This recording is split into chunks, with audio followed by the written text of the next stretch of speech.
That's really impressive over there. I'm gonna have to one-up you, Rose. I'm so sorry. Ladies and gentlemen of the Amazon Arena, please welcome your reigning world champions, undefined!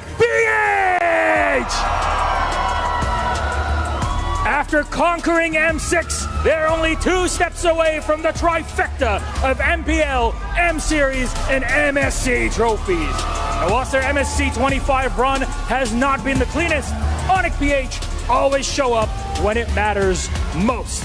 The super family sticks together through thick and thin, and together they look to fly hand in hand into the grand final. My God, my God. Gentlemen, please, undefined, please, SRG, you may place your keys, take your seats.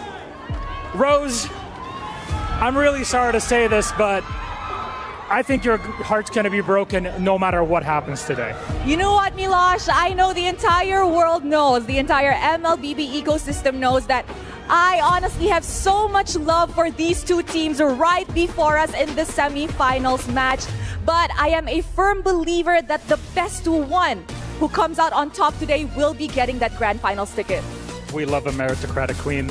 That's what we got. Thank you very much, Rose. And we are ready for our games. Our teams are ready. It's Onyx, it's SRG. Let's get our match started.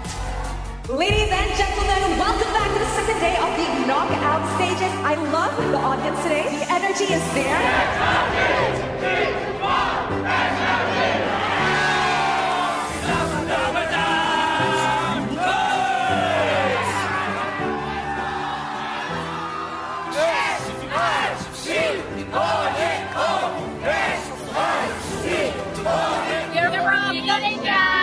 From Malaysia. We are from Philippines. We are here to watch. Kita orang bekerja dekat sini. Saya ambil cuti semata-mata untuk SRG. Support SRG. Today I'm not working.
During the team's introduction, we can hear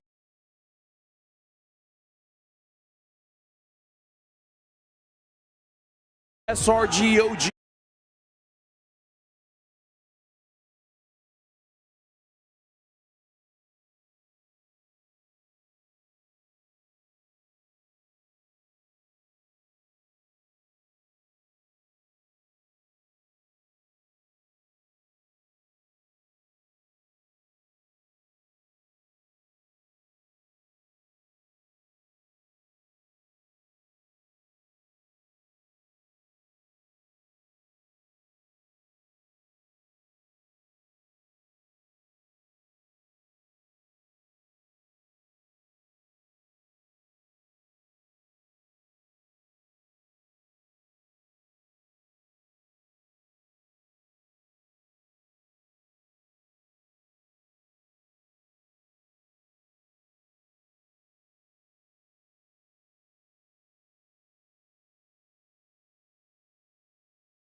one means getting the world champion, winning MPL, and winning MSC. Hasn't been done before, so both teams, a lot is on the line. And now we started draft here. SRGOG will be first pick on the Philippines, second pick instantly batting out that Selena. It's the best ban you can make, especially versus the Super Prince. Yesterday he showed us why you should ban this hero and never ever miss. And I'm pretty sure they will follow this rule. I mean, SRGOG will follow this rule for the whole series. Big ticket bans for SRG as well, especially against Onyx here, would be the 1-1.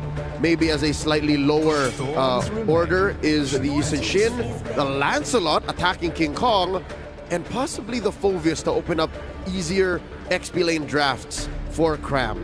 The only thing about the Phovius, I kind of feel like for both teams, they always got to be careful of that CC possibility, because I really feel like for Cram as well as Kirk, if at all possible, they would want to win that lane, because first rotations going to the turtle, the first two, it's going to be very crucial for both teams because they really like to play with momentum. Oddly enough, between the two, Cram and Kirk, Kirk is the one who's more willing to say, you know what, I'm going to go 0-9, I'm going to go 0-8, as long as the other half of the map is okay, because that's what Kelra wants. I don't know if SRG is ready to make that kind of sacrifice.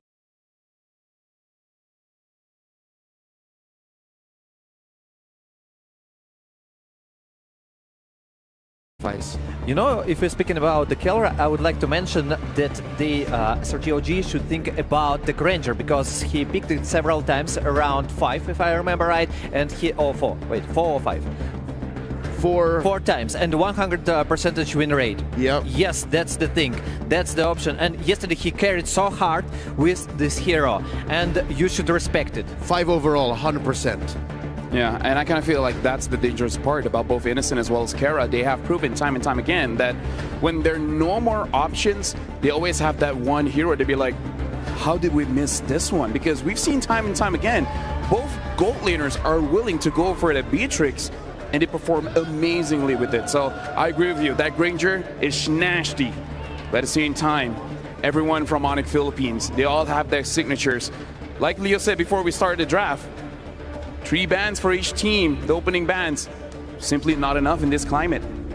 The fact that for Onyx there's only 1 more ban, I'm guessing it's something along the lines of maybe a Farsa to try and open up the 1-1 for Kelra. Because here's the thing, if you do that, you open up the first pick for SRGOG, and there's so many things you have to consider.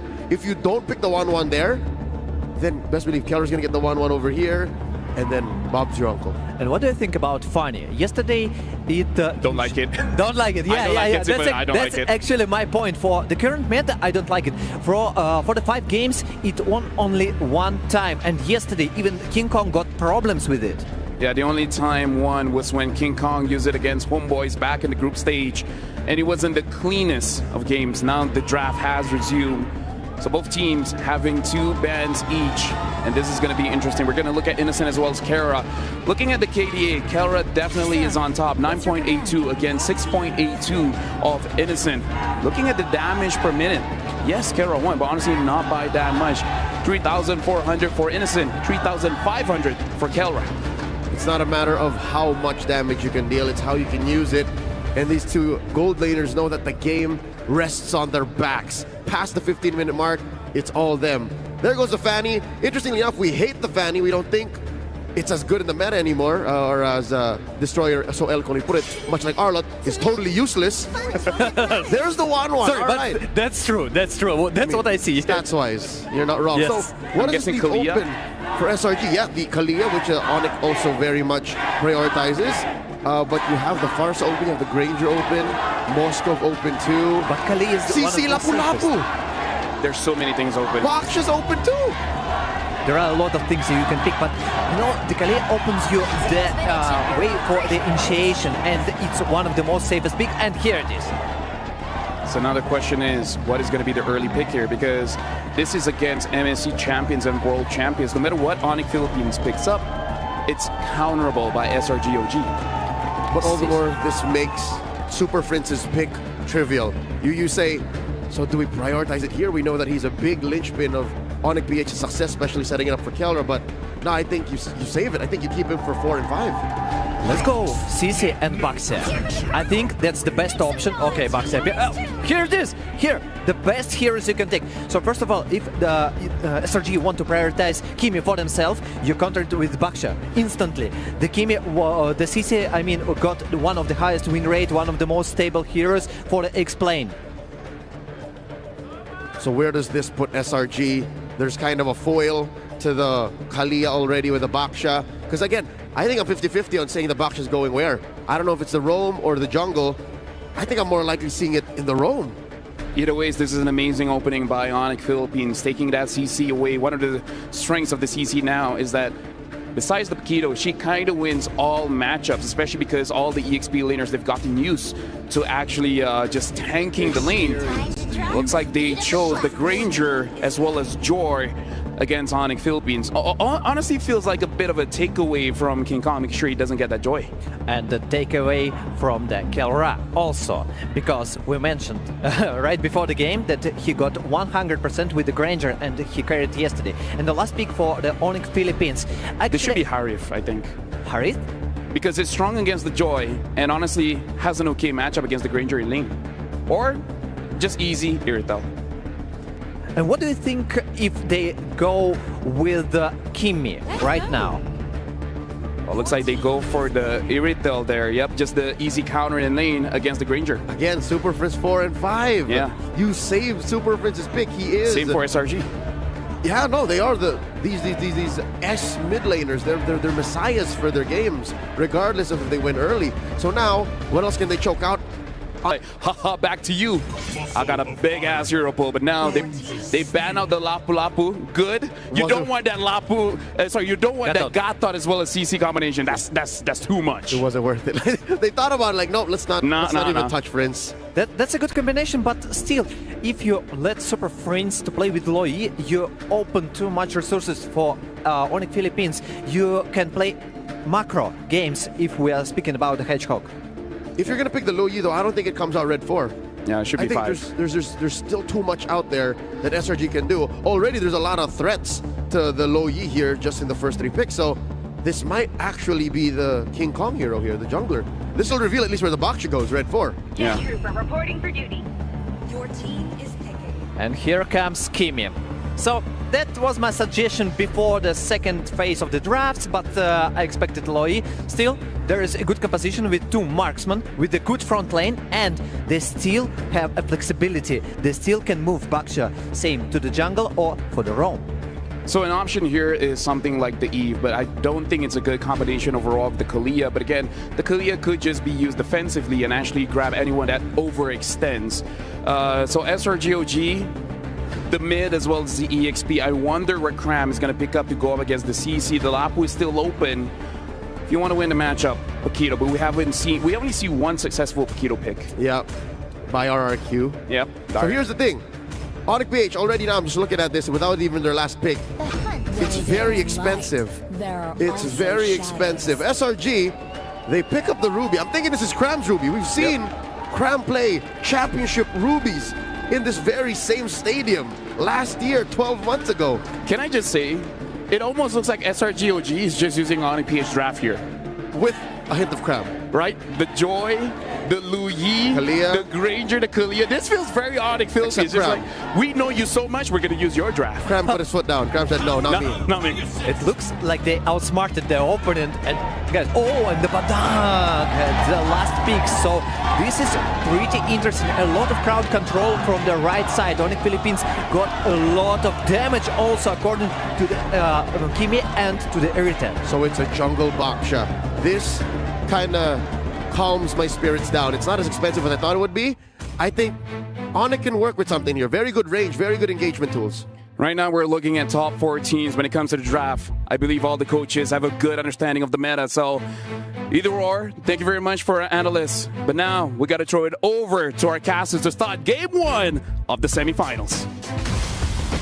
Thank you so much to our panelists. It is indeed the last 4 teams here at MSC 2025 that we are about to witness today. This has been a draft, as mentioned by our panelists, that very much resembles Onyx PH. But Onyx PH, as mentioned by King Kong, are looking to perform much better today compared to yesterday. Welcome to game number 1, and we're heading into the Land of Dawn.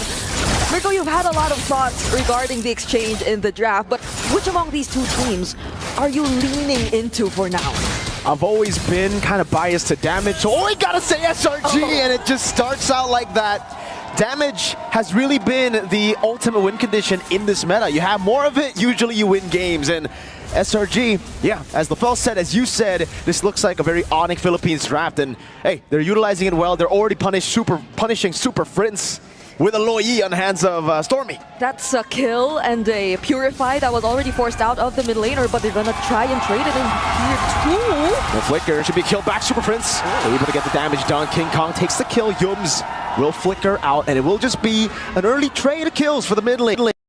1 down. Yep, that has been such a quick response from Onyx PH.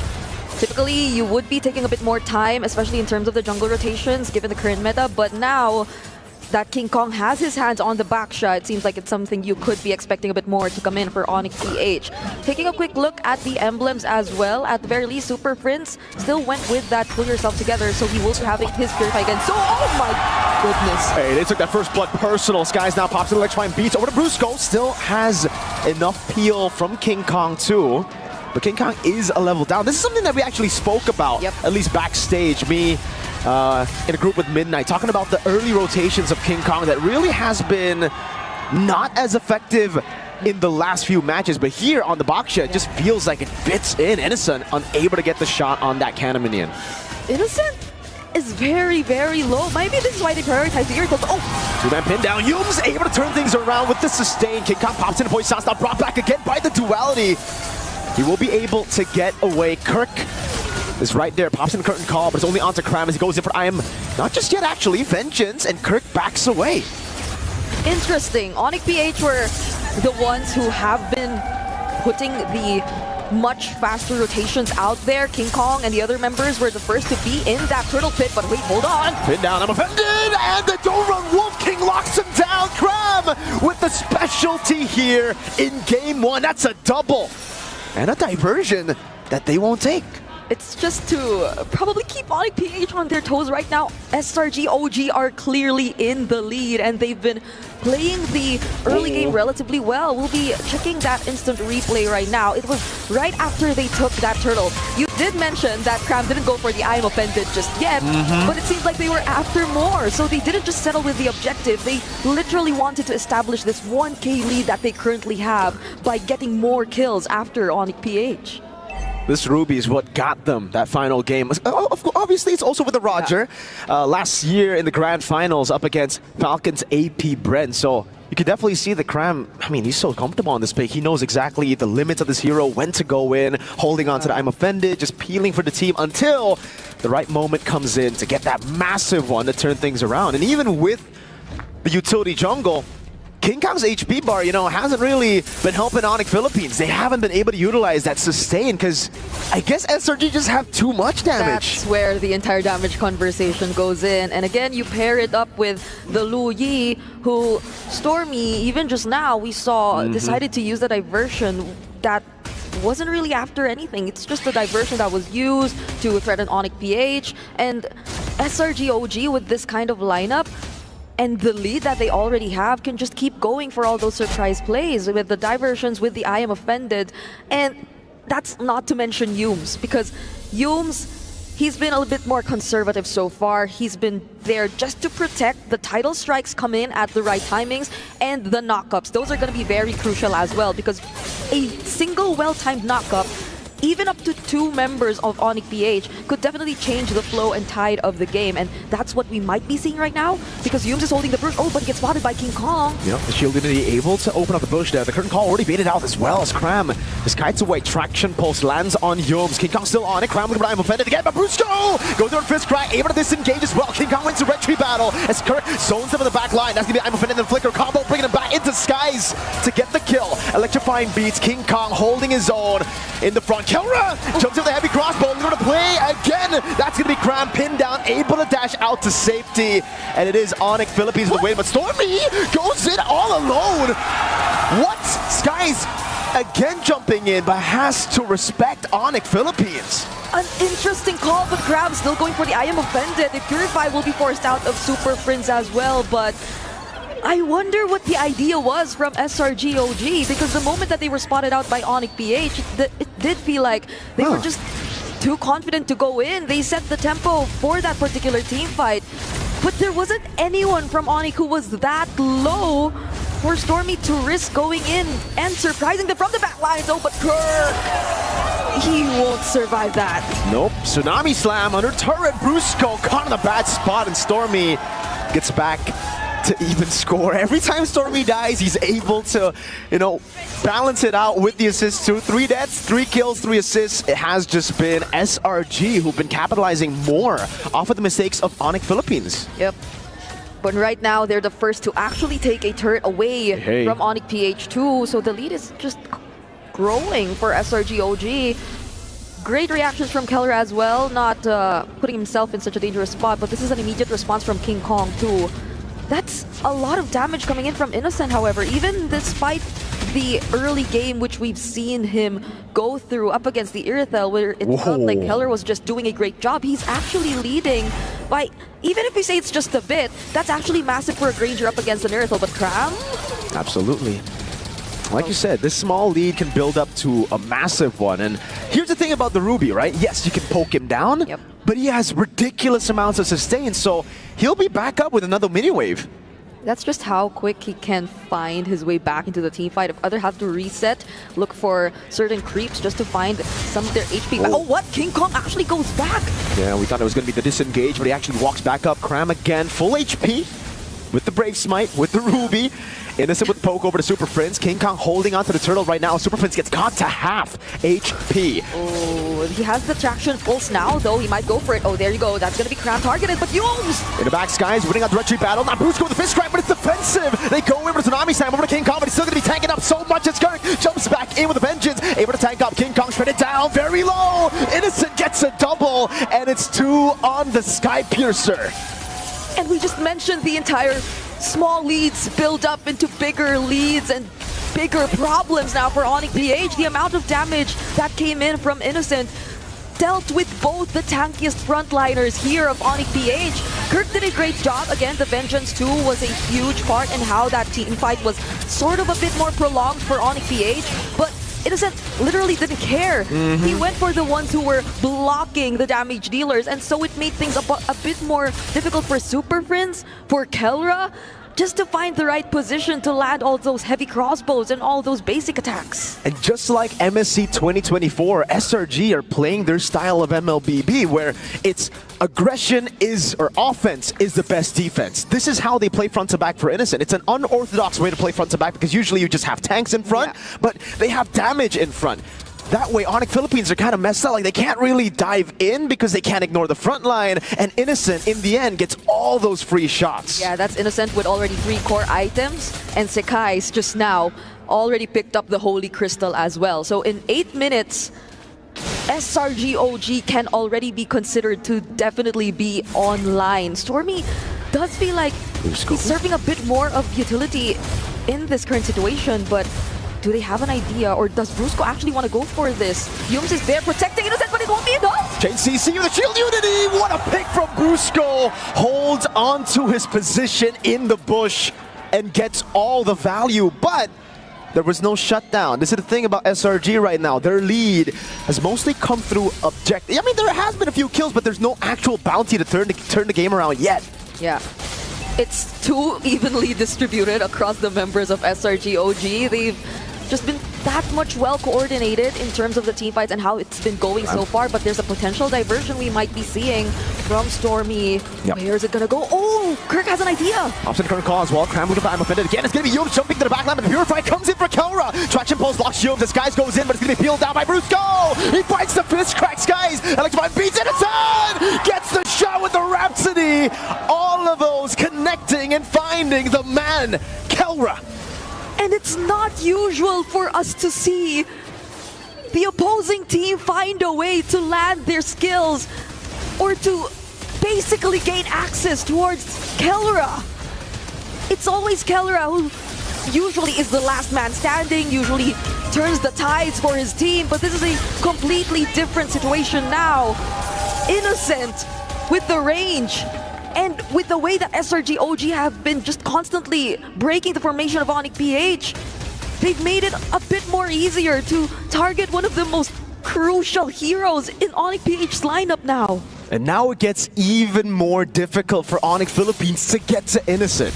Sure, he was caught off guard earlier, but now he has a win of nature. So it really comes down to Prince to be the one to get the execute kills, to dish out damage in the team fights. And you can see that massive lead for Innocent in the gold lane as we were talking about this matchup. Everybody had their eyes in the gold lane, and man, Innocent's making it looking rough for Kelra. We've been putting so much highlight on Kelra after multiple highlight plays that he's done yesterday. And if he's able to find another one here, then I don't know what to say anymore, but all the more do they have to work on the defense first. There are waves coming in from SRG OG side and a Lord that's still full HP marching down bottom. At least they have two marksmen who could potentially deal with this. Oh, but speaking of, now we reduce that just to one marksman now. Holy shield down below taken down, but also Kelra getting assassinated by the Prince up top. Skies. Hey, a lot of questions onto Skies. Utility meta, how's he gonna do? He gets on a signature Joy, and he pops off. Cram opening up again. Superpen's gonna be caught by the Yin reaction. A few shots by Innocent, forcing him all the way back to base. That hurts. Okay, they find the I'm offended on King Kong. That's a lot of damage already coming in from SRG OG. And mind you, this is already a Kimmy who does have the talisman first item, but also the blood wing. So there should be a bit more of the shield. There should be a bit more ways for him to take all that damage, but it does seem like SRG just has too much. A single combo from the duality from Stormy is already able to bring him down to half HP. And if you even look at the damage dealt ranking, Innocent, Stormy, they're just up there. Onyx PH have a lot of catching up to do in terms of that. And how long will it still take for them before they hit their power spikes or spikes, as you mentioned it? Hey, we'll have to see how long they need. I mean, through the item builds right now, like that power spike seems pretty far off. I mean, the Great Dragon Spear gets built up, but he still needs the Melfic gun here to go through that front line, which has been like really tanky. Or in a way, you won't really expect them to be tanky because it's a Kalea and Ruby. These two heroes aren't really the best of tanks, but they've just been able to brawl things out, dish out so much damage that it's more of SRG doing more than taking. Onyx Philippines on the other side, their tanks aren't built up yet. You can see Brusco really struggling in the gold department. Almost, well, again, 500 gold down, 600 gold down. The jungle is the biggest one. You can see that massive gap between the Joy and the Baksha where, yeah, King Kong's really struggling on a utility pick right now. Radiant Armor, Anti-Cuirass. He's building towards a Sky Guardian helmet, I believe. He just needs a bit more HP. That's what the team needs. But SRG are not giving any space over. Right as the objective spawns in, they're going to go straight for it. King Kong not able to get there in time. Free for Skies. And Cram just standing there already does so much for SRG OG. Because there's a threat that if King Kong goes in and bumps into the wrong target, it'll be almost zero chances of him getting out of that because of the continuous layers of crowd control that can come in from SRG OG. And so clearly there was an attempt from King Kong there, but they did not decide to risk it anymore. And so that's going to be another problem. Like, King Kong has such a huge responsibility on his shoulders right now to tank majority of the damage. Even Kirk has the War Axe priority here on the CC and is yet to build the other defense items that will be necessary for them to buy a bit more time for their team. So now here comes the Lord once again, marching down the bottom lane. What does Onyx PH try to do? Will they actually go for a setup there? Or does SRG just take this through the disciplined route and just focus on the turrets instead of anything else? And it seems like that's what they're planning, or that's what they intend to do. I'd say there's no risk. I mean, there's no they don't need to do anything right now. They can just play very slow and wait. They probably did watch the matchup against Spirit yesterday for Onyx Philippines, and they saw how Onyx Philippines were able to orchestrate such a massive comeback in the later stage of the game, and it was through going a bit greedy, overextending. So SRG, they're going to play the disciplined game. They've taken risks all this time to get an 8,000 gold lead, but now with the 8,000 gold lead, never mind, Yums conceal already. That's going to be the dive in the back, Skies! Getting the assassination on Kelra again, but it's going to be traded back. No, it is a turn in the back. I'm offended by Cram. Brusco walks up, cancel out, and it's going to be caught by the shield unity under the turret, but it's still somehow able to escape. Cram surviving again. A few of the Rhapsody shots over to King Kong. Stormy surviving with the regen, just barely off of that turret, and they get a base turret up top.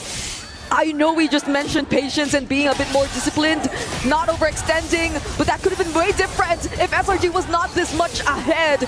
Onyx PH with just Brusco, King Kong, and Kirk tried to look for another trade, but Grammy just keeps getting his HP back. Tsunami snipe over to King Kong. Yums going back in again, but King Kong gets away with the shield unity just in time.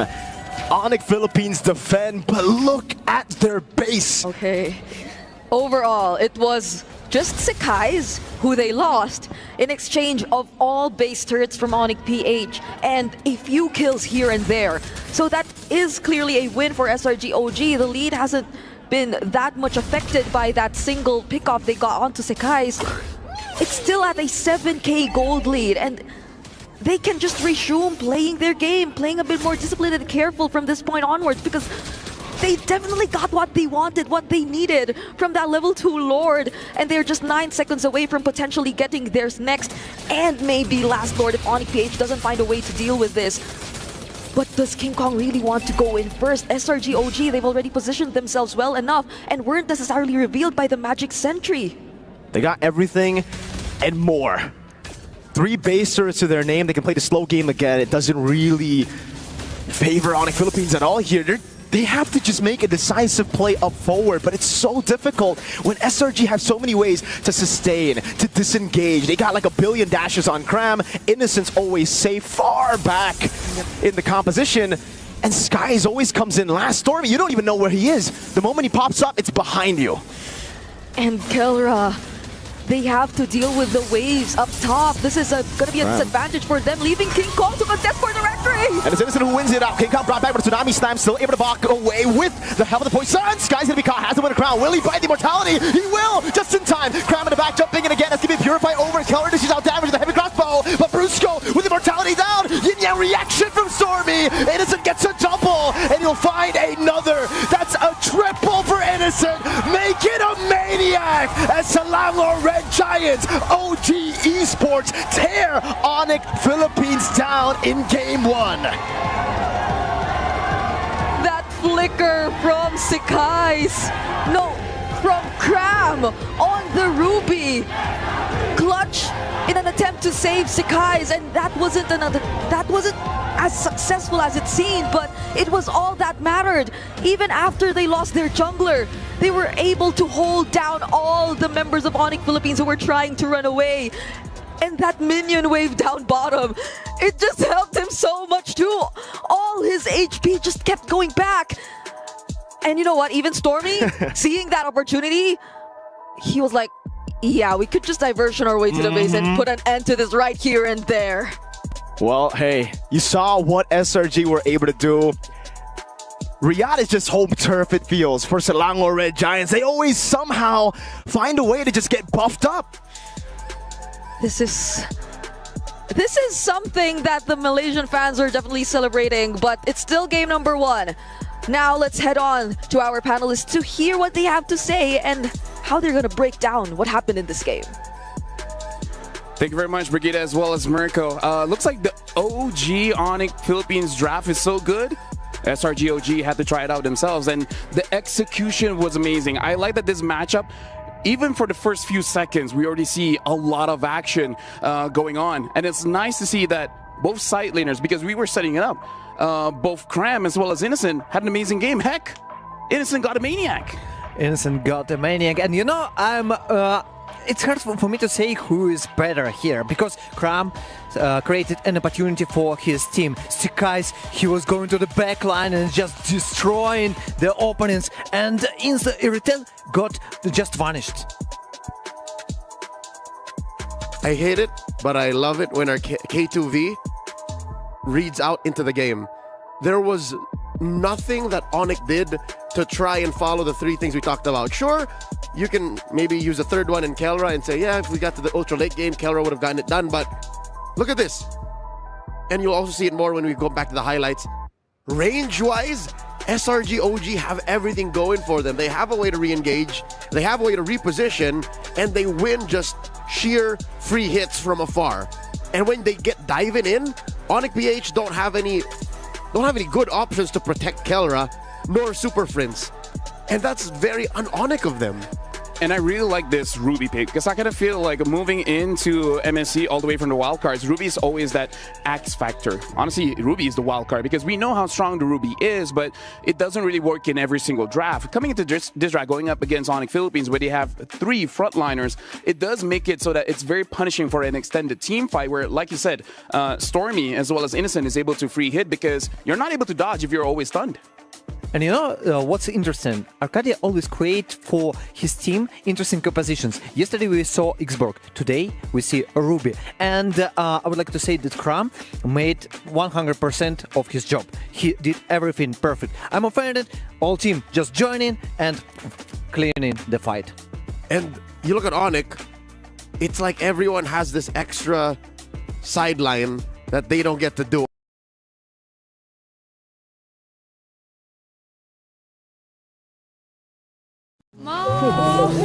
Come, let me. Lu nggak bisa main one-on tadi Bang Bul ya?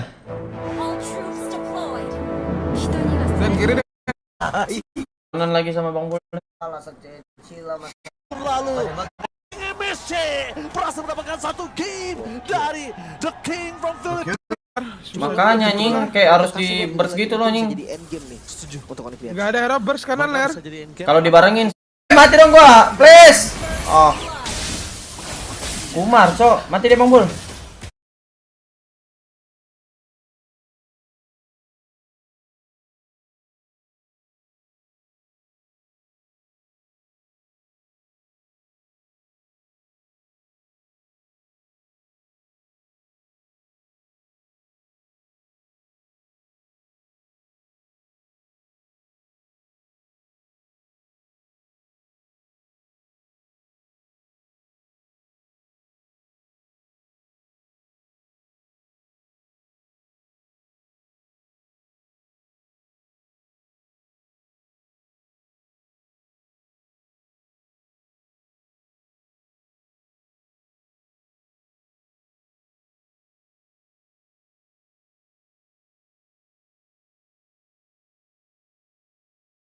Responsibility on his shoulders right now to tank majority of the damage. Even Kirk has the War Axe priority here on the CC and is yet to build the other defense items that will be necessary for them to buy a bit more time for their team.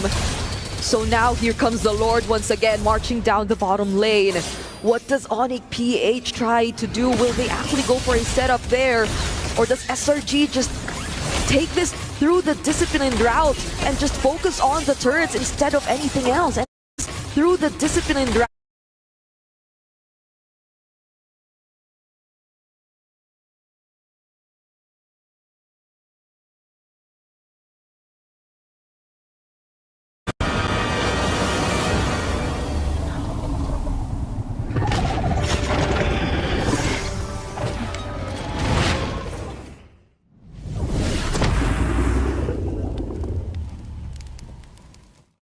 When the world of business is constantly changing, you need to stay ahead.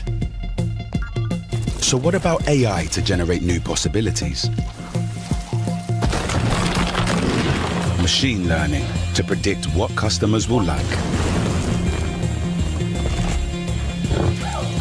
Or expand your business by forecasting delivery routes with real-time data. With the power of the cloud, imagine how AWS can transform your business.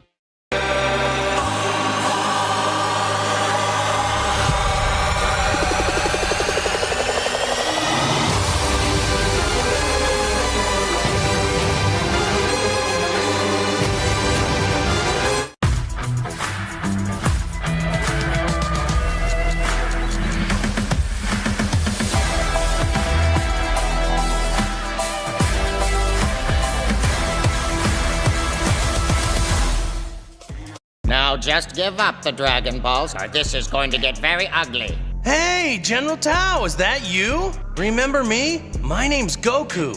Why me? Why? Just give us your Dragon Balls! Hey, wait! Quick, puppet full of lead! I should really learn not to use that much power. Fire! Nobody panic! I've had a perfect defense mechanism installed for bad situations such as we have here.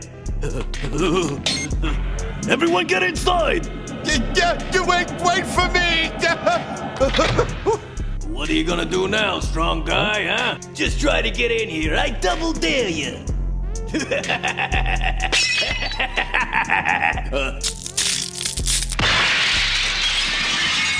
Now just give up the Dragon Balls or this is going to get very ugly. Hey, General Tao, is that you? Remember me? My name... I'd like to sell my magic crystals, please. Very well, sir. We will appraise them right away.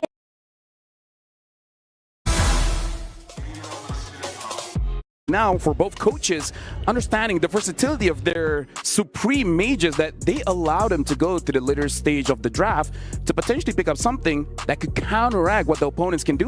And if I'm allowed to speak a little bit of truth, in game 1 of this very series, the mid laner for Onyx PH felt like he was just Prince. He wasn't very super. There wasn't much that Kimmy was bringing to the table that made SRG OG think twice about their engagements. They just run roughshod through the map, and the Kimmy was just throwing blind traction pulses. And you know that the reason not of the Prince, this is actually about Kimmy. We already discussed it a lot of times that you need a good trio to let Kimmy a good start.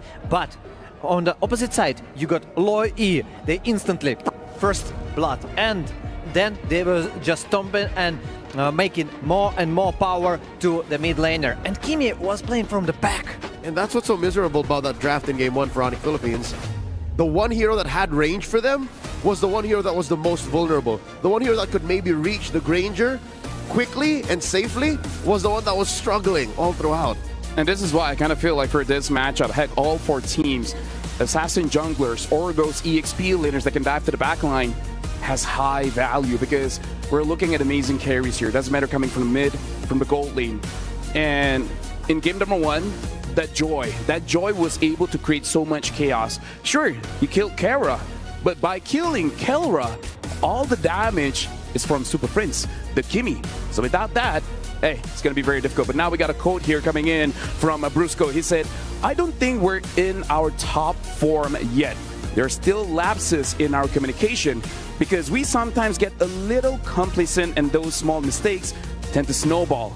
Hopefully we can show our best performance tomorrow, which is today, especially since SRG has improved since M6. You know what, let coach play a little bit of hardball. Communications were a very small part of what happened in game 1. I think the draft alone was what they needed to fix. So if game 2, Onyx PH can show that, hey, this wasn't working for us at all, we can get a better draft and maybe show that your communications are better, don't get complacent, then we have a series. Before we get into the draft, I would like to remind everyone the MNC 2025 pass is still available. While it's still available, make sure you guys grab it quick. There's 20% off for the entire period. Purchase now to get the new Nolan Archon of Knowledge skin. And make sure you guys complete the task to get all the coins. But now we're going to jump back into the draft. What are your thoughts here, Destroyer? I got a lot of thoughts about it. First of all, when we saw the first phase of the draft and I expected Kimmy on the right side for the Onyx Philippines, I see, okay, they skip it. Then I noticed that they just don't want to pick Loi, and I was, why? Tell me any reason.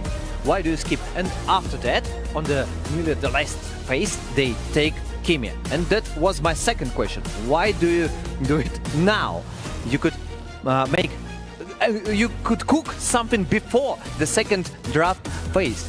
This is the beauty of a best of 5. No matter how many mistakes you make for the first or second game, there's time for you to recuperate. There's time for you to get back. There's time for you to get stronger. And yes, I believe this is something that we discussed during the draft in the previous game where Super Friends could have waited to Red 5 to make a choice. But like you said, they chose early as 4. And because of that, SRGOG has a rough idea how to deal. And there won't be any other opportunity for the SRGOG to pick it. And from the left side, I think that Kalia is one of the options.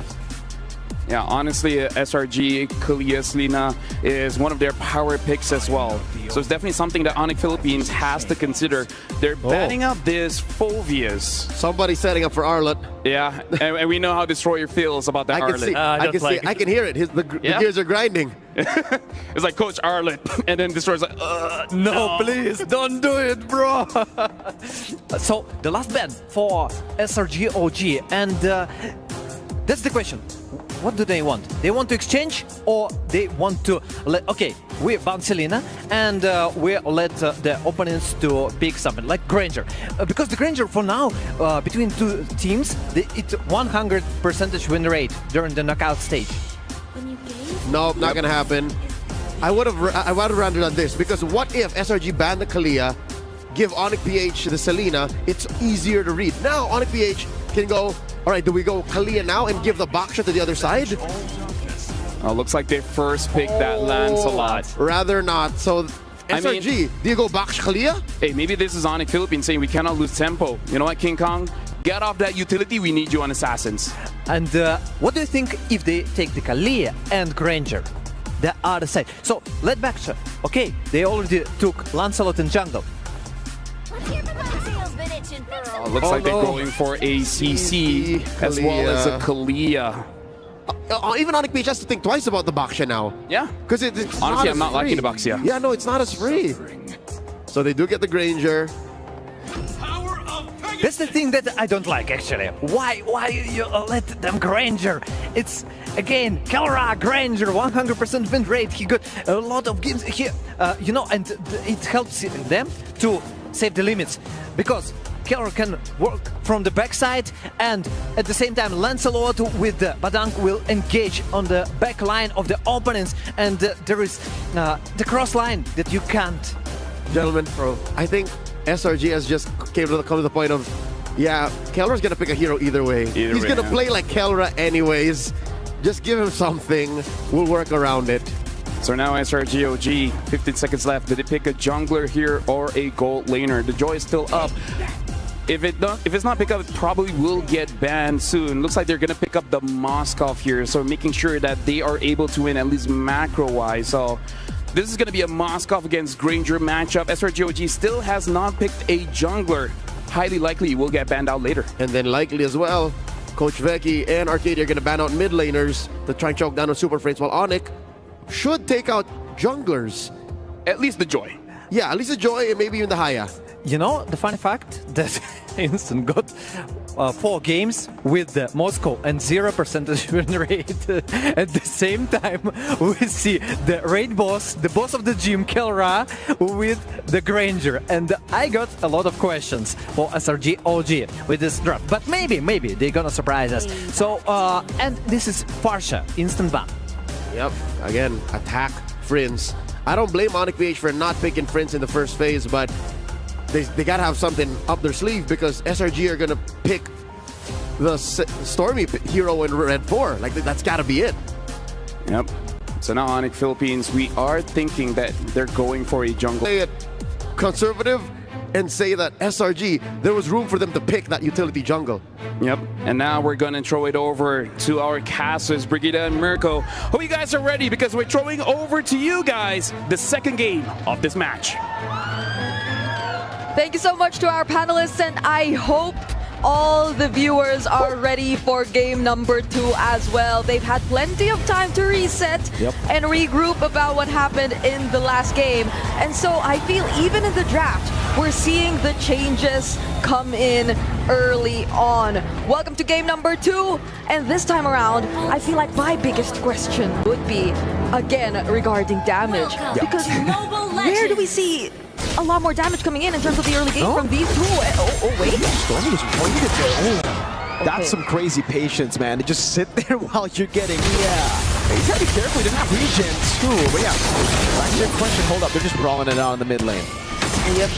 It seems like they're trying to show us who does have the better damage in terms of the mid 2v2s so far. But I feel like the exchange is just going well for both sides. Like, they have decent amount of regen, ways to just get the shields coming in, especially from Stormy and Super Friends as well, Brusco. So there probably won't be that much kills coming in just yet. Not unless the junglers go in for the fast rotations, and that's going to be primarily through King Kong first. But SRG are going to respect that well enough and going to keep themselves safe. Moving on to the side lanes as well. I think we've seen these matchups come in multiple times. I guess the most surprising one would be that the Badang does come in a bit more often in the XP lane again. I think even Kid Bomba yesterday did use it in the XP lane. Yep. Even though we thought that it was a pick that is more prioritized in the roam position right now. I'd say it's a pretty good matchup against a CC. Again, you want to counter CC, you do it with crowd control, the other form of CC. And it has been working out, I'd say, in the group stage especially. Not too much in the knockout stage. Yeah, Bomba wasn't able to get a win on the Badang against the CC when he was up against Kirk. But let's take a look at the emblems here. Tenacity, firmness, a whole lot of tankiness for Brusco. It's actually the Bargain Hunter and Inspire for Prince. So trying to get online ASAP. It really looks like Oniker now with King Kong and an Assassin leaning towards that snowball. Skies, Shield Unity able to go onto Super Prince. Now he's getting the full CC over to him, forcing to Purify out, but he has a dash and the Purify. Again, Prio to SRG for Turtle 1. This is somewhat similar to the entire Super Prince on the Kimi situation earlier, wherein SRG doesn't feel as hesitant to just go in and pour in all of their resources because there's like literally just Brusco who could potentially stop them, and that's going to be primarily just through the Unbreakable. And if there are other members of Onyx PH who don't get to provide the follow-up, then SRG OG just can't keep going at it. But what is going to be the plan right now? Brusco. King Kong, they're holding the objective. Chain CC on the CC. Crime going to be taken down there, but the final basing attack by Super Prince is going to be back again for SRG as they get a pick off onto Kirk, who stayed there a bit too long, got caught by the Shield Unity, and Stormy was able to dish out damage. Skies now, in the back line, Super Prince able to go for the dash now, trying to kite away, but gets caught by Skies. Still, turtle battle, King Kong gets it, now punctures away, but Brusco will get Tsunami Slam back. Phantom execution by King Kong, now going to the Stormy, and there's no mana on Stormy. King Kong with one, jumping again with a puncture. Now Yums able to dash in forward, but Kurt comes into safety to help King Kong as he dashes to moment. Both of the XP laners were already down for these two teams. It was really who could pull off the better mid trio that mattered the most, but Cram was able to dodge that Fizz Break, Fizz Crack combo. And going back, that was one of the most, I'd say, crucial plays that came in from King Kong so far. Like, he wasn't able to do that much earlier on with the backsha, but now he literally felt confident enough to battle up against 3 or 4 members, even when he was all by himself and when all his other teammates had to recall. That's true. It's just very different when you're on a hero that's kind of like just there. Tsunami Slam stolen into the Thorn Rose. Phantom execution, dodge away from the puncture from King Kong, but the AOG will lock Yums down, and King Kong should get the kill. Yep, in the air, Yums falls. Thing is though, we've seen the Kagura in the group stage. It was Super Prince who picked it up. I didn't really like it, but here, with the Baksha and with the Kalea too, it's honestly pretty solid. Purify used up, SOD landing in it and going for the final shot. Skies gets the killing spree, and again, it's a win for SRG. And to go back to my point, Brig, I really think, oh my god, they just don't want me. Okay, you know what? All right, there's another kill over. Yin Yang overturn. Prince able to sustain. Now Stormy looking for the final umbrella push over, gets it down. Stormy with the help of Yums, just brawling across the map, and you know what? That's your point. That's my point. You chain CC into the Yin Yang overturn. Oh my god! King Kong wants to go. Phantom execution. Oh! Stormy broke King Kong's ankles. And this is why we no longer need to explain, because everything just works so well. The Kagura doesn't need to be the one starting things up, or doesn't need to be risking the yin-yang overturns and then potentially just allowing the other members of Onyx PH to escape, because the tanky heroes, the setup here for SRG OG just make things a lot more easier. Oh, but hold on, Cram! Chain CC again. Cram has no way to move. Yin Yang overturn, now locking them down. With the Tsunami Slam too! But the AOG comes in and King Kong's still able to survive, but Skies finally gets the Poissons to shut him down. Very unfortunate. King Kong and the rest of Onyx PH. Super Prince still trades another kill onto Stormy, who I feel like has been such a huge problem for Onyx PH all this time, but at least even then, it doesn't necessarily guarantee that SRG OG are the ones who are still able to take this objective. It might, or Onyx PH might just buy enough time for King Kong to make it and still secure this objective for them nonetheless. He's gonna skip taking the purple buff as well, so it does seem like the turtle is indeed the priority right now for Onyx PH. Oh, but the knock-up! Yeah, luckily has a fist crack. King Kong still on it with a puncture now. Stormy. I feel like the I am offended multiple times and just did multiple setups for his team, but oh no, King Kong all alone! Phantom execution, dodges away from the Tsunami Slam. Brusco comes in now doing his own slam over to Yums. It'll be a kill over to Brusco's Prince, walks up with the Poisson and he stole with the Purify. Innocent lands the SOD, takes it, pins Brusco to the wall. Damage coming down slowly but surely. Brusco taken out by the umbrella of Stormy. Stormy just held on to that yin-yang overturn, and it was well worth it for SRG OG as they take the turret and yet another kill. Keller's just focusing on trades for now, taking down tier 1 down bottom. Oh, King Kong still wants to go for Cram again. At least he doesn't get bumped by the back to shield unity. Could have been different under the turret. Oh! Finds it and punctures away. The Kirk fist crack saves him again from a possible Yums Tsunami Slam. And they're just clean with it. We were saying this about SRG OG too, and now it's Onyx PH who's doing this exact approach in terms of playing a game or the game. That's an almost or a 700 gold lead already in the hands of King Kong, and for some reason, like this entire assassin utility matchup between Onyx PH and SRG OG, it's seemingly always in favor of the team with the assassin matchup, with the more aggressive matchup. And yes, to a certain extent, it has been working for me because again, we've been highlighting the entire concept behind the Kagura and all those tanky frontliners, the combinations. But once Onyx PH just gets to find the right footing, then it's a completely different story. Now, will SRG OG have a way to contest this final turtle of the game? Oh my god, what a top by Brusco. Phantom execution to the back line again. King Kong just diving in. Stormy has a yin and overturn, goes in. Tsunami Slam locks him down with AOD. Walks up, and it is going to be Kelra to clean things around. Now a double for Kelra on the Grangers. Innocent just goes and clears out top lane. Stormy, he kept that yin-yang overturn right beside him. So regardless of whatever King Kong tried to do, he would find a way to keep himself safe. Oh, but they're now going after Sakai. Oh, the damage from Kelra! Oh, he's gonna go for more SOD! What? Super Fritz takes the SOD to send it for Kelra! And he gets a double! Fritz gets the kill on Innocent! When have you seen that? Of Valentina to take an SOD, and now is out of the Tsunami Slam.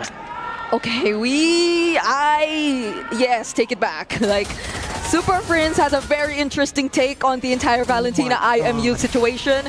It does seem like even though he's been a bit more careful in terms of the ultimates that he's been getting when they're actually ahead and this much aggressive, he has a lot more other options. We have to put a huge emphasis on display by Super Prince there.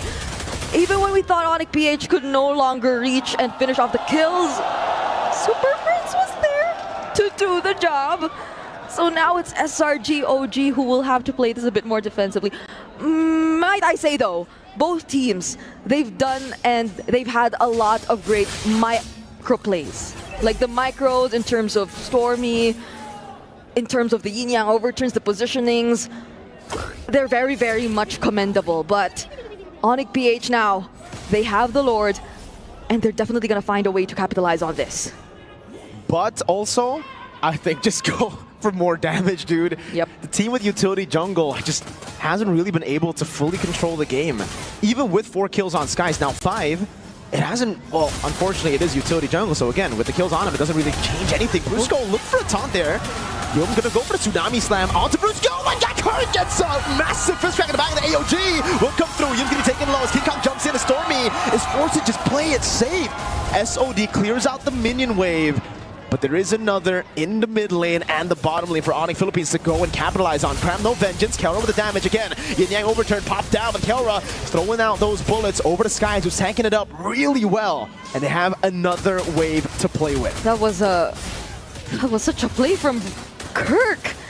Even when we thought that SRG OG could have potentially punished Brusco, because he did attempt to go for the Unbreakable, right? He went, he walked under that turret, tried to go for the unbreakable, didn't land or didn't connect onto anyone, and so SRG found an opening. That was a clear response through the Tsunami Slam coming in from Yums, but since Kirk was able to land that flicker fist break fist crack onto the other members, then SRG OG just couldn't complete the job, and now there's another set of waves coming in, and it's a completely different situation when King Kong doesn't get caught in by any form of crowd control by SRG OG and just freely lands those punctures.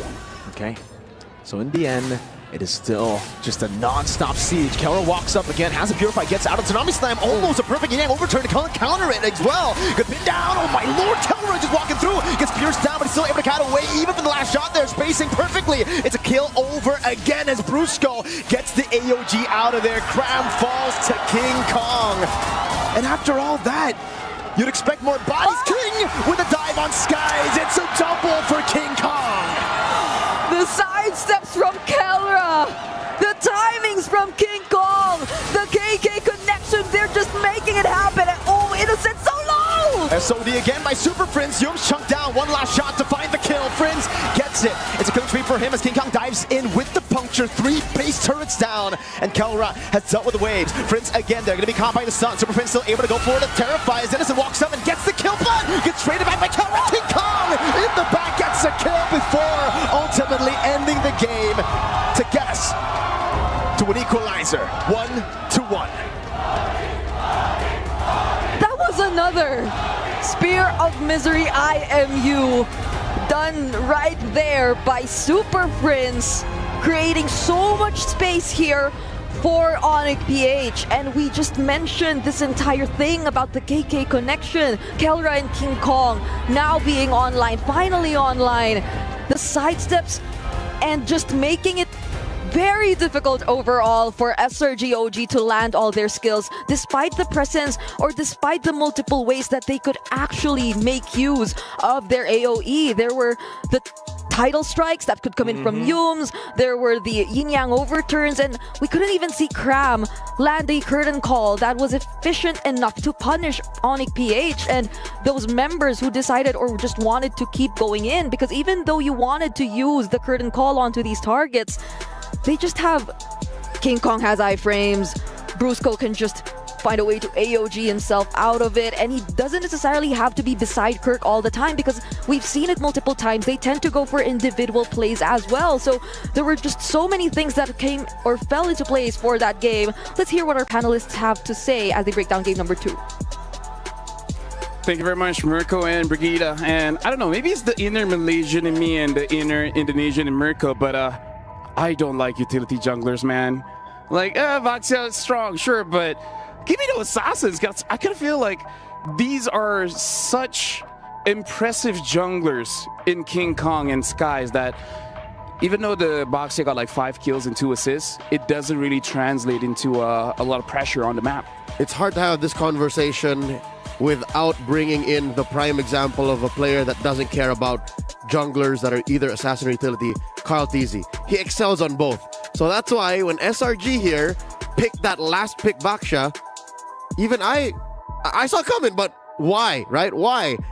This is a total polar opposite of what happened in game 1, and this just brings up a new win condition for Onyx. There's something that we did not put in those original keys to victory, and that is enable King Kong. King Kong needed this Lancelot. Definitely, and that's why you should ban versus Onyx Philippines the Lancelot. But I also want to mention again, like the 5th time for today, guys, Granger again, the Granger, and here we go. So Innocent, still 0% win rate for Moscow. They need time, but Onyx Philippines won't give you the time. And to just burst the opponent, you need like the composition. Yeah, you got Kalea, but with whom? Only with the Umbrella, that's all. It's so easy to blame the Granger and say Innocent kind of sucks right now in the Moscow, but this only happened because of the sheer creativity. And again, I hate to say it, this is my fault. I forgot that Super Prince is a maestro on the Valentina. Yeah. In 2024, the M6 World Championships, in the grand finals nonetheless, he played a Valentina and stole away, guess what? An energy eruption. Is that weird third skill on the Fredrin and taunted 3 dudes from Team Liquid ID. Now, if all folks didn't see it, go ahead, scrub back after this bit.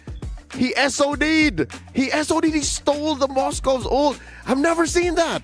So, Leo Destroyer, I kind of feel like we need to add one more key to victory for both teams, and that's actually getting the first pick. Because right now, being on second pick, you only have one ban, right? You got to ban the Yusun Shin, and then you got to ban out the 1-1.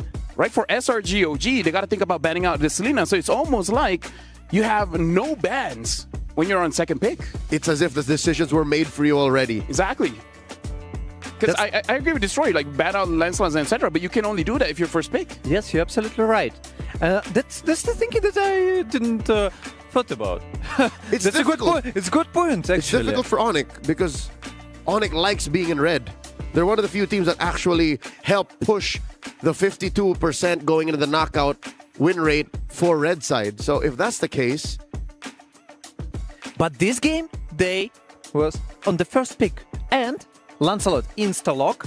After that, the SRGOG led them Granger. And here is the composition already. Also, the Valentina was a perfect pick. I don't. Yeah, you just remembered that it was okay for the mid lane priority. But still, I think that the composition overall for the Onyx Philippines was much better here. Yeah, I kind of feel like let's look back at some patterns here in terms of losing the matchup, because both teams that chose their EXP laner early looks like they get punished just a little bit. And this is early meaning a CC. Exactly. Now here's the thing. I think even if you change up the CC and pick something else, it... Bro, ball अंदर मत जाने देना. वापस नहीं मिलेगी. Cici mau gimana? Gacha. Mana? XP-nya sih pasti defense itu akan diperkuat dengan holy defense, belum lagi juga respawn time mereka yang masih cepat tadi. Ya, jadi lebih enak. Tapi hancur juga. Udah sakit nih keren-keren guys. Ini mah udah jadi mainan-mainan killer nih guys kalau belum mati mah. Udah mainan-mainan bahaya. Siapa Dan yang bagus di kalian doang ya, Den? Kenapa? Siapa? Baksiau juga oke, ambil Baksiau deh. Jalur mereka untuk masuk. Dan itu dia. Karena untuk dipaksa, Tsunami Slam masih bisa wah. Ya, elah Sony gagal. Sony-nya. Ya. Gila Kelra barbar banget Kelra Ramli. Wah, kena. Lu lihat enggak Ler, Kelra mainnya kayak mana Ler anjing? Barbar pisan. Rose Gold-nya udah jadi belum sih? Udah jadi. Oh, 50 Sky Freezer ya. Main Gregor jarak dekat anjing. Bang, gelo Kingkong guys. Kingkong menyala juga, Bro. Kan gua bilang game 1 baca gameplay doang, Cok. Ayo lo. Mau ngapain? Udah Den begitu doang Den. Mulai Den. Mencoba untuk fokus karena base gak boleh apapun terjadi. Tapi masih ada masih bisa kan anjing? Loh, payungnya asal pencacing. Udah terlalu lama. Mereka enggak peduli kah? Mereka mau endgame kah? Mampukah mereka endgame? Emang bisa? Bisa. Oh, mati. Gila King Kong sakit banget, guys. Jago banget Kel Ramli. Aduh. Yo bro, nanti tanggal 16 Agustus ke Surabaya jam berapa tiba di tempat biliar? Kali ini menyamakan dari siang harus udah ada, bye-bye agak. Gila, Kel Ramli jago banget dah. Jokornya gendong banget ya King Kong sama Kelra ya.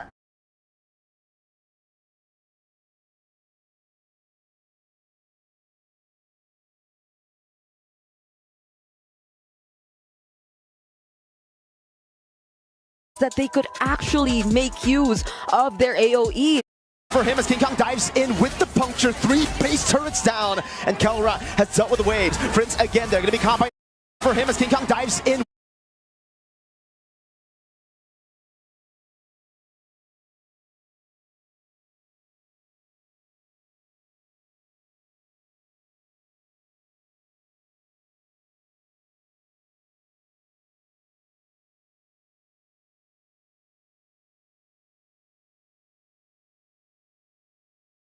Up against the goal.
up against the gold standard. However, of Onyx Philippines.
The teams know how to counter it.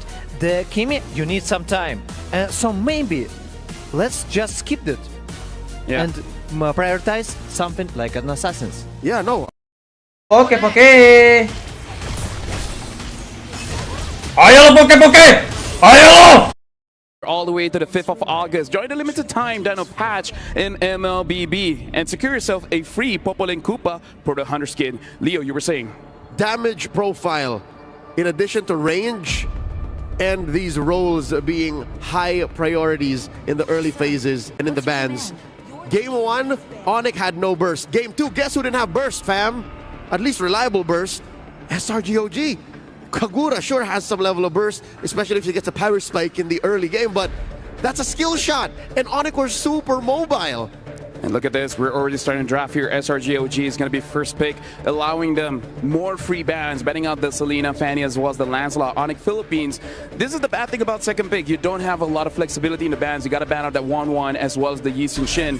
And now the final ban is actually going to be that Hayabusa. We were talking about it. And game 3, we're not going to be seeing it. Fredrin and Joy are now suddenly high demand commodities. It's almost like we're back 6 months ago. And I was just about to fall in love with this meta. I was loving it. We were going well, like we were having conversations every night. And you know, if we speak about the bans, yeah, and Hayabusa disappears from this game, but I got a question. Why not Kalea? I mean, like the first pick for SRGOG, they definitely gonna pick it right now. And we didn't see Hayabusa for 2 games in a row. What changed? Honestly, I kind of feel like they're asking SRGOG that question. If you don't pick up the Kalia, we will definitely pick it up. And you were talking about the Granger. This is a good chance to let SRG pick up the Kalia so that Onyx Philippines, they can get the Granger. And there you go. And the Joy. So they instantly pick up their win conditions, not thinking long and hard. These are 2 amazing picks right now. Pick it up quick. And now, in terms of Assassins, what's left? KK Connection is back. Assassin-wise, are you gonna force Sekai's on the Ling? That's really late. That's the only thing. That's really late. I feel like the only way they can pick it up is that if Onyx Philippines, they pick up something like a Kimi, like maybe. But then, I don't know. Very difficult. Fredrin still viable. That's not an assassin, man. Yes, you want assassins, I know, but Fredrin here, additional crowd control, additional damage, you can follow, and I think you should prioritize for yourself Gold and Fredrin. I don't know who. Okay, it's also a good choice. Yeah, but the thing is, this Farsa is not super free now, is it? Going up against the Joy. Yep. This is the natural predator for the Hottie Birdie, right? Like, the Joy just smokes the Farsa. Not to mention CC and Lapu-Lapu are still at large. Onyx BH could pick one of them and then ban the other come the second phase. And then, what does Cram pick then? But then you got no crowd control actually for Onyx Philippines if you take Lapu-Lapu. If you take, okay, you got 1 stun, that's all. They don't care. They don't care. Okay, they'll just go on Farsha. I mean, like, a good crowd control is denying your opponent of the ult, so yeah, it's kind of amazing. Or just putting them to sleep. Yeah. Just take them out of the map. Onyx PH, a good direction for them, in my opinion, would be to just take out Arlet and Phovius. Yeah. That's it. Or Arlet and CC. Deny the Arlet Fredrin combo. Either ways, right now for Onyx Philippines, I think it's not a hot take to say that they got a lot in this round. And you were talking about this, Leo, where Onyx Philippines, they like being on red side, they like being on second pick. It looks like they're manipulating it well by understanding the Kalia is a hot pick for SRGOG, and they punished that.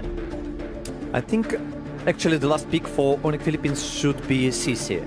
That's from my perspective, because otherwise it can be a good combination. But they already have the Lapu. Did you mean SRG? I mean Onyx Philippines should ban. Oh, should ban right. CC, yeah. Yes. So that's the option. If we're speaking about SRG, let's go for the mid lane. That's the option. Valentina, what can we also... Valentina Loyi? Valentina Loyi, yes, good bans. Yeah, it looks like they're going for the Luyi first ban here. Are they going for Innocent again? Because I kind of feel like with this Kalia, we should be thinking about a possible Beatrix. Beatrix or Iritel. Yeah.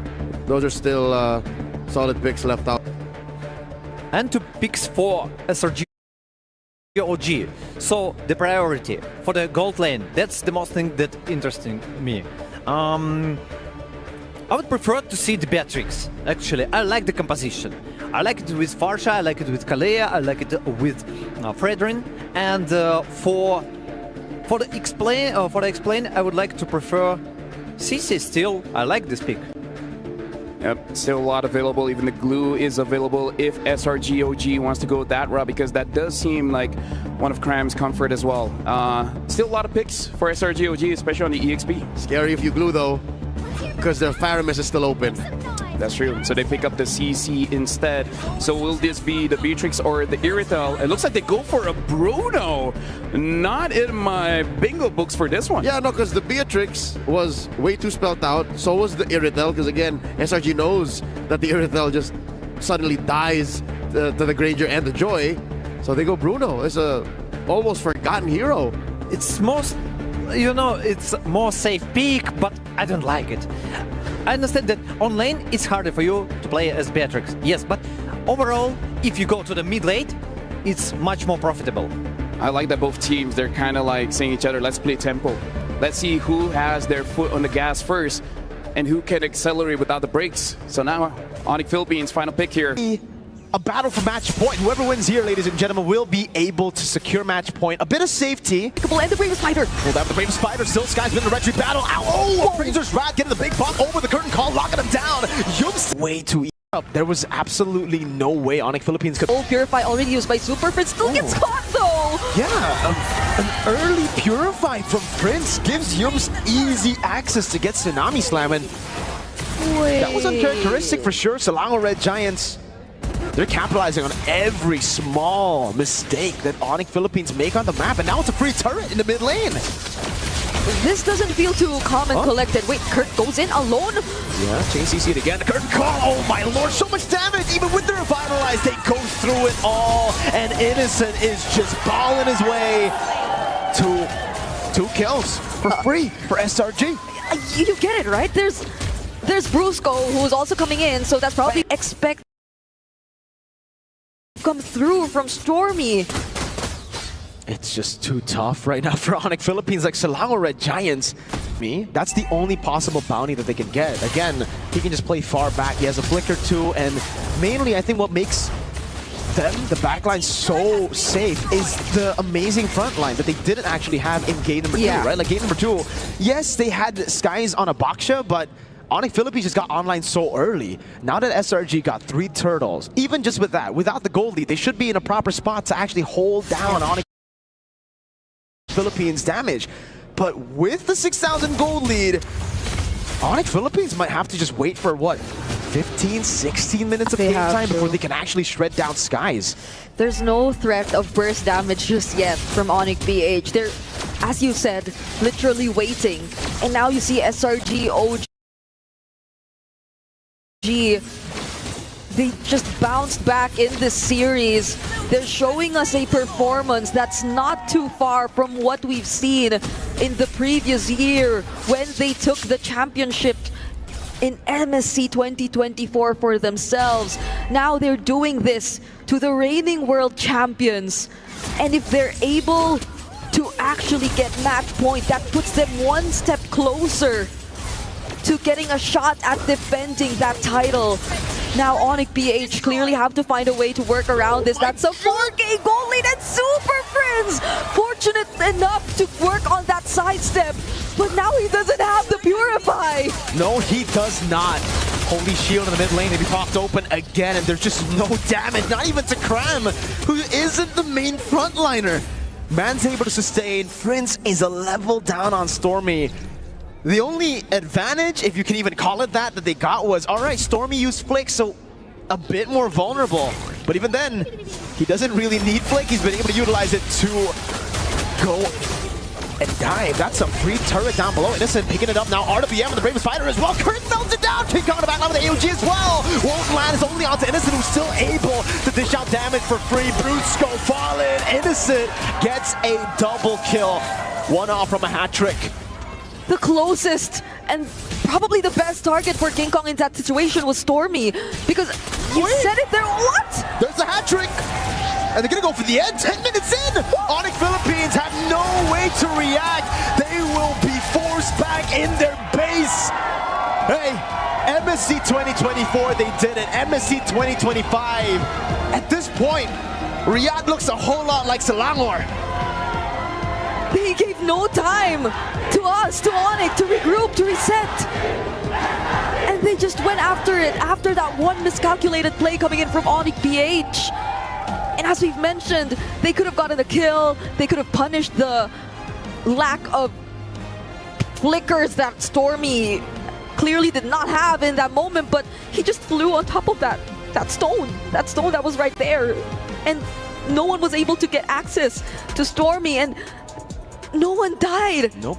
From SRGOG, so it was just so easy for them, especially considering that Innocent was untouched. Yep. He was clearly untouched in this game and in that particular team fight, so whenever you look back at what happened in that... Nope.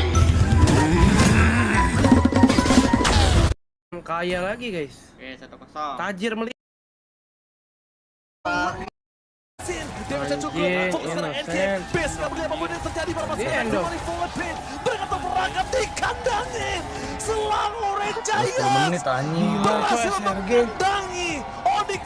Ngeri banget Sergen anjing. Perfect turtle guys. Perfect turtle gamenya jadi macam ini tuh. Sangat cepat Babi. Membuktikan lagi. Wah gila SRG ini satu match point lagi ya, dia masuk. Third day is the final day. इसके पहले हुआ second day. क्या handwriting है रे मेरी माँ कसम भाई, नजर ना लगे भाई. ऑल्टर ईगो है फर्स्ट पे विथ सेकेंड डे, मतलब 12 मैचेस, तो उनके समझो 100 पॉइंट है. और सेकेंड पे एपीजी इनके है 90 points.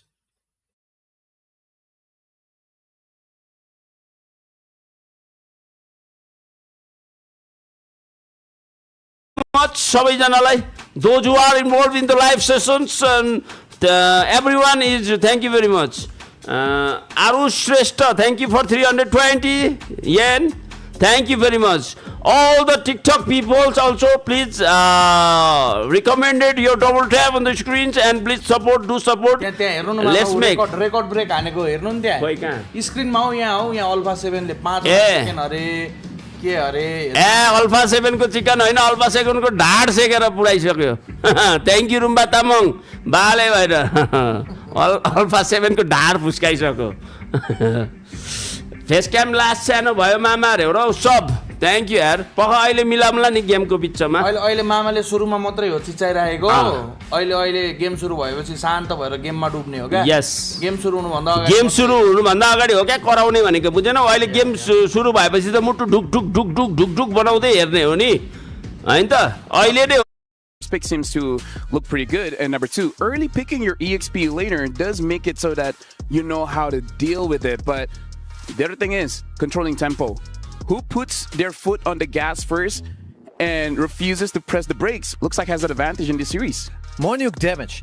You know, the more I see the mid laners that need time, if we're speaking about yes, constant damage, but still, it's not like in the early game. Oh my god, what a numbers. Dude, Cram having the highest damage in that one. I thought it would be either the Bruno or the Farsight. Was like, nah, man, my CC does a lot of damage. I actually predicted that the Innocent should be, but Cram again, he showing us how to play CC. Remember, we already mentioned today about 21 KDA when he played versus RQ on CC, and again, he is doing the same. This is half Cram's effort. Again, amazing athlete, team captain for SRGOG, but also the hero itself. CC is just so capable of dishing out this much damage. And again, this is a byproduct of the lineup that Onyx PH drafted. They're a lineup that likes to fight for a while under their kill box, under the real world manipulation. If that is what Onyx PH wanted to do, SRGOG all they wanted to say was, okay, I guess that means you get to sit under my yo-yos a little longer.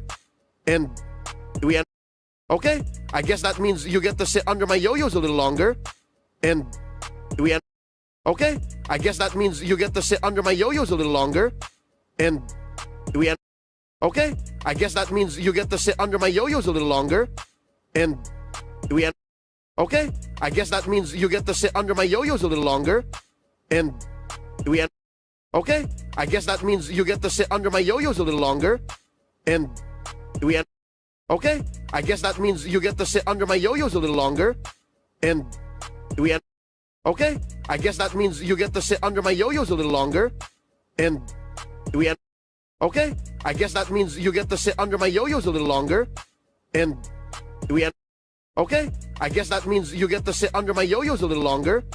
And we end. Okay, I guess that means you get to sit under my yo-yos a little longer. अंदर वो उसका fan होता है भाई। मैं तो चाहता, अरे इसीलिए तो मैं आपको बोल रहा था ना कि एनिवर्सरी पे अगर सुपर रूट राइडर दे देता मैं चला जाता, लेकिन नहीं दिया, इसीलिए तो मैं इस वाले सीजन को गाली दूंगा, लेकिन खेलना भी पड़ेगा, क्या ही बात करें। सुपर रूट राइडर देना चाहिए था, मजा आ जाता। कोई सीनरी एटलीस्ट फ्री देना चाहिए। गोल्ड पास लाइक पबजी सीनरी तो मतलब ये क्या बोलते हैं उसको, फ्री में दे रहा है तो सीनरी तो फ्री में है। एकदम सही बात है।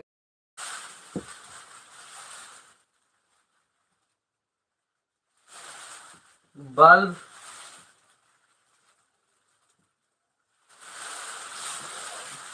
Okay, once again. So cell. This is the cell. Battery. Cell. Battery. Open switch. Closed switch. Resistor. Rheostat. Ammeter. Voltmeter. Wire joining. Wire crossing and a bulb. So these are the electrical appliances. Okay.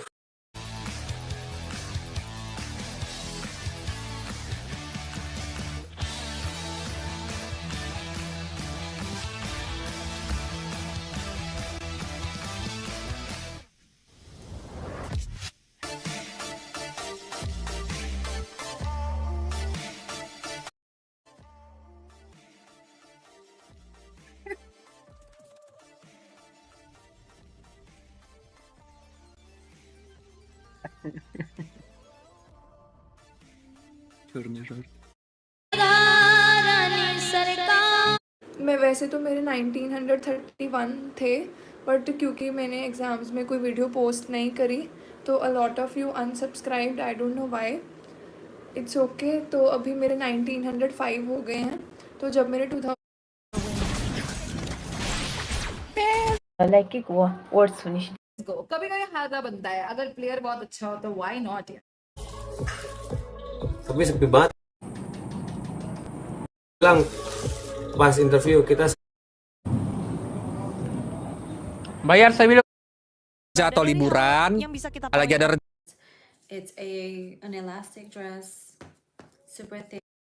The thing, guys, with Stream Sniper is that they actually don't have their own content, so the only way to make content is just to stream snipe other big content creators.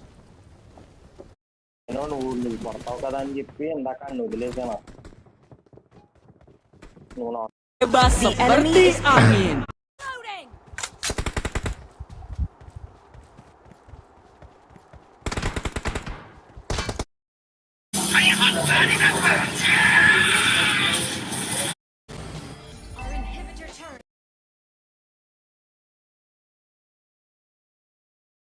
To get everything right.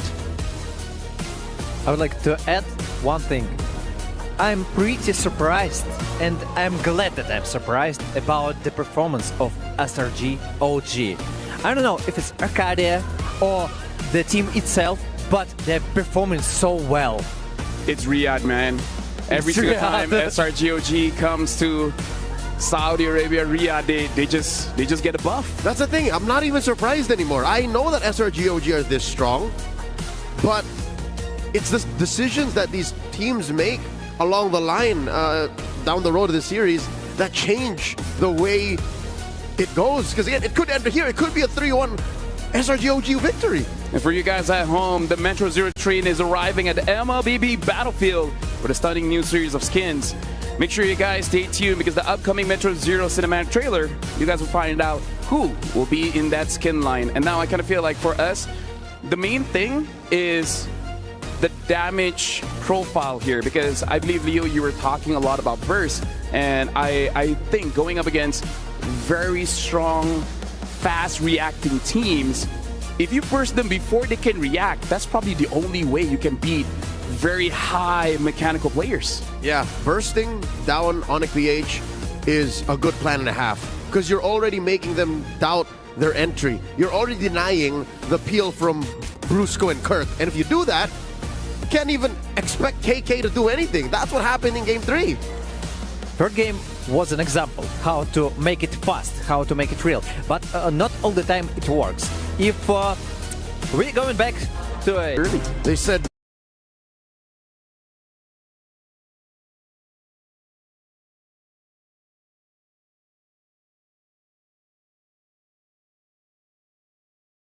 no to the Xborg.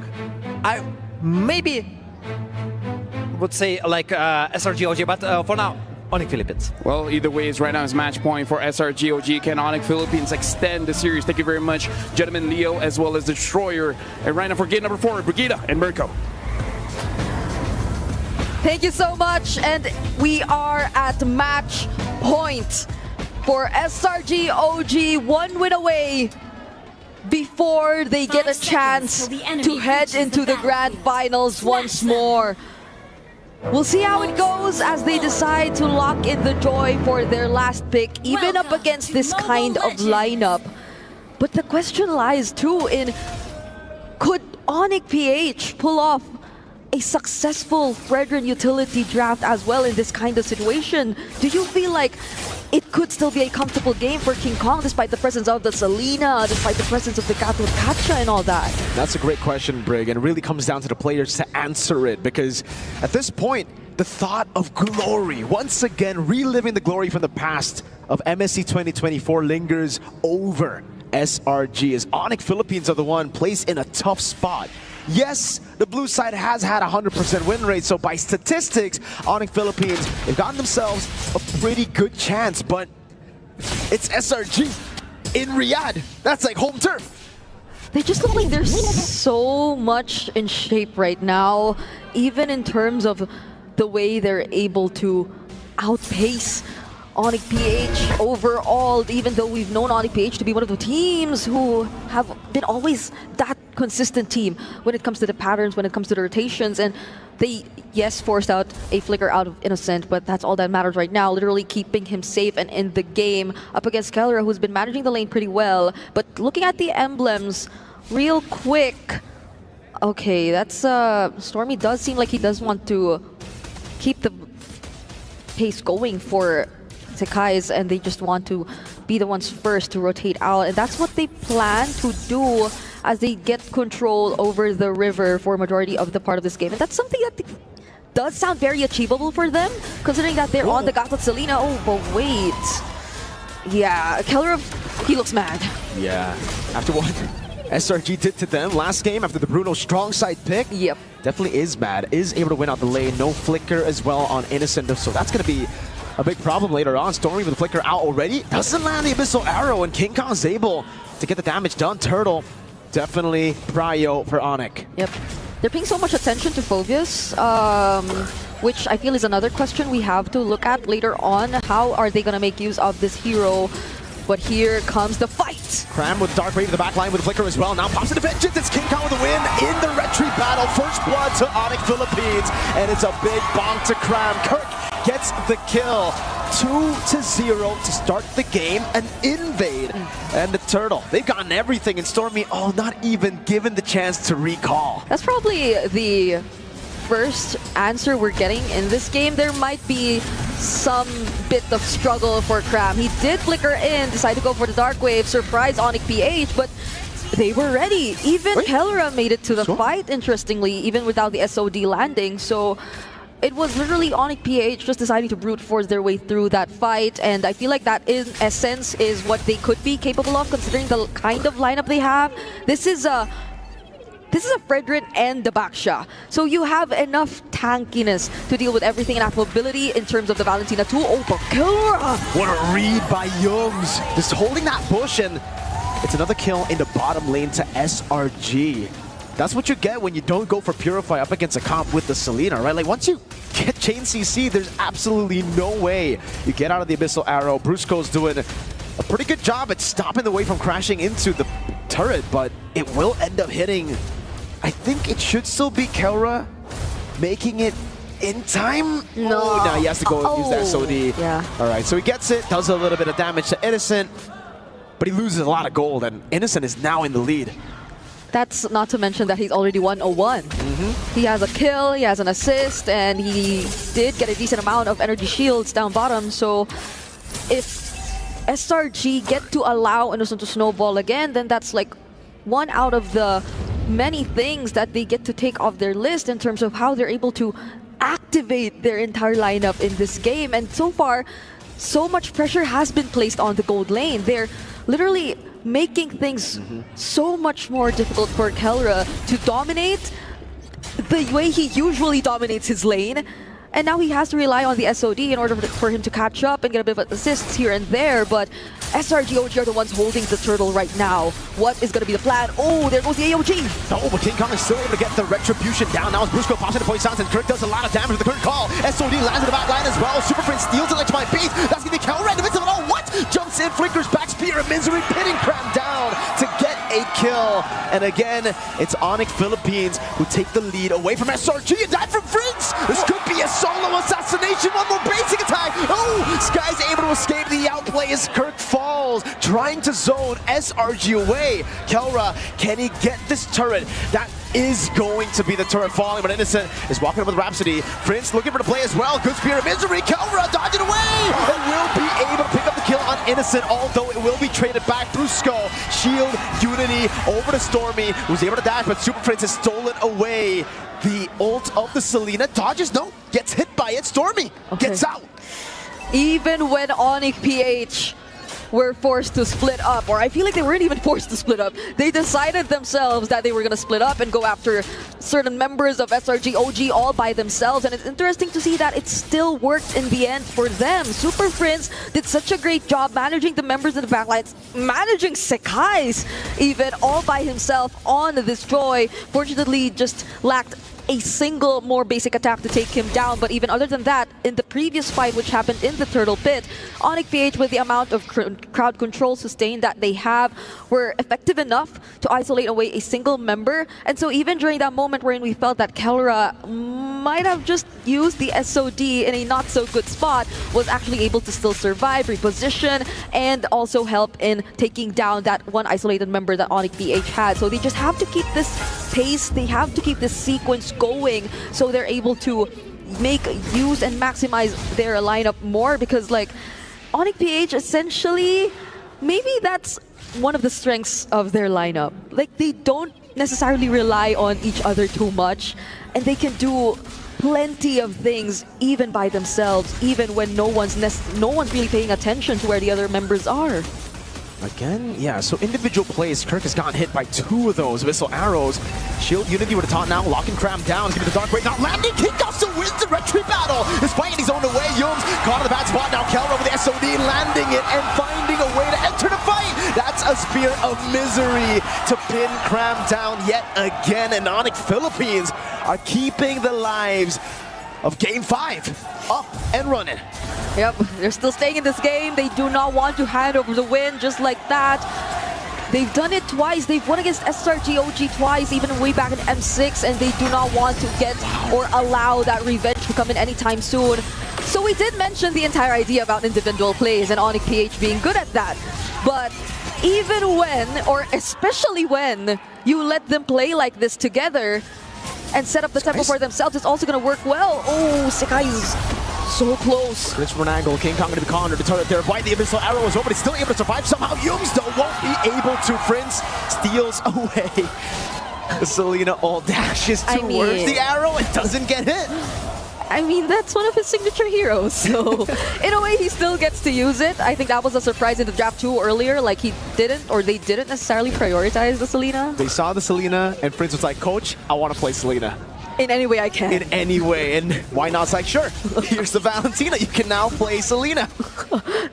I mean, even now, he got the Granger. This was something he did way back too.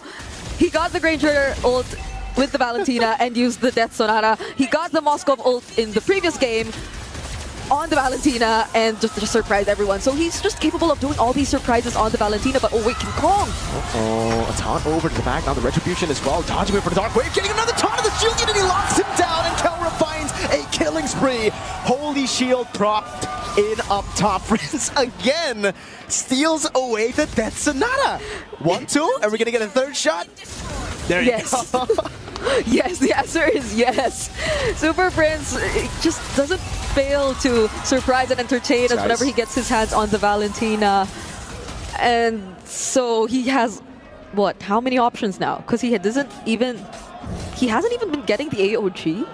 It's been mostly the Death Sonata or that Selena from Stormy. Like, maybe Sekai's could even be one of the best options if you would propose, but Super Prince, the way he's playing this Valentina is just so interesting. And now it's going to be a free objective going to the hands of Onyx PH. And this all happened in 9 minutes in the game. So once again, it's another case of being very efficient in using the Fredrin, as mentioned by our panelists earlier, the face of utility junglers. Fredrin is him right now. Like, the Baksha is kind of like, I think he's fallen off quite a bit. I think maybe because of the hotfix that changed his defenses, he's now much more squishy. So even with the poisons, even with the damage reduction, you kind of have to rely on snowballing early to be the tank that you are. Fredrin on the other side, he relies on himself, yo. He's a Chad. He's a, like, just like King Kong, he's a Sigma male, you know? He just does his own thing, sustains over. And Onyx, they've done a good job at managing the waves up top as well. Kirk holding his own against Skies. This actually might be an electrifying beats used by Skies. He's going to continue to chase Kirk. The Skies, has to go all the way back to recall. King Kong used his Retribution earlier though, but it seems like they still have other ways to potentially set things up. Oh wait, nice Abyssal Arrow. Yeah, but it's going to an amazing disengage. Crime going to be taken down there by King Kong. Walked up way too aggressively. Fritz steals the Death Sonata again. And now it's going to be King Kong locking Stormy down. Kelra with a mega kill. Leaving a Spear of Misery, able to get it on Skies. And it's Frizz with his watch. What? The piercing damage. Kelra got the kill on Innocent through the crystal. And now it's Yums. An AOG stolen. Not even landed. Kelra with a triple. And ladies and gentlemen, in the Amazon Arena, we're getting a Game 5. We are going all the way for our first semifinals today. Man, it's your fault. It's their fault. It's everyone's fault at this point. You know what? If Onyx PH seemed like they lacked range, maybe the constant IMU Death Sonata was the way for Super Prince. I don't know anymore. I'm just trying to make up theories for why he gets all these unique ultimates. But Coach, I want to play Granger. I want to play Granger. I want to play Selena. Like. And it's working! And he played God Thought earlier too, last play. So I'm not entirely sure if you still want to ban the Selena or the Valentina for Super Friends in this case, because like there are just so many potential pickups that could really change the flow of the game, and we've literally changed the flow of the entire series. So let's hear what our panelists have to say about game number 4. Thank you very much, Brigida, as well as Mirko. It couldn't happen any other way. It had to go all 5 games, but this one with Sumpah. Berani aja anjing. Iya, kalau berani aja. Nggak usah kan jemput. Wah. Lagi. Match point dilepaskan oleh seorang Giants menuju ke arah match yang pertama di game kelima. The Beast. Marah Kelra bro. From Philippines. 2 sama boy. Ngeri Freddy-nya iya tuh. Freddy PH emang jago-jago guys. Menurut kalian di pen lagi nggak? Kadang selang unggul, kadang Onyx unggul. 2-2 ya bro. Is real bro. Ini udah ngomong game 5 bro. Game 5 is real. Lagi sih ini guys sama Onyx PH guys. Onyx PH. Kebal. Langsung. Ntar gua ini dulu ngomong. Mandi bentar. One side you don't want the last insanity to your opponents, but you see like 2 big front laners, like the utility jungler, you see the boxer, and you understand like CC will be on the front line. And yes, it's like the perfect pick for Xborg. Yeah, and from the opposite side, Valentina. Yes, but you overload her. Anyway, you got Selena, you got Gata. Pertama akan menjadi penentu. Dan benar saja total yang pertama. Iya, dan biasanya kalau ngelihat match up antara assassin dan tank jungler yang dimana biasanya assassin ngalah, ini enggak kan? Mereka tetap coba untuk fightnya yang akhirnya menjadi ruginya double-double, turtle nggak dapat, kena first blood juga, yang akhirnya ngebuat pattern farmingnya akan semakin patah gitu dari sosok Joy itu sendiri. Ya, apalagi assassin, assassin kan kayak kalau dia udah kalah di turtle yang pertama langsung dibalikin semua dan friendly-nya unggul jauh nih King Kong. Ya dari segi itemnya, dari semuanya, tak ada yang di sini cuma Kelra dan juga Kirk, terus Super Friends dan juga King Kong tak tersentuh. Ya, lihat Kram 05 kalau buat Kram. Iya. Bukan masalah 05-nya, masalah lebih ke Poviusnya nggak bisa setup. Nggak bisa ngapa-ngapain ya. Iya. One way ticket yang terlalu banyak juga sisi, bahkan semuanya punya sisi power gitu dari Onyx Philippines yang ngebuat akhirnya dari Povius kalinya dia masuk, itu nggak bisa pulang dengan selamat. Nah itu dia perfect objective, 3 turtle, hanya 1 lord. Ini cepet-cepet ya semuanya hari 11 menit ini. Kecuali game pertama kalau nggak salah. Onyx daripada menjadi kebal. The only problem dengan pengambilan hero seperti Valentina, a battle of mid lane seperti tadi, siapa yang menang dekat masa early game paling awal. Onyx mereka kuat defense, makanya dibuat supaya gimana caranya nggak masuk ke dalam late game. Apakah itu merupakan salah satu consideration dari kedua? You like shooting in your leg because you're making yourself less resources that you can use. This is how high stakes competition gives you questions and you got to give the answer, because we started with the best of 5. Now essentially this is a 500,000 USD best of 1. Every pick, every ban, there's money in stake for that one. So honestly, if I was SRGOG, I would consider that Valentina ban, because you don't want to go into a situation where when you lose and then afterwards you're like, we should have banned it. You're right. Now going into the next draft, one must consider what are the mid lane priorities for SRG now. Number 1, ban the Selena. Number 2, put a Farsa or something onto Stormy. Come the turnaround, because we now know that Onyx PH like to put Super Friends in 4 and 5, regardless of blue or red. Ban the Lo Yi, because that's something that you gotta respect too. And then also just ban the Valentina, because usually what do we see alongside that Lo Yi ban, right? We last saw a Novaria ban. And a fair miss. But yeah, you saw that match, right? You saw that match with the game with Team Spirit. It took Onyx almost 20 minutes to try and get that matchup, that team comp online. So it's very risky to play the Novaria. I don't think it's as good as it is. You know, you mentioned like one Loi, one Selena, and then I just one, Yushun. So you don't have that amount of bans. That's the problem. You need to understand what's the priority for you, and that's the thing that I asked to make SRGOG the previous time. When you see the first pick, okay, I just asked do the same. If it worked, go again Farsha and go again Kalea. It's okay. It's a priority pick for you. So maybe that's the reason why they lost. The Kalia finally got banned out.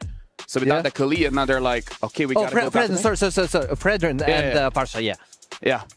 Either way, yeah, this is going to be the final time they draft against each other, and we all expected this. Saying this is going to go all 5 games was not a hot take, but now.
But now you need to live off the momentum.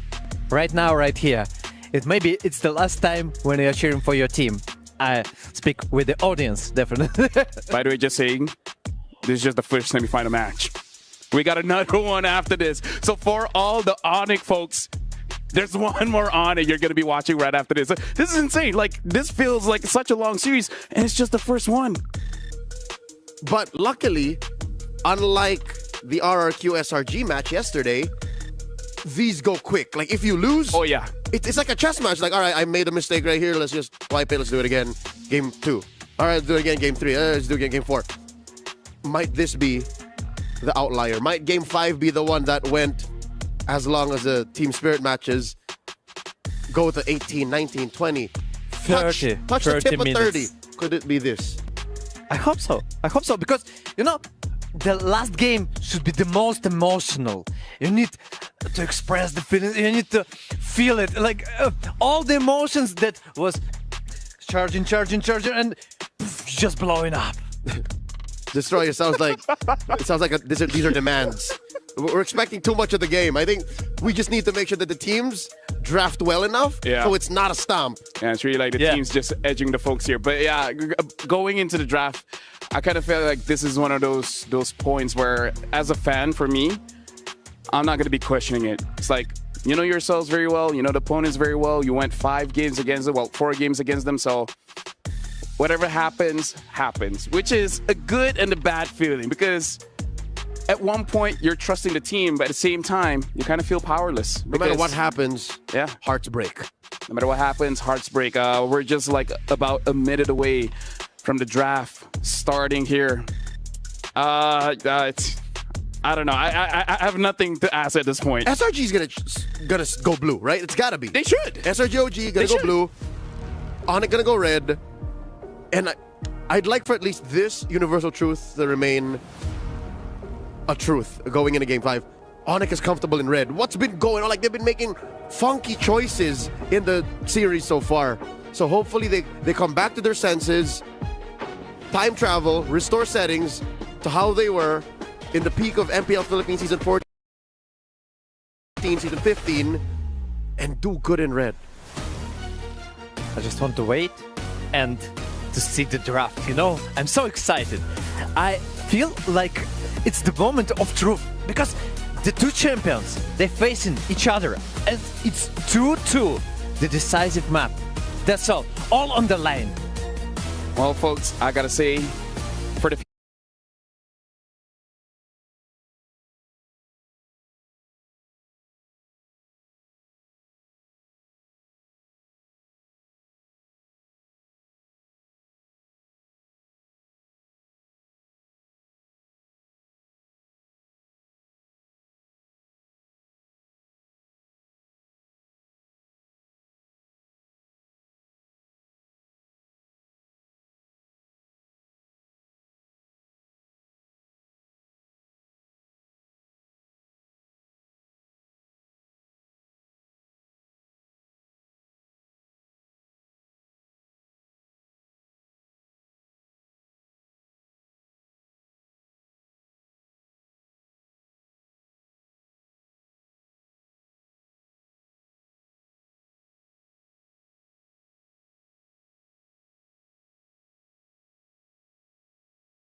priority from the Coach Arcade and the SRGOG, and the last ban is Kale actually.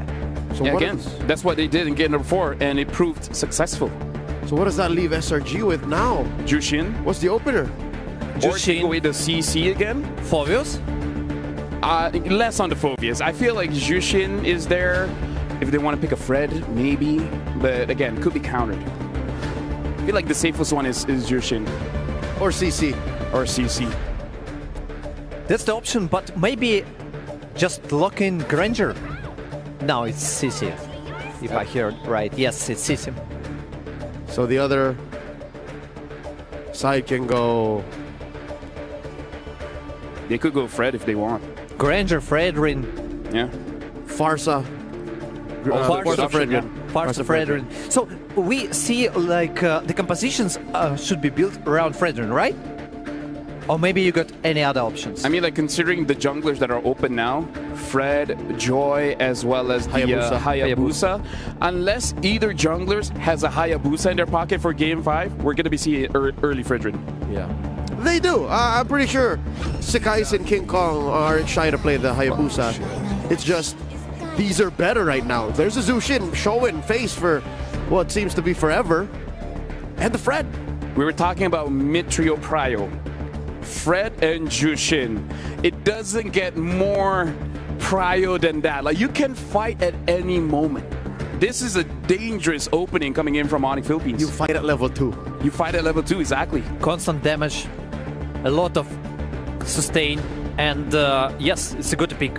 It's a really good pick. But from SRGOG, right now, what should they pick? I think about Farsha. Okay, if you don't pick Farsha right now. Or Luyi. Or Luyi. Yes, it's a good pick also. Ooh. Yep. Picking up the Farsa and the Akai here. So for the final game, looks like a possibility. Not confirmed. Possibility, utility going up against utility here. Haven't seen a lot of Akai for Skies. And there is the variety of the bans. But from the other perspective, you know, they got Akai, SRGOG, I mean, and potentially you can help the opponents to lock down. I gotta say, this opening trio coming in from Onyx Philippines, if this Badang is going to the roam, they could really fight at any moment because the Badang can initiate very well. And despite his role, you know, either EXP or roam, despite building tank, he does a lot of damage. Especially since SRG's picks, a good majority of them, if we're already seeing the jungle here, are going to be softies. Yeah. Akai is definitely not the tankiest when it comes to the picks in the jungle. Now the Arlet gets banned out. Onyx Philippines is pretty convinced that this Akai is going over to the jungle, banning out the Gatot. I wonder what else will they ban out? Because so far, I'd say Yum's only used the Kalia and the Gatot. I also think about the Cho ban. What do you think about it? One of his signatures, we haven't seen it in a while. Yes. Yep. And I don't know who you kick at this point. No good kicks right now. You don't want to kick the Badang, you don't want to kick the Fredrin, and I don't think you can kick the Jushin. Especially since we know she's going to be rocking the Purify most likely. There's a Matilda ban. 2 roamers taken out. Yep. For Onyx Philippines in the last phase of the draft. They're digging deep, like they're really just choking out Yums here. And the last decision, SRGOG. So, I think Granger, they should ban it. Because then, after that, they can exchange of the gold. Like, okay, you take the Moscow, we take Bruno, we take I'm something smelling Harith. Harith? Because it's okay against the Farsa. Farsa for the S-Right, and you open up the Zaman Force, and then she's scared out of it, you know? Yep. But, you know, they ban on the Ruby, making sure that kind of forcing this Badang to go EXP if they want to match up against the CC.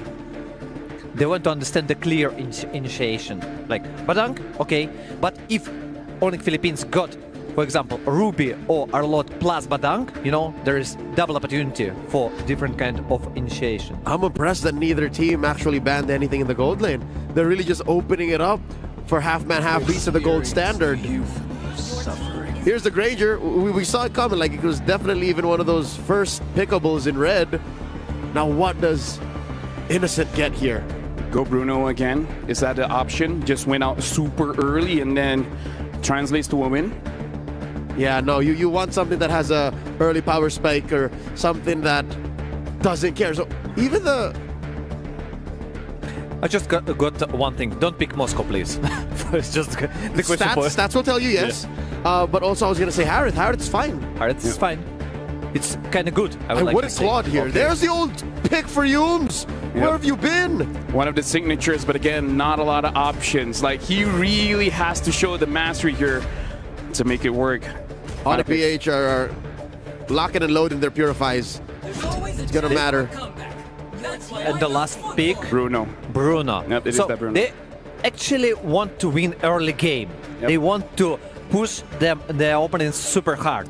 And the Chu is a good decision. Yep, that is mid-game initiative for SRG's rotating kill squad. Onyx PH, they got one more. The jig is up. We know where this Badang is going, and it's in Rome. The Phovius reveals itself. We saw in the previous matchup, not good against the CC, but Destroyer, final thoughts. Just because of the Cho last pick and the good composition that I see from SRG, I want to make a prediction that they gonna win. But I also like the Onyx Philippines draft. I'm all in for Onyx, man. They're the reason why they picked that Phovius last. All right, thank you very much, gentlemen. We're going to the final game of this semi-final series. Brigida and Mirko, good luck for this one. Thank you so much. We definitely needed that. This has been such an interesting take in the draft. Smart moves, mind games everywhere as they draft for the most crucial game that'll either make them stay or will be the cost of their end, of their journey's end here in MSC at EWC 2025. Welcome to the final game in this series between SRG OG and Onyx PH. Will SRG finally get their revenge? Or will Onyx prove once again why they're the reigning champions of the world? What are your thoughts on the final draft, Mirko? Oh, that's a tough question. You really put me on the spot. The Fredrin's great. I liked it. I thought there was going to be a setup for the Arlet Red 3, but they instead picked up the Badang, and then we got to see why. Yep. They really shut Yums down, forced him to play on the Cho, a hero that we haven't seen him on for a while. Yes, we kind of know him for Cho. He's played Cho before as well. MSC 2024 was Crazy Run, SPS 2. But this tournament, I don't remember seeing any crazy plays for Yums on Cho, so I think that could be, you know, again, an angle that Onyx Philippines took with the Badang pick instead of the Arlet. Then they proceeded to ban Mathilda and got that again, taking away his picks. Everything else worked for SRG. So it really is about putting Yums into his uncomfortable spot, and also Skies. Yeah. A guy. Because even the panelists mentioned it. If ever the Cho does come out, who do you even want to go for? Exactly. In Onyx PH's lineup, you'd have to be very picky about who you decide to use the Way of the Dragon on. And even if you do get to land a kick, you definitely have to have Stormy by your side, because that's where majority of the damage is going to come from. Innocent will have to take a bit more time before he gets to deliver in terms of damage. And that's another thing. You don't see how well coordinated or the idea of the combos between the lineups or the pairings in SRG OG's draft so far is gonna work. But that's a mini skirmish before the turtle fight, so let's see who gets the advantage in this first objective of the game. Yeah, good poke earlier to Cram. Now Super Prince to be caught in the mid lane. Still able to get level 4 in time. Pops in the Lancer Flare on Yums. Skies has the heavy spin. Kirk has the Vengeance, actually. Dark Wave already used up. Now going to go for the pick, and it will be on Skies. That's going to be the Inferno Pursuit coming down. Still a red tree win for Skies, but they're airstriking the curtain call, locking him down as Kirk doesn't survive this battle. Stormy picks up the first blood. Brusco caught in the top spot. Yums walks back up. It's a double! Away the Dragon as he flickers forward. Kelra walking into the fight again. A beautiful taunt as well. Cram thrown back into turret range. Fringe with the Crimson Beacon. Now trying to turn things around, but it will end at a 2-for-2. So many things didn't land, miscoordination from Onyx PH, and you see the knockups and the interruptions coming in too well for SRG OG. That heavy spin which just prevented everyone else from coming in, and that 2-man knockup coming in from Yums. So essentially, maybe it doesn't necessarily have to be all on the Way of the Dragon. It's in the way Yums could just literally destroy and break the tempo for Onyx PH here, because that's what we saw in that particular fight. And even that missed flicker combo from Brusco, that meant a lot, because Stormy was just too free. Stormy's 2-0 on this Farsa, and that's not going to be too good if you're Onyx PH. You can really see, I would say, Kirk struggle a bit in that team fight. Yes, he has the vengeance. He knows he's going to be pinned down a lot of times, but I think we would expect the Phobius to do a bit more in Turtle 1. He was just completely nailed down to the ground, and SRG didn't really feel the pressure of the Phobius. It did seem like Kirk and Cram had a battle of their own, because the way that Brusco actually put the wall down in that turtle fight was kind of like some sort of way to isolate these two guys, but Cram had easier ways to work around these kinds of obstacles. Like Cram can just bounce here and there. You could just say the same for Kirk, but so long as no one gets to really proc, or as long as he doesn't get to proc this passive, then it's gonna be a bit more difficult for him to do that. So Onyx have to be mindful of this upcoming fight, because SRG, they just have so many tools to ensure that they'll get the objective freely for themselves. And both of them want to fight for this. They both want to go for it. Yums with the G-Kundo canceled out. No way to drag and follow up. There's a curtain call. Will lock King Kong down. Still, Skies baited in. Kirk going in front of pursuit again. And Skies popping in the heavy spin early. Super Prince popping in a Crimson Beacon. Kirk getting the Dark Wave in the back. And now it's going to retrieve battle. Won by Skies somehow. It's a taunt for Yums. Kelra gets the kill. Stormy with the killing spree. Back again as Brusco goes for the pin down on Skies, but it's Cram to get the kill. Stormy with the flicker forward, trying to go for the stun. Kelra kiting away, and it is a ruthless battle back and forth.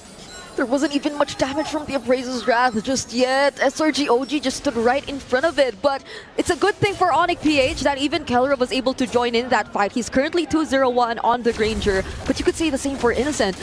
Innocent has been providing so much more damage than we expected him to, even when he needs to take a bit more time on the Bruno. And that's going to be a problem for Onyx PH, because I feel like even Innocent just through the worldie could save himself a lot of times. And now, oh, that's so aggressive! Look at SRG OG! They're just working around their key members so well. The key member this game has been Stormy. The mid lane for Selangor Red Giants OG Esports from the first fight. That feathered airstrike landing on crucial targets, getting the damage done. Even when it's cancelled by Brusco, he's already gotten most of the damage out. Yums, great position. Brusco with a pin down now. Super Fins pops in the Lantern Flare. King Kong tries to go to chain CC him, and Stormy is right there with the taking. Feathered airstrike cancelled out instantly by Super Fins going for the Crimson Beacon of Skies. Pops in heavy spin to go and defend, putting everyone away from Stormy. That was a lot of damage from this 4-0-1 Farsa. You have to admit it. You saw just how Onyx PH literally scrambled after that. It was already surprising enough to see Super Friends go in with a Crimson Beacon blindly in that bush, where there were several members of SRG OG waiting for him, and that could have been something potentially for them, but at least he was able to walk away, not even using the flicker. But I think that's another conversation too. At least for Super Friends, for Brusco, for Kelra, they do have their flickers. But when Kirk does put himself in a spot where he just decides to full commit and SRG OG is just everywhere, he can't find a way to get out because he doesn't have the flicker. Oh. Walking up into the heavy spin out. That's going to be Skies winning the retreat battle. Oh, massive Dark Wave in front of Pursuit to the back line now. Brusco goes for the Fist Crack, and Super Prince continues to chase on. Innocent still kiting, free hitting, Kirk taken down. And it might be a case of SRG being too quick with it. Those are some really crucial resources to go for the siege. They could have gotten more than one base turret, but now they have to be happy with just one. Yep. Onyx PH have a lot of time to work on this Lord, on this objective. Oh, but there was an attempt. Feathered Airstrike. Yums could have also looked for a setup, but at least got revealed just in time as they used the conceal. So as you've mentioned, Onyx PH clearly still holding on. We're 14 minutes into this game. There's a lot of catching up to do when you look at the other matchups, when you look at the other heroes and players here for Onyx PH, but everything looks good. If you look at Kelra, King Kong just a bit more behind in time, in terms, or if you look at him in comparison to Sekai's, but at this point we're transitioning into that part of the game where it's just really gonna matter on how you're able to serve as the front, how you're able to use those crucial energy eruptions, set things up for your team. Everything is, it's gonna have to rely on Kelra. It's all on Kelra. We've seen him pull off masterful comebacks, clutch moments to turn things around against Spirit, against many other teams in the past, against RQ and SPS too, but now against the Red Giants, he's going to need more than just a miracle, because you're right, Brig. It's just on Kelra. Onyx Philippines usually in a comeback, they have much more damage dealers. Here, they have one. They have one dude. That's why I took my time. I've been trying to think of where else could the damage come from. Who else could they potentially rely on? Because you could expect Super Friends to be another layer of crowd control, another way to set up to find the knockups and certain members of SRG OG, but not unless he does have the Sky Piercer too. We'll have to double check that later on. But it does feel like it's a bit more of a utility that Super Friends is serving right now in terms of Onyx PH's lineup. So how well could they protect Kelra? How well could they play around Kelra? Lightning Truncheon for Stormy. That's going to help him in, again, those feather airstrikes. If he just finds one on Kelra, it's going to hurt him a lot. There's no respect from Kelra as of this moment towards Magic Defense. He knows, not even with a nature, he knows he's the only guy here to deal damage. He needs to go Glass Cannon. That means he puts himself in a tough spot, but you've got to play with those little margins if you want to win a game like this. 8,000 gold behind against a composition that by all means outscale them. Selangor Red Giants OG Esports are literally en route to making it back-to-back to an MSC Grand Final at the Esports World Cup. You have to manage the waves.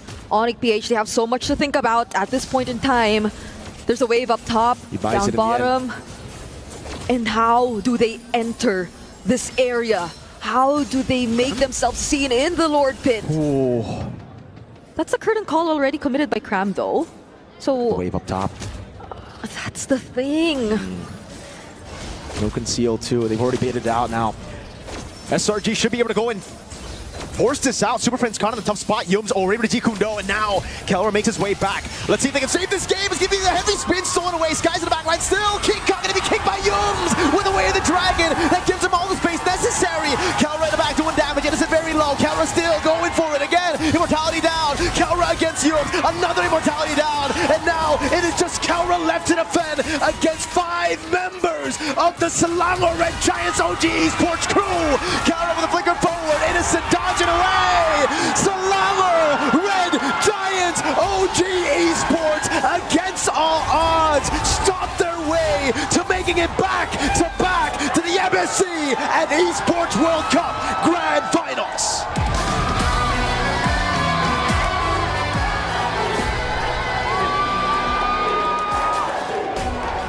SRG OG, they get their revenge against Onyx Philippines. And now they return to the grand final stage with that shot of being the first ever back-to-back MSC champions in all our history in MSC. What a moment for them, what a performance even. All the adjustments that came in at just the perfect time. Last year, they turned from mortals to giants. This year, we get a chance to see the giants become immortal.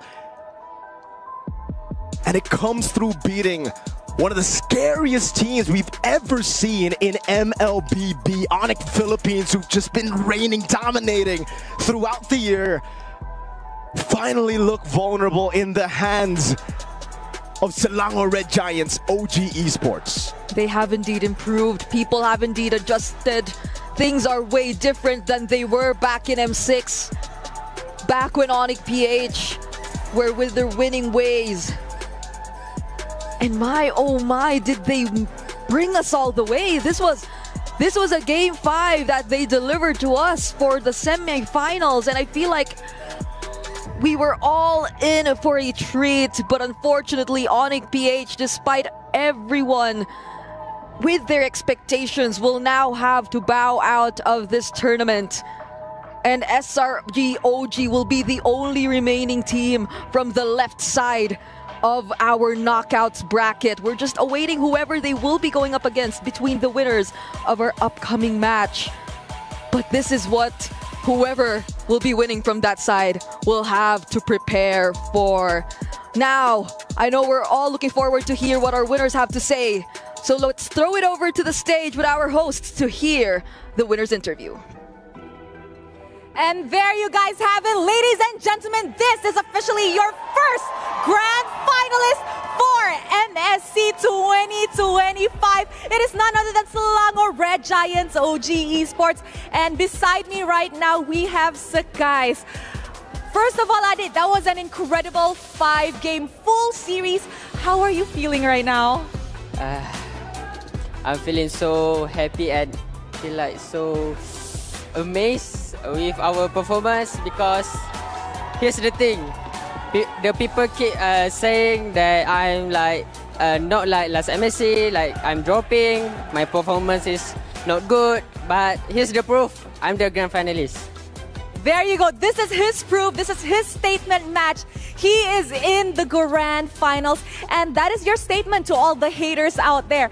Now, so guys, we know that based on the track record, SRG OG has never won a match against Onyx Philippines. And this dates back all the way to M6. Right now, today, you guys actually eliminated the reigning world champions. What are your thoughts on this, and how did this even happen today?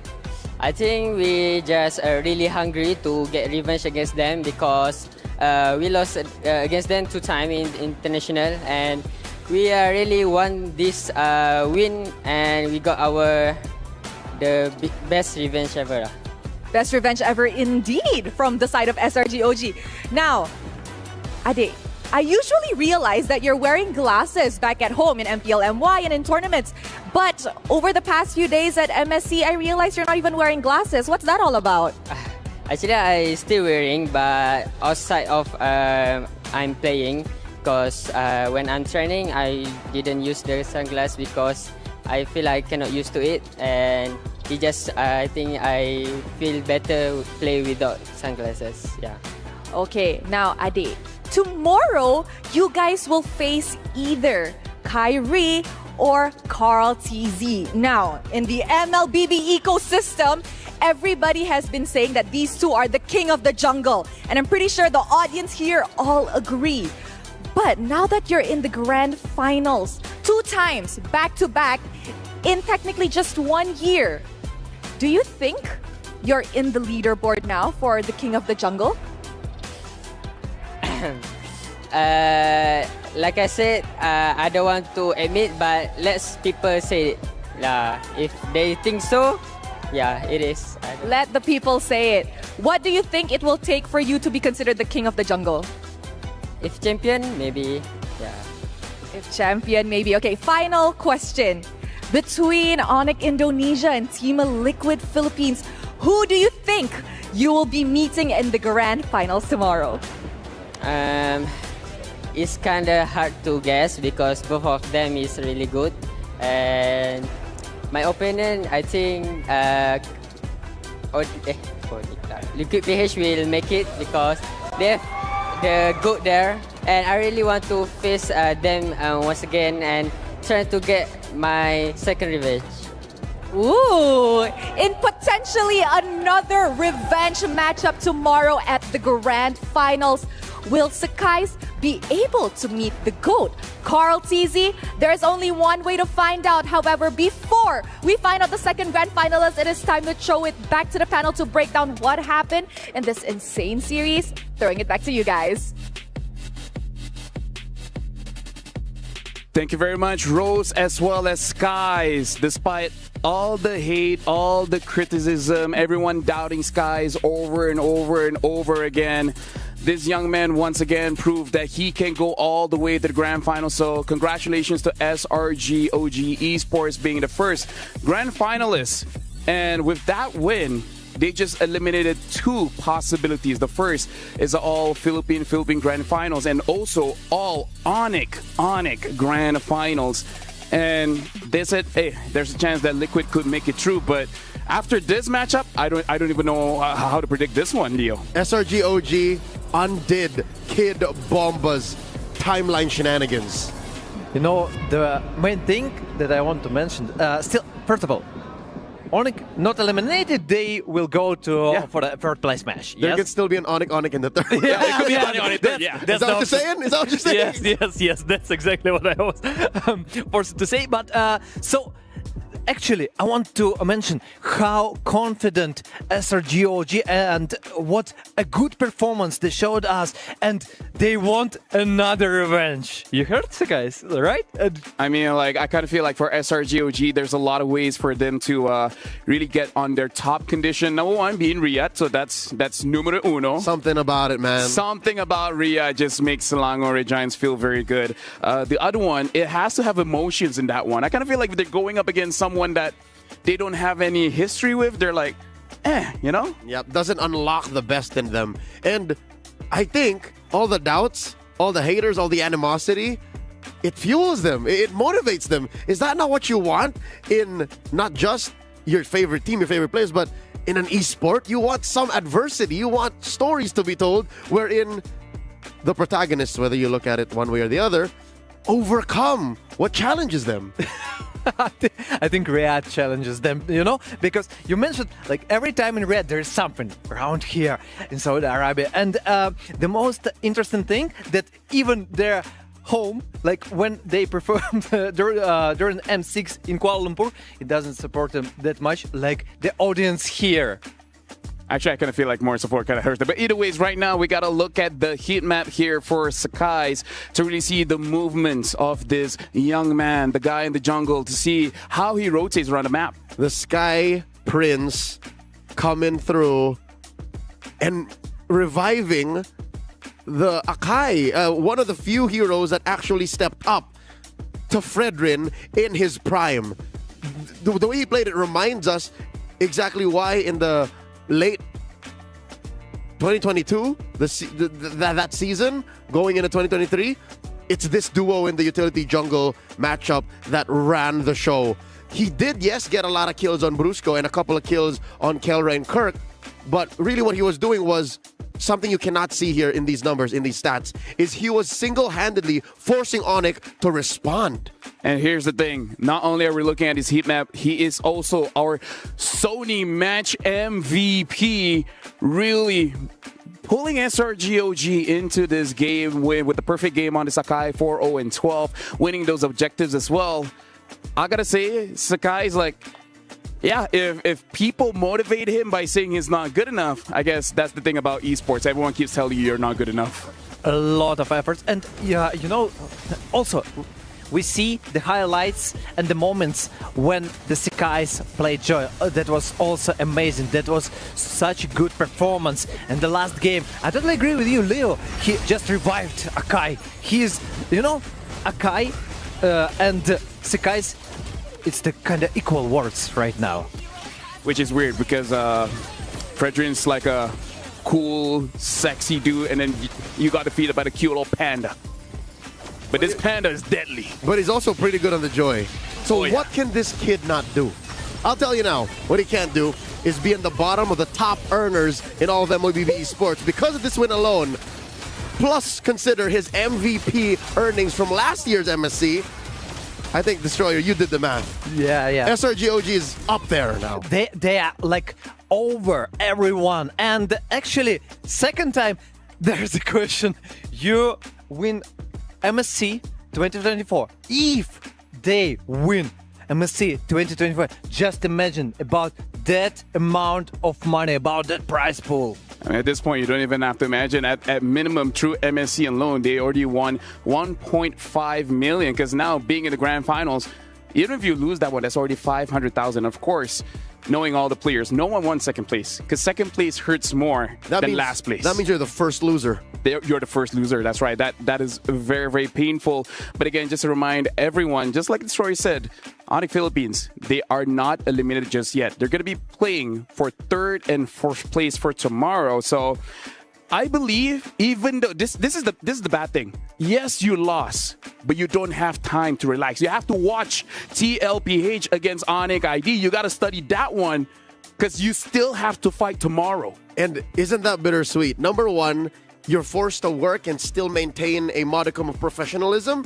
and esports competence because you're still playing tomorrow. And your two potential opponents are number one, your heated rival from the previous season, season 15, that you went all the way with, that you swore you could have beaten. And the other is your brother in arms. The dudes who wear literally the same damn jersey. That even sounds painful. You know, this the story. Oh, it is painful. It is painful. That's kind of painful. Not a lot of love in esports. Nobody wants to be the super fam right now, and that's why they need all your support. That's why they need your love. Definitely, guys. Support them in chat, everywhere, right down in social media. They need it. They still have to compete. They still can reach the top 3. But let's just say, while we have time here, how insane is our top 4, man? Like, these are legit the best of the best that the world has to offer. And these are the kind of games that made us feel lucky to be working in this environment, man. Yep, yesterday we went 9 games out of a total 10. Today we're on the way to beating that again because, folks, watching at home, come on. You think Liquid versus Onyx will go less than 4, less than 5? Nah, man. Nah, man. Full no series. way. No way. If it does, something went very wrong. I just said full series, and maybe I cursed. Maybe that's the reason. But potentially it should be 10 games. I mean, 10 maps for today. And I'm pretty excited to see it. Speaking of which, let's actually move on over to that kind of topic here. Team Liquid Philippines going up against Onyx Indonesia. Both teams are S tier, but only one team can go to grand finals, meeting SRGOG. So now, Team Liquid as well as Onyx ID. Let's not put predictions. Let's just talk about the strength here. So, Leo, tell us the strength of Team Liquid Philippines that we could look out for in the next matchup. Team Liquid Philippines are top of class across every lane. You look at mid, jungle, that trio, deadly. They team fight whenever. Talk about initiative, you talk about tempo, they got it regardless of the kind of draft that they end up with. Side laners, you got the Apex Predator, Sanford, and then you have the Filipino sniper, Oheb. Oheb is the hungriest he's ever been. In his whole career, this is the hungriest he's ever been. His first time in Riyadh, you can't count that out. What about you, Destroyer? If we speak about Onyx, right? First, and the most important, coach here. First of all, let's begin with it. And if we speak about the composition, I like really much about the cooperation with Keyboy and Kyrie. And I think the most priority thing that we should look for is the versus Kyrie and the Carl Tizzy. Here, the thing that it's the battle of the jungler. Now that you've brought that up, let's just take back into consideration the last series. Lancelot, Yisun Shin, forget about it. For some reason, it's so easy to kind of force joy into certain situations. Hayabusa, then you see Shadow Fam. What does that mean for Kyrie? Because we know that Carl Tizzy is very capable of playing Akai's, Bakshas, Fredrins. That's how he won his second world championship. I mean, like, if we're talking about jungle picks, the Hayabusa for Kyrie made a lot of highlight plays back in M4, one of his best heroes. And he has that AA Mon. We don't know if there's any other secret picks. I mean, like, here's the thing. People get criticized by saying, why you pick up Amon? That's not a good hero. But here's the thing. That's Kyrie. Oh, no. That's Kyrie. And he played Hayabusa, by the way. Not long ago, yesterday. Yeah. It's just the way that the draft is going. That's why Hayabusa is kind of a question mark now. But no, gentlemen, I think it was during the group stage, I think that I tuned in. Was it not you or Gideon who talked about it? Wherein the reason why Amon is a hot pick right now is because of the double, triple marksman. Yep. You just put a beat on someone, pop, you press the button. There's no way you're dodging this. You're dying. In a way, that was their answer towards the Yisun Shin. Lose early game, but then once you get items, you one-shot everyone. And now, folks, while you guys are still here, we're actually going to be going over to an interview with Onyx Philippines in regards to how they feel after the matchup against SRGOG.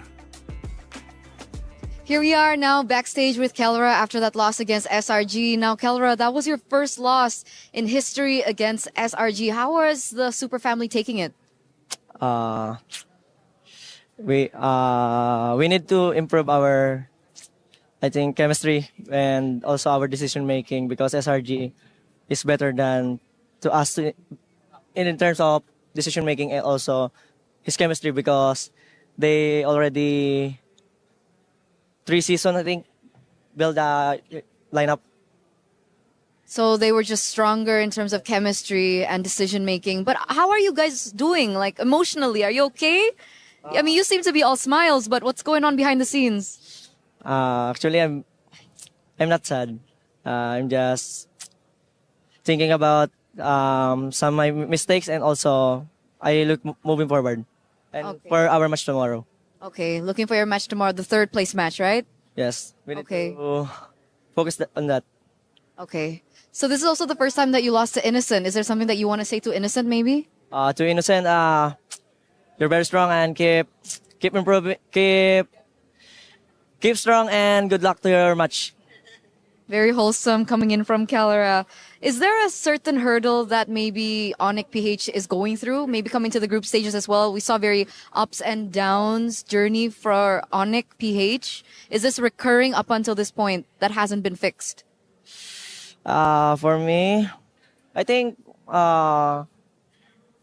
we fix our we fix our mistake in group stage, and I think because we lost because SRG is better than us today. Okay, just for today. So what difference was there from SRG back when you met them at M6? Because technically you swept them, to SRG now. What was the difference maker? What changed from SRG? In M6, it's a big difference because in M6, Onyx is very dominating and our playstyle is very different to other teams. That's why we dominate the M6 and win straight, undefeated in M6. Okay, so it's just a different meta maybe that was happening? Meta and also assassin meta that time. All right, so that's the main difference, ladies and gentlemen. Maybe finally a message to the Sonics, Calera. You may talk in Tagalog. Tagalog? Sa mga sumusuporta sa amin na Sonics, sorry kasi nabigo namin kayo, pero promise namin na babawi kami sa mga susunod namin tournament. All right, once again, thank you so much, Calera. Good luck for your third place match tomorrow, because we're going to head over back to the studio. Thank you very much, Eterna, as well as Kara. And that's the championship mentality. Even when Eterna is saying, like, how do you feel? I'm not sad. And that's the thing. He doesn't have a choice. He cannot be sad. He has to think of tomorrow. She didn't have to do that, but she still did. An interview with the losing team. Eterna, you're a champion too. But also, the teams that are going to be competing tomorrow, Onyx PH plus whoever loses the next series, are also in for... Like, who has it harder? The team that lost now or the team that's going to lose later? Either ways, your mentality is going to get tested. You guys are looking at a knockout stage bracket. It has been confirmed. SRGOG will be the first finalist here, and Onyx Philippines will be knocked down to third place match. After this, Team Liquid Philippines going up against Onyx Indonesia. Now, I know both of you have a lot to say, but right now we're going for a short break, because after this, it's going to be an intense match. Team Liquid Philippines going up against Onyx Indonesia, who will go to the finals.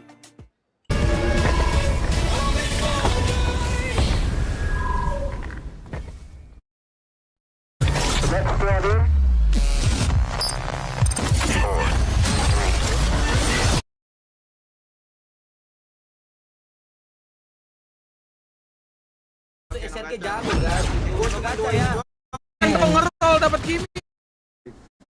Nongol di map lu lihat. Gak gerak coy selama semenit ini. Bisa juara. Dia ngelet kan. Iya. Bisa. Udah juara. Tadi ya. Enggak mau lagi reset. Seperti besar. Besok main atau yang harus masih main. Ternyata habis di bawah. Guys, untuk gambling nih, sabar dulu nggak sih SRG? Itu apa sih bro? Mereka juga bukan hanya tinggal diam, mereka juga mau komen. Sabar bro. Mereka tahu atas anjing dipaksa reset lornya basat. Melepaskan Karel Lord adalah Grengernya masih main. Jadi sama kayak Grengernya dipegangin Cici anjing. Outplay kan 1 orang 5. Anjir. Satu raja. Wah, strayanya. What a play by SRG. Anjing. Anjing grand final, back to back grand final, anjing SRG cok. Final lagi, Cok. Masih punya kesempatan untuk Bener-bener salah call out Satu langkah lagi bagi mereka yang harus dituntaskan. Oh my god. Gondrong Dua tim gaming, besar guys. bermahkota. gaming Satu ya, kerajaan yang harus ke arah besar. Grand final. Dia gol lanjut. Apa? Meta gondrong, Cok. Lah, gue Lu berjaya. kuning nggak, Den?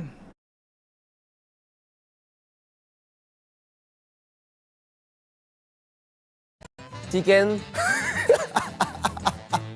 Can you hear me? Can you hear?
But so far, Kyrie, that yesterday on the Lancelot, he was insane. Ini nih, kerja dulu nih.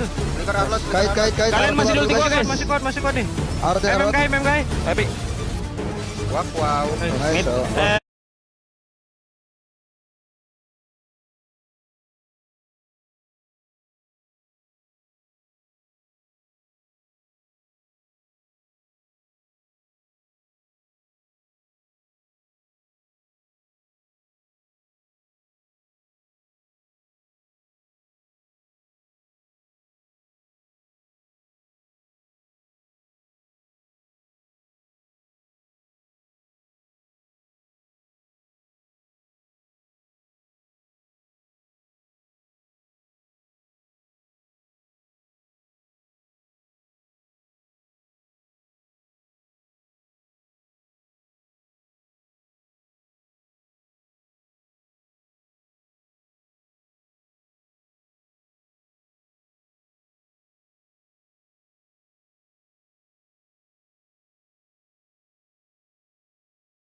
Look at that.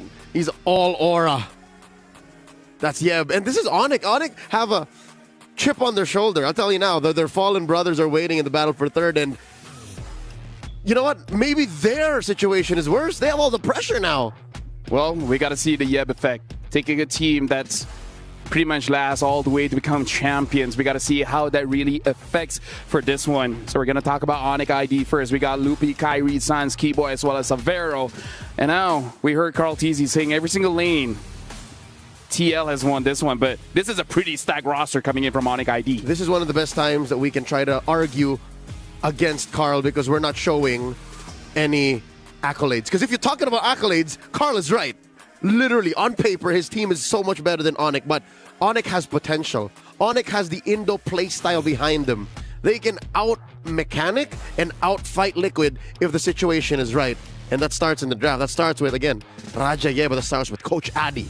That's one thing. Also, I want to mention, Carl Tizzy said, we adjusted to the current meta. And, you know, he marked that down. So, seems like he expects the more casual, the more orthodox picks from Onyx ID than from themselves. Something to note as well, that's exactly what Stormy said in his own interview, saying, so hey, maybe that's a sign of Carl Tizzy saying the same thing.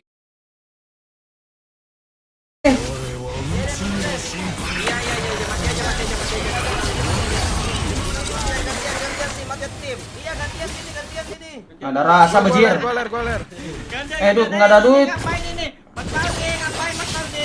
Ya Allah, Mas. Udah belanja ya. Wishing letter nih, sabar. Farming gue diambil sama Factor gue ini anjing. Tower dong kita kalau kayak gitu.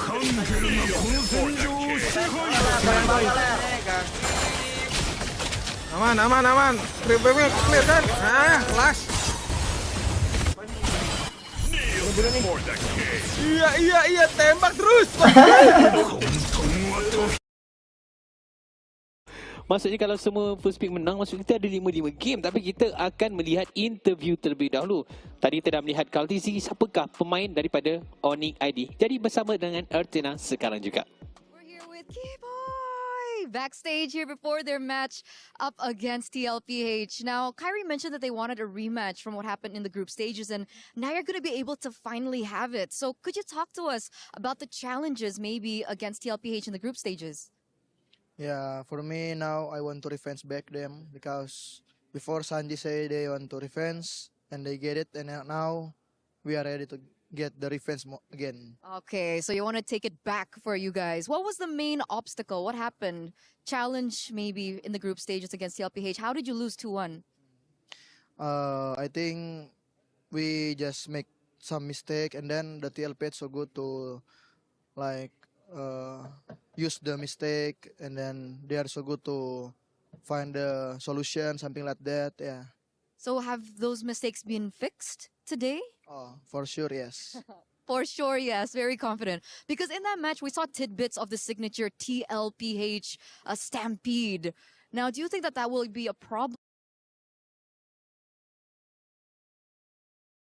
for you guys today? No, I think. No problem. All good. Because back in MSC 2023, you were the finals MVP.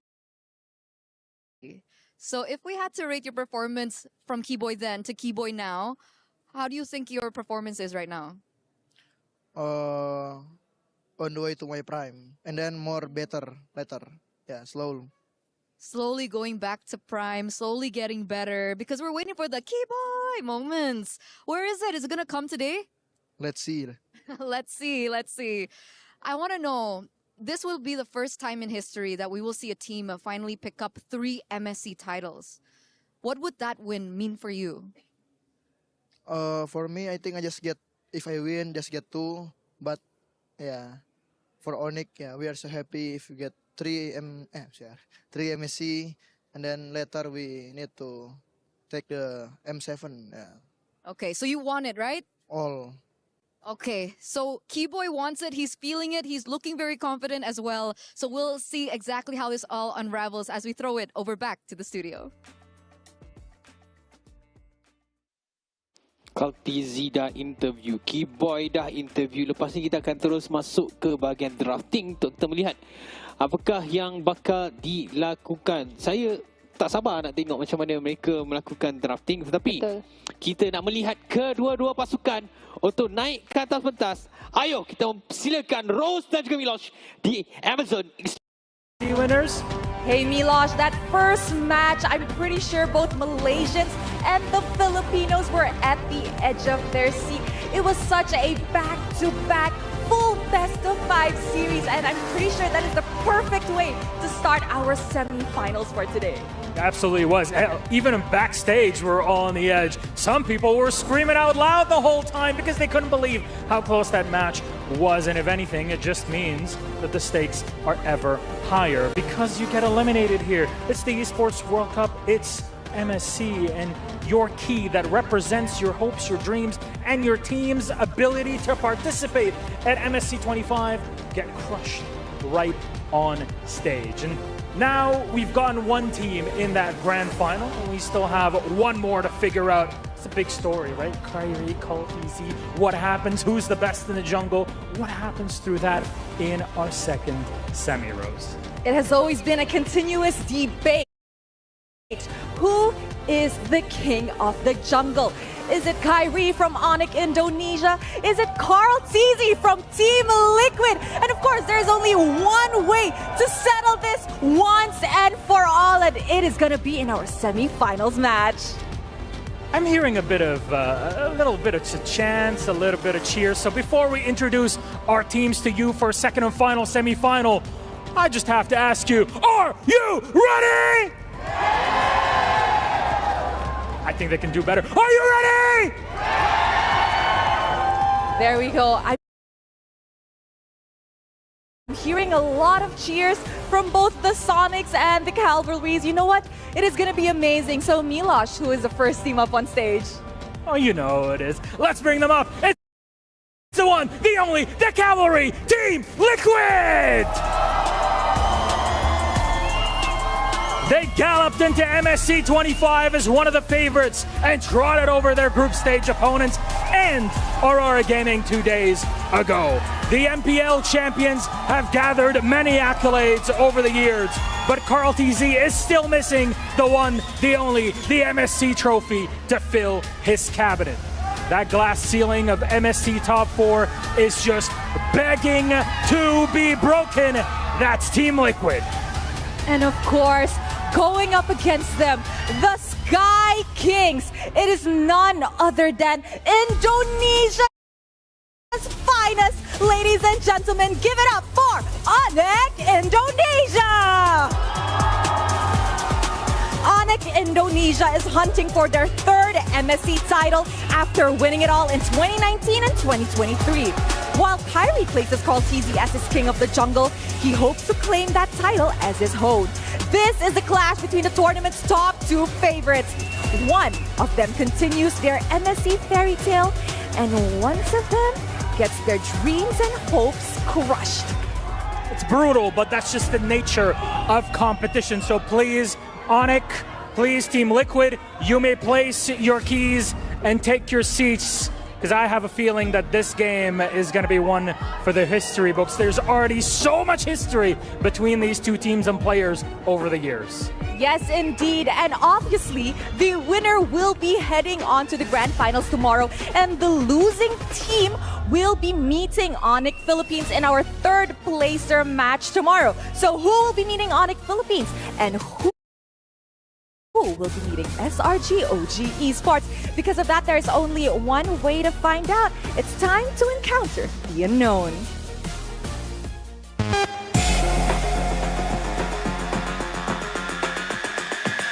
I'm feeling really good because we've played like clean games, and I really do hope that we can also improve in our next games. 27 flickers up to Sensei still gonna get taken down by the GOAT.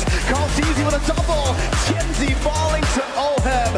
When we fought Mythical Seal, our mood was just like usual. Whenever we face against any team, we just focus on ourselves and just do our best in the game. Now Ken with the glowing blood follows through. Kai with the shadow kill.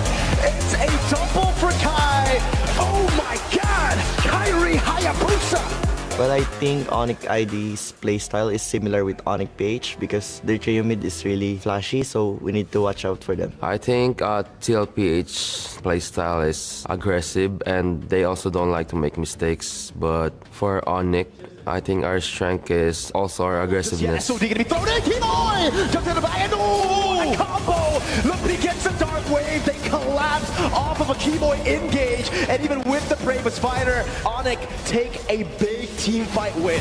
Down, a Predator's Wrath, another kill over to Oheb.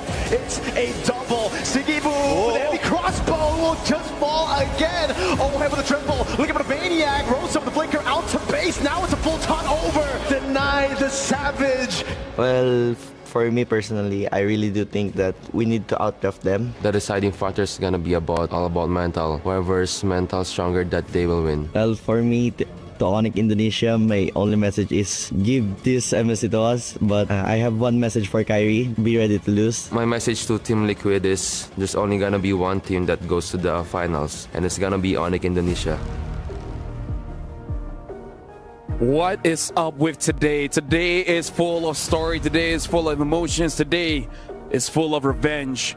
We just had the SRGOG against Onyx Philippines Revenge, and then this is going back to the group stages when that was an amazing matchup between TL going up against Onyx Indonesia, where eventually TL won. Now we gotta see, can Onyx get their revenge? But now we got the quote coming in from the GOAT, Carl Teasy. I hope we can reach that flawless form. Clean games, constant domination like what we showed in Game 1 and 2 against Aurora. That Stampede form is who we are. It also a mental tactic. We want teams to feel the pressure, to get them nervous the moment we start diving them. And even in the pre-match interview, Kyrie and Sanford, them just fighting words. I like how both teams understand that this is not a match. This is not a game. This is a fight. And they're here to win. This is the skirmish that will end. And we will understand who will be the final guy who goes to the grand finals. I like for both teams, they're just going to throw down. And I like that they understand how important it is to get in your opponent's head. The conversation they shared is just basically saying, like, I'm not afraid of you. You should be afraid of me. Yep. So Kyrie was right. This is going to be a battle of mental. Yeah, former generations of professional MLBB esports players would say, good luck, have fun, let's show the fans a good fight. No, that's a given. These guys know that they have to put words into actions, and that's what we're about to see here in this contest. And again, for you folks, this is how you show your support to the teams. Grab the support chest. It's only 20 diamonds, but it gives you a chance to draw the luxury reward of returning MSC skin, Atlas, Rune, Sentinel. Again, show your team's support by purchasing the support chest. But now, going into this matchup, Destroyer, this is going to be an amazing matchup. What is your thoughts before we go in? First of all, I want also to mention, like, during the interview, there was, like, guys, let us win, when I'm speaking about Liquid, definitely. And also, the thing that I would like to keep an eye is the battle between the Lutpi and Sanford. But now, this is interesting here because we're jumping straight into the draft. Team Liquid will have a blue side first pick. Onyx will be on red side second pick. This is a bit of a change because, yes, Fanny gets banned, but also the Yisun Shin. Now, Yisun Shin usually is red side banned because they want it for the first pick. So now becomes the question, what is TL gonna prioritize with this Yisun Shin ban? Now they even ban the Phobius. Yeah, no, even in blue side against Aurora, I could have sworn it was just an attack TNZ kind of maneuver, but no, they've always also banned Fanny and Yisun Shin, regardless of the side, red or blue. So now, with this Phobius ban, they're setting up for opening CC. Kalia is also left open, though that's not one of their main favorites to pick. Farsa is also open. Lancelot gets banned by Onyx, so there goes that. Can I just say, this is one of the reasons why people should still watch MWI, because people were saying, like, what are they doing? Why are they first picking CC? But lo and behold, semifinals, CC is becoming hot pick. And now the first pick is, I mean, here's the thing. I mean, yes, but no, please. Leo, give us a brief history on Sanford on this Arlet, in case this is Sanford on the Arlet. No, it likely is because he comes from a long lineage of explosive Filipino XP laners. I'm talking about two-time world champion Flap Teasy, the Filipino cannon. He is of the same thread. He is cut from the same cloth, and this is likely going to be that. I'm just curious. They set it up. They banned the phobias. We should have seen this coming. Destroyer. Sanford doesn't care about how you feel. Yeah, he doesn't care about the stats. I know that Sanford. I know that he's super good, that he's super confident. I know how, like, the amount of power he got in his hands when he's playing Ireland, but I don't like her a lot. I mean, during MSC, you know. You also understand my feelings, please. Liquid lock in for the first phase. When that's Zushin on Sanji and getting a Gatot Kacha on JPC. I told y'all it was gonna go on Sanford. Now Onic, they put the of course CC as we all know, it's a broken hero in XP right now, and the Fredrin in the jungle. There goes the whole assassin Kyrie situation. I don't know how Mirko's gonna shout Kai on this. It's literally a utility jungler. I think they should prioritize Sans right now. No, I think actually Hayabusa should. Okay, never mind. It's Kimi. It's Kimi. I know Magila. Yep. So here comes the trio from the one and the second side. We also already understand the XP lane and we see the mid lane priority. Well, even in the conversation that both teams have, even Sanford agrees that for Onic Indonesia, the bright light coming in from Onic is coming from that mid trio, and they're already setting up something very strong here because Kimi and Fredrin, this is just Fredrin giving Kimi so much free space to do whatever she wants. Yep. And, you know, in a way, yes, it denies the Fredrin and the Arlet combo, but at the same time, hey, that's a good opening draft coming in from Onic Indonesia. You can just slap anything in Rome there to support this Kimi-Fred duo. So now what else is open? Gold laner. We still don't have any gold laners. What's left for the young Savero and of course the Filipino sniper. Sniper. Beatrix. Beatrix open. You can also still Iritel. Ranger didn't get banned, so Ranger's actually still out all the wild. laners. Most of them. Yeah, most of them. Except for 1-1. Yeah, only one is banned, so I don't think the priority will be for the gold lane. Maybe Granger, just because it's a safe pick, you can use it everywhere and adapt for every draft. I think they should maybe expect the bans or at least try to focus on the roam. I do want to see if what happens right now translates to what happened previously, because if we're going back about understanding the meta, where Stormy said they understood the meta, and it looks like the meta is that scale up so fast, the opposing gold laner doesn't have time to get their power speed, right?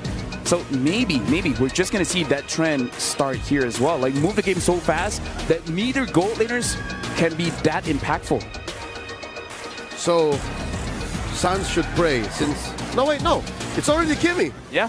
So, is that enough? I was hoping they were going to go Farsa if that's the case, if that's the direction we're going. I mean, like, Kimi as well as Jushin are very good at setting the tempo. It's just about execution at this point. They're both DOT. Yeah. Because again, if you just want the straightest line from A to B the shortest way possible, it's just Farsa. We've seen Stormy do it 2 games in the best of 5. But maybe it's mind games and Kimi potentially is a flex pick. Yeah. I mean, still, you can go gold lane. Yes, most likely we see Kimi mid lane. But maybe here it can be an option and potentially they can pick Farsa for them. But is Farsa that good versus like Arlot and Gatot Kacha? Plus the potential Hayabusa. Carl Teasy could still pick the Hayabusa since they're attacking his utility jungle picks here. No Baksha, no Akai.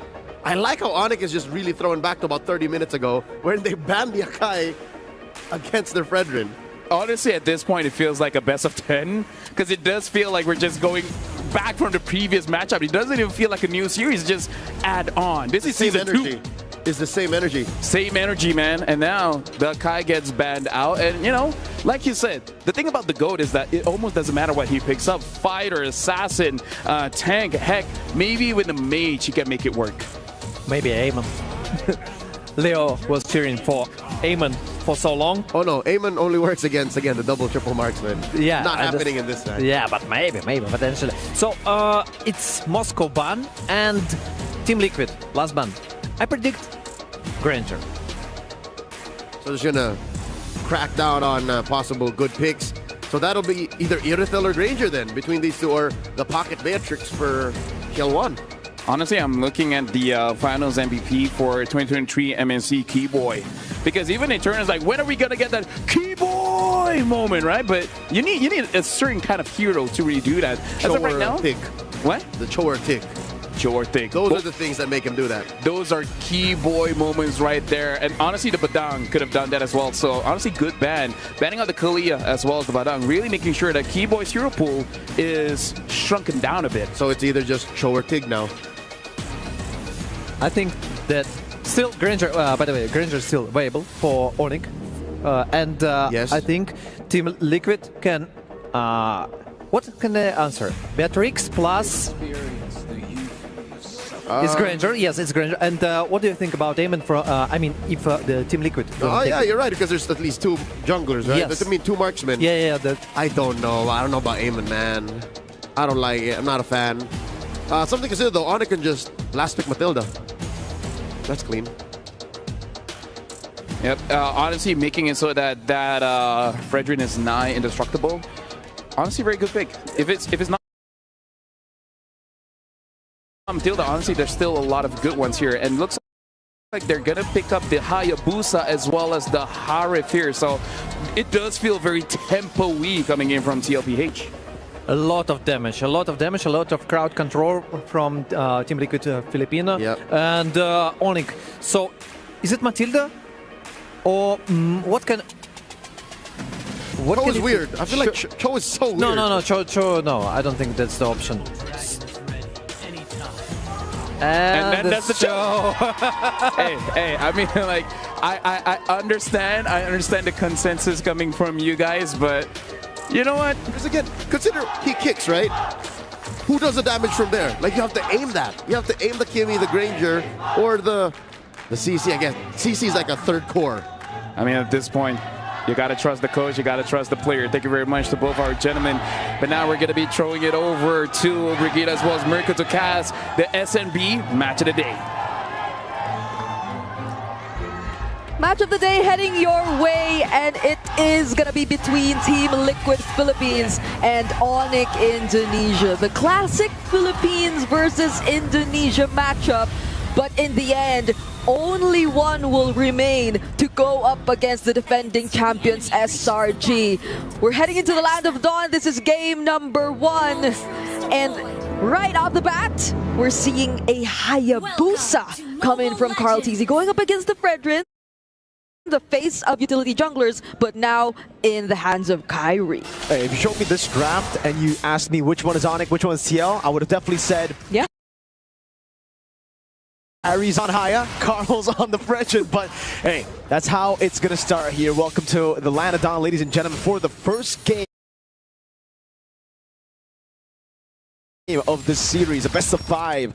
We're expecting guns blazing from the start, but with the drafts, it may not be guns blazing from the start. It might just be, all right, we'll farm, wait for Turtle, and Team Liquid will be like, all right, I will also do the same in trade instead of contesting for Turtle. I agree. I feel like there is definitely gonna be pressure coming in from both sides. They'll try to keep it going for the majority of the game, but I don't think it will be easy for either of these two to convert them into kills immediately because of the damage. And I feel like damage has been another conversation we always talk about, but in the bottom lane, there's a bit of action too. But yeah, I don't think the Zushin could be enough to burst anyone down just yet, even when JP gets the taunt.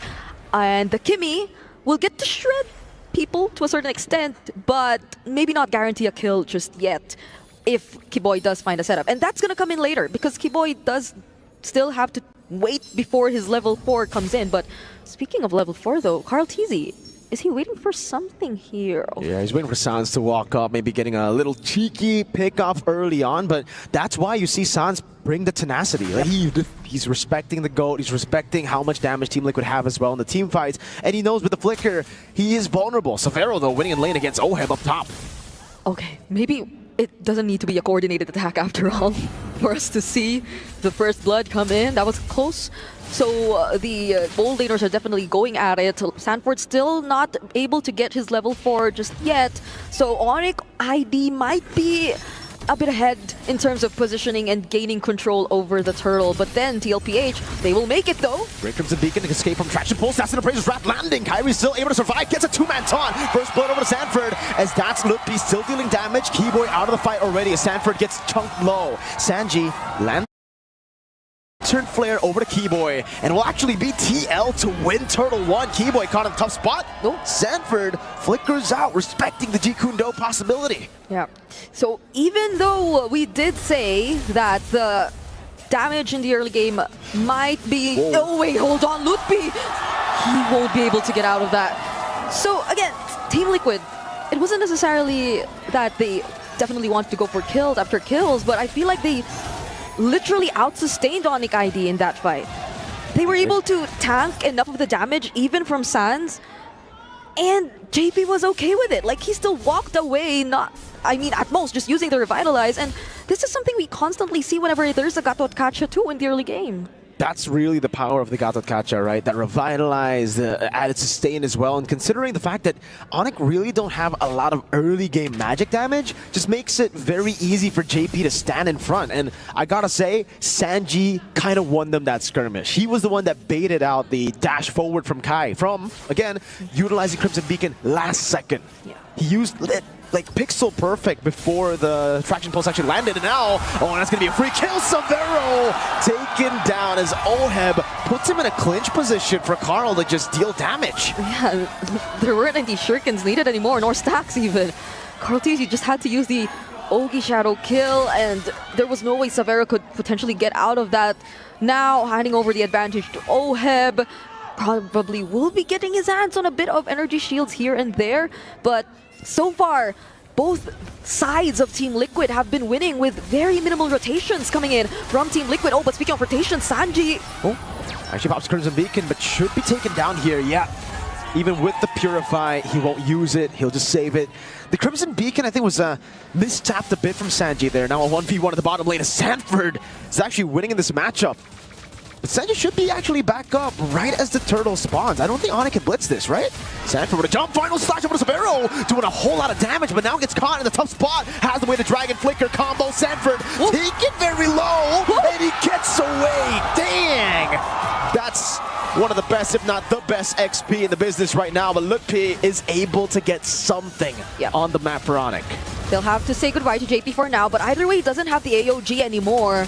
So they won't have ways to set up using the Gatot Kacha, even if he did stay in the game. And so they just decided to save Sanford, keep that advantage intact for Team Liquid, and they will just still hold on to the lead either way. They're up ahead by gold, 1,000 gold, and even despite all that chaos that happened in the mid lane, Oheb was just quietly getting all those energy shields up top. I mean, you could look at how the tier 1 up top is already at half HP, and so Oheb could definitely be a little more active in terms of joining Team Liquid in the fights, because it's not the middle lane duo that's doing majority of the work, because their sides are okay. They could just leave them be. You can see the SNB goal difference here. Only Kimmy Sans really holding an advantage here. We don't really count Keyboy, right? Because he's on a roam. Sanford's so quick with the Vengeance, man. And I'm not talking about the battle spell. This is going to be quite confusing, guys, all right? Lutpi has Vengeance, the battle spell. Sanford's second skill is Vengeance. Lutpi gets a turret down below on the CC. Oheb up top. It's just a trade. I think this is what we expected early on from Turtle 1, but we're seeing it Turtle 2 onwards. Oh wait, Keyboy though, holding the brush.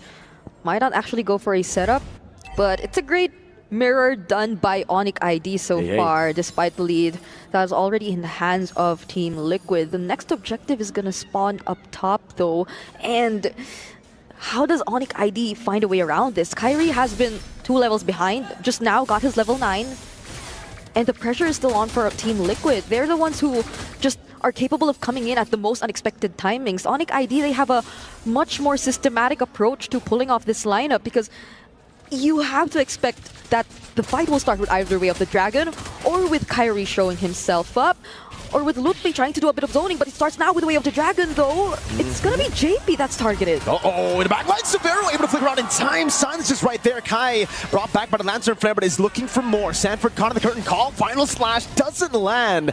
And Onic go back to the mid turret. Lutfi. That's a Vengeance proc and a Vengeance battle spell used up by Lutfi.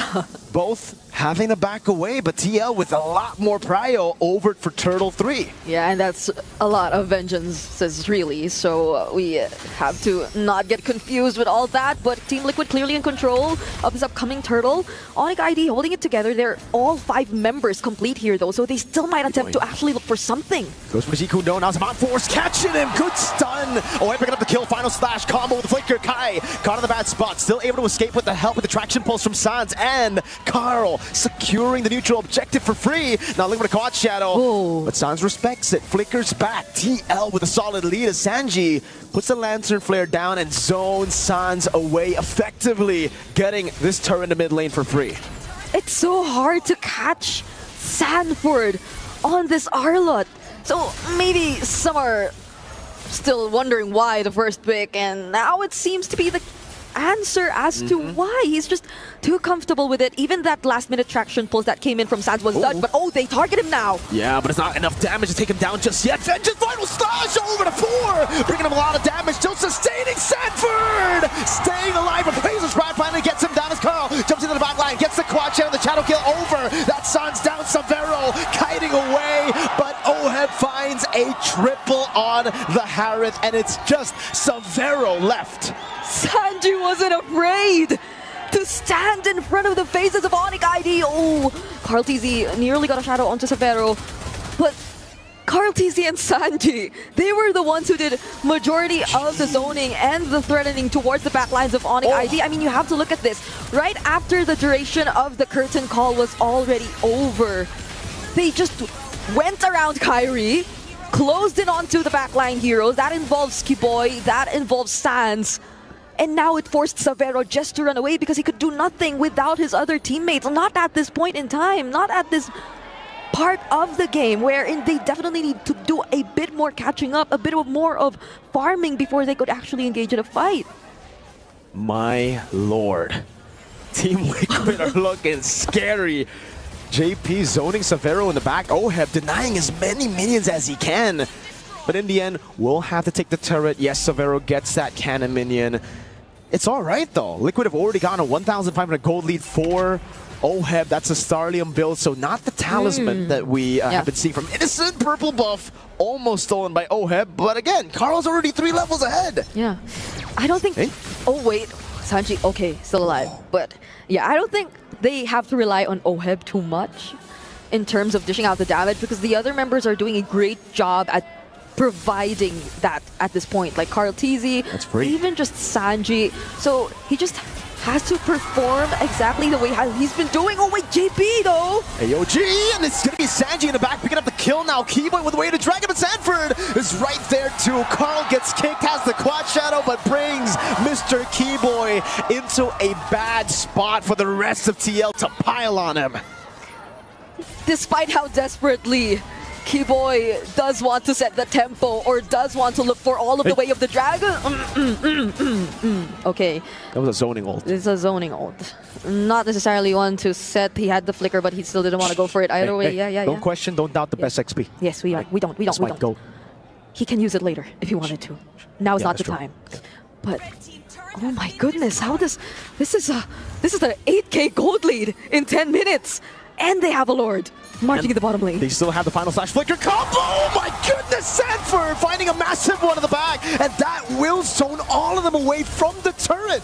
Base turret taken down with the first Lord taken in the game, as that's Carl jumping with the shadow kill over to Lutfi, translates over to the mini waves, that gets cleared out, and TL will move back now. It's too clean from Team Liquid. There are no holes in their game. The final slash was right on cue. You just mentioned it. And that's exactly what Sanford tried to go for. Another attempt. Zaman forced by Oheb. Are they actually going to go for this though? They're actually trying to target the turret. Oh, but the damage might have been enough to take a kill on Keyboy if he didn't have the flicker. Carl, finds an angle. Sanji gets the kill, I believe, with a Sky Piercer. I'm not even sure if he has a Sky Piercer. Would love to see the items right now. It is. Okay, so that makes a whole lot of sense. So the damage from Oheb and Sanji. The damage from Oheb and Sanji. That's what you need to avoid if you're Onyx ID. AOG to the back, the way the Dragon brings JP back into the base now. As the Crystal does a lot of damage. Lippe pops into Vengeance, but the Shadow Kill is doing a lot of damage there. Minion Wave not ready. It's cleared out by Onyx. A wave in the bottom lane, but the base turret up top will still fall to the minions of Liquid. In 12 minutes, they have stripped Onyx ID of all their base turrets. They didn't need to help the minions up top. And with very minimal effort from Team Liquid, they get to establish this much control and lead in this game against Onyx ID. Damage dealt ranking, clearly Oheb is leading the pack. Severo is somehow dealing a decent amount of damage too, but if you were to take a look at that instant replay, that still felt in a way like a punish towards that AOG. That felt I guess a bit miscalculated from JP. The other members of Team Liquid weren't necessarily nearby to provide the necessary follow-up. And it was probably the most uncoordinated we've seen so far in this game. But that still doesn't take away the fact that it has been a clean performance from Team Liquid. And that especially will hold true if they get to secure this upcoming Lord once again. A 10,000 gold lead to Team Liquid ID. Philippines, my bad. Hey. That happens a lot of the MPL ID. Onyx ID though. Oh, JP's looking for an angle, finds Kyrie in the bush and zones him away. Oheb on the Lord already. Keyboy able to conceal, now walking forward, Sanford able to get the final slash into the back, now destroying that front to back, but attraction pulls lands on Sanford. Oheb jumping in, forcing away the Dragon from Keyboy, but the Lantern Flare gets him back for Oheb to claim the godlike. Sanford utilizing the minions to dash like he's a Lancelot. He let Keyboy through. He didn't care. Because they knew that Keyboy could only do so much without the other members. Another final slash! Over to San, still there. Kyrie in the midst of it all, falling down. That's a free Sky Piercer stack. Lippe with the vengeance now against everyone. Gets one, but it's done. Call Teasy walks up again. Sanji lights up the base of Onyx ID, and it is a stomp. That's the Liquid Stampede that we've been talking about for game number 1. Another clean game. The priorities were too clear for Team Liquid Philippines. You just knew what they wanted to go after. You just knew who they wanted to go after, who they wanted to shut down, and how they did all that together in this game. Individually holding their lanes, getting past the laning phase without or with little to no struggles at all up against their counterparts, and especially when it comes to the mid trio, they were just so efficient in terms of doing what was needed of them to keep the lead growing, to keep the lead in their hands. And Onyx ID barely had opportunities to shrink this lead. It grew to more than a 10k gold lead in Team Liquid's hands right before they ended that game. What a performance from the Cavalry. Let's hear what our panelists have to say after that game. Thank you very much, Mirko and Brigida. So I kind of feel like one of the first things that we got to talk about is that Sanford is the savior for Arlet's win rate, because that looked clean and dirty at the same time. I can hear Destroyer's tune already changing. Yep. Actually, even before the game, I said, yes, it's Sanford. That's why it might work. And, you know, when I see the Sanford final slash for people, just like, okay, no more questions. No more questions, guys. Even if he hits nobody, Mirko and Brigida saw it. It's zoning. It's denial of the defense. And that is what makes this performance by Team Liquid all the more terrifying. It's not necessarily a stomp the way we expect a stomp, because at least they got 6 kills in on him.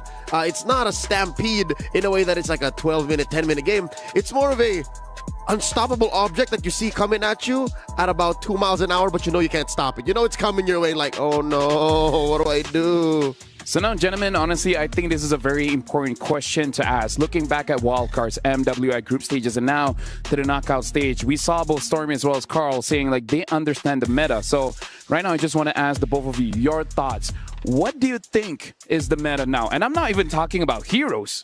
I'm talking about how do you approach the game now? Rotations and triple mid.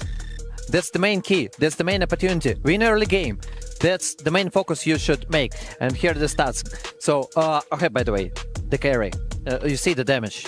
You see that damage. And that is carry. The hero returns. Yep, the way Oheb built it, if we will have time to show the items, he built it the old-fashioned way. You build a Starlium Scythe, you build a Feather of Heaven, and then Bob's your uncle. To build on, there it is, you'll see, folks, the item run-through that we're talking about. There you go, 707 on the young Kiel, Oheb, Soriano. Mid-trio, yes, Destroyer, you mentioned that. And what it leads to are better laning for your side laners, better rotations with the EXP, joining turtles, scoring 3 out of 3, better rotations from your gold laners, joining fights earlier, again, unlocking Oheb so that he gets this kind of a kill score, and better team fights in general. If your trio mid are able to engage sooner and call fights better, then everything else just falls for your opponent. Like they're forced to split the map and then find just crumbs, and then you end up with a 10k gold lead. And that was the question before the game when we saw Cho. So the question was, for what? Whom are you gonna one-shot? Like, okay, you want chain control? Take something else. But like the Cho, you need the burst damage. You need to nuke out your opponent. Yeah, honestly, like looking all this entire month, it really is about this early game, this mid game feels much more volatile compared to all the previous metas where it almost looks like it doesn't matter if you lose the early, as long as you have an okay mid transition into late, then you're good, you're golden. But in this meta, it doesn't seem like that's really the case where, like you said, team fights seem a little bit more important now compared to before, and that early to mid, that's like the key spot where all the teams, they really got to draft their way to make sure that they have a good spot in that time zone. And it's very rare now that a team can just give up Turtle 1 and 2 and then go from there. There has to be some way during even Turtle 2, let's say you just gave up 1, whatever, bad things happen. You give up Turtle 1 and then 2 by 2, you should be planning. It used to be that by Turtle 3, that's when you start to bounce back. But now, you have to consider, again, the very early mid and even how you find your power spike. Even if you are planning to give up for Turtle 2, please adjust to the rotations and take something for it. I mean, like, exchange for the turret, exchange for the enemy jungle, but exchange. Don't just give up it. I kind of feel like that's the biggest point, is that now, like, you really got to focus on those turtles, because even in the previous meta, when you have an assassin in jungle, you almost like, I'm just going to sacrifice sort of 1 and 2. I'm just going to go for their buff, let them take the turtle. But even now, when we see the Lances come in, the Hayabusas come in, the Joy come in, they have to construct a draft so that they can still contest that turtle, which honestly is a very good adjustment to the meta. But also, maybe teams that try to go for a little bit too late of a draft is going to get heavily punished in this current meta. Which makes all the more SRG OG's win in Series 1 of today so impressive. They are a late game team. They understand the dynamics of pushing it past 15 minutes. But they beat a team like Onyx, which again, now looking back, Onyx PH, it seems like they've lost themselves in the current metagame. They don't know how to trade as effectively now in this current atmosphere. Now the question stands, does Onyx ID get it? Because now they have to answer that question. They have to answer to Liquid. Also, one important thing. We see, like, for example, Zetian. At the beginning, it appeared pretty often, but for now, we even don't see it. Yeah, what does she add to this formula is the question. Yes, so nothing actually changed, but we see that, okay, we adapted, we understand that it doesn't work. The same thing I'm expecting. I hope that teams will understand. Kimi, she needs too much time. Yes, you got Fredrin, but still we see that's not enough. When the higher tier you go, the further you go, or like for the tournament, the higher tier opponents you got, they understand. Let's go in phase, let's push first, let's make a pressure to that go. Yeah, right now, like, while we're talking, let's look at the reaction coming in from the audience, because, again, that was quite an opening game to this entire match, this entire series. And yeah, I really feel like for both teams, because CLPH, they really have this stampede going on. And even though you said it wasn't really a stomp, I kind of feel like it was enough, right? Because I think this is the big difference between professional players and everyone else. For us, 10 seconds feels like a short time. For them, 10 seconds feels like an entire week. They got to achieve so many things in that small time frame. So I really feel like we're moving towards a meta where you don't farm that much. You just got to get that going on quickly. And that's the magic of Liquid. They understood that. Now it's not just talk. Because again, Stormy said earlier they get it, and it shows. Now, Liquid, Sanford, they get it, and we saw what's Onyx to do, what's Onyx to show and to say, because besides aura farming, legit, when he just drops Diamond Force, it's over. You know what's up. How does Onyx answer to that? How do they make this historic encounter worthy?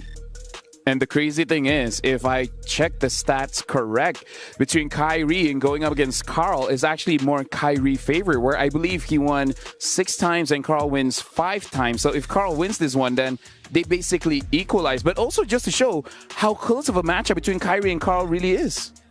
That's the match of the day. But no, it's not the match of the day, because previously we also saw, when we checked SRG, OG and Onyx, right? It was also a tough match, really interesting game. And here is like they got to fight for honor. And who's gonna win? I have no idea. But for now, I see that Team Liquid, they are more confident about the current meta. Well, again, because this is the Saudi National Bank match of the day, we're gonna watch this extend forward. And so far, it does look like blue side is heavily favored, right? Because as of right now, crazy to think, we're already on a second series, still 100% win rate. Yep. We'll see if it changes or not, but this does mean that Onyx ID should be picking up that first pick slot, and we can see if they have what it takes to take down Team Liquid with that first pick advantage. And this is definitely another check for Liquid. Sure, you win flawlessly, amazingly, spectacularly in game 1 from Blue, but we know Blue is strong. How do you do it from Red? What is the approach to the draft? How do you switch it up so that Kyrie doesn't end up with a hero that he's comfortable with, aka an assassin? And how do you shut down the natural strengths of the rest of their lineup? Because I'm watching game 1, yeah? I don't see Sans. I don't even see Savero. None of them performed the way we expected them to. Sure, Keyboy found possible kicks, but the Cho was a big question mark to begin with. Yes. So, a lot of questions, but the thing that I know gonna happen, 1000%, Team Liquid gonna ban Yushun Shin. So, the thing that Lapel mentioned right before the game 1, they remove it all the time, and they just don't want, they understand that they're not gonna play with this hero. So, better remove it and make your opponent think, okay, it's mind game, what's happening? They are tricky with us, and just let your opponent off guard. Yep. Actually, speaking of that, I still remember during the group stages, it was actually Onyx that let go of the Sushin and then fight back with the Ama. I don't think they will do it here, but we'll see. And for you guys at home, make sure you guys grab the MSC pass quickly, because again, it's gonna expire soon enough. As of right now, the MSC pass is still 20% off. So this is a good time for you guys to grab that for yourself, because there's an opportunity for you guys to purchase the previous skins like Natan, Archon of Knowledge. So again, complete those tasks to get those. So this I get. Again, you want to protect Sans. But maybe second to Kyrie.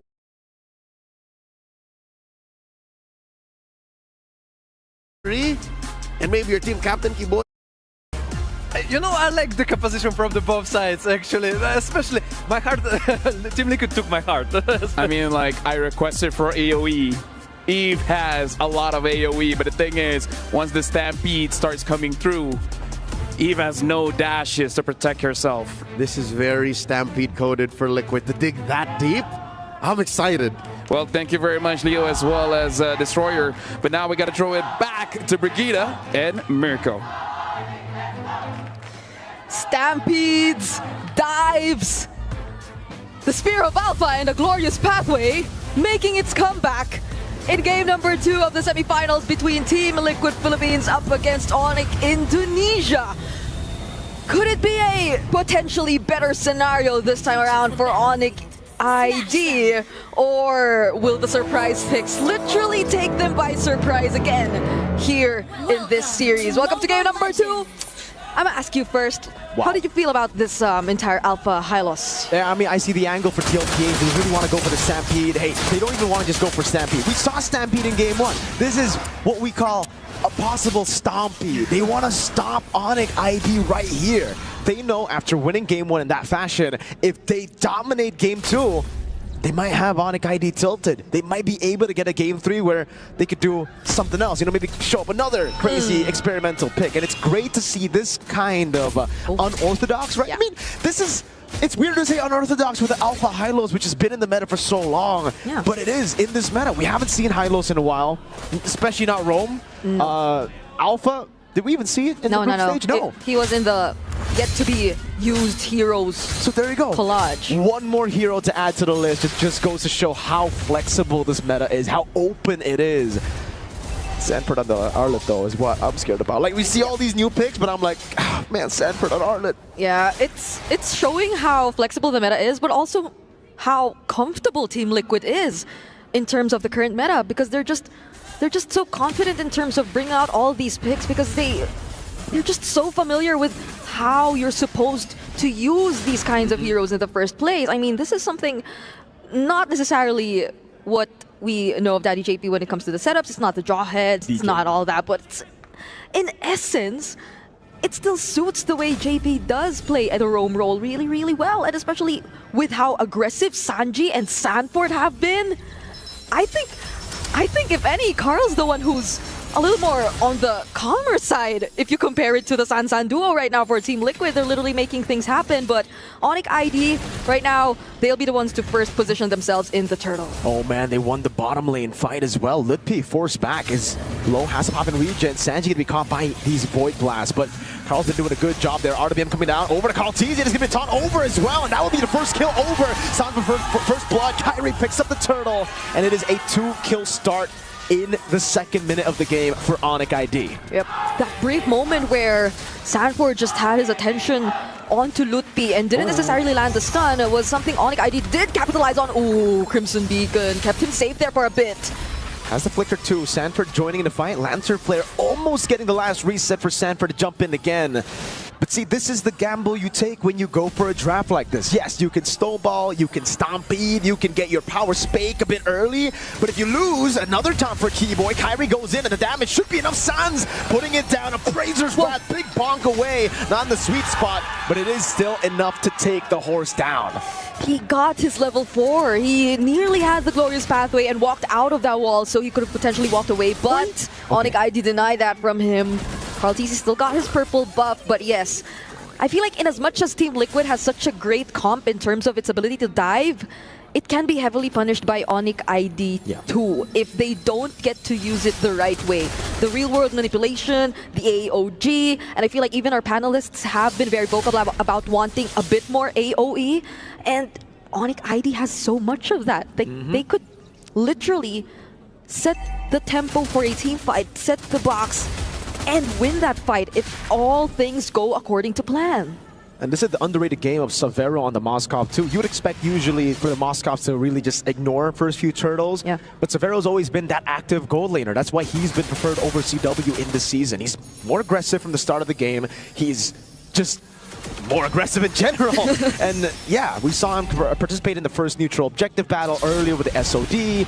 And this is a signature pick. We've seen him play this since MDL, since Liga Nacional in Indonesia. Yep.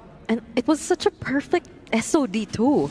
Because Carl at that time was just right at the corner of the real-world manipulation. So it was just so easy to land because, again, there was a brief stun before you actually get to walk out of it. But there's a charge. Keyboy doesn't go in with the Unbreakable. JP holding the turtle, but is already a bit poked down.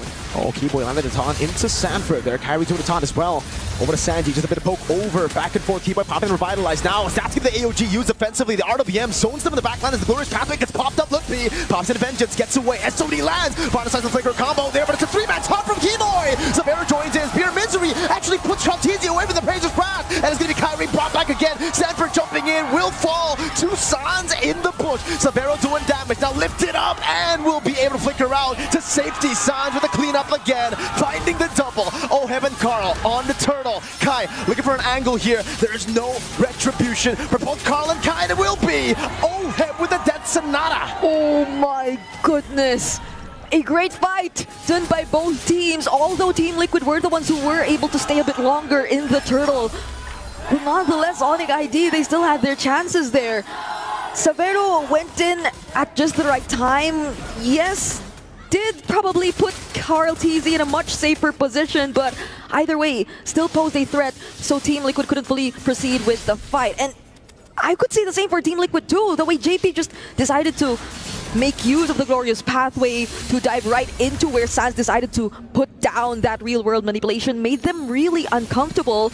But now once again in the mid lane, there seems to be another fight. Uh-oh, Keyboy caught on the tough spot, has the AOG, doesn't get it cancelled. It was so close, you could see the Lantern Flare almost pick him up. But the goal difference here, mainly it's up for Sans, 4-0 and 1 on the eve.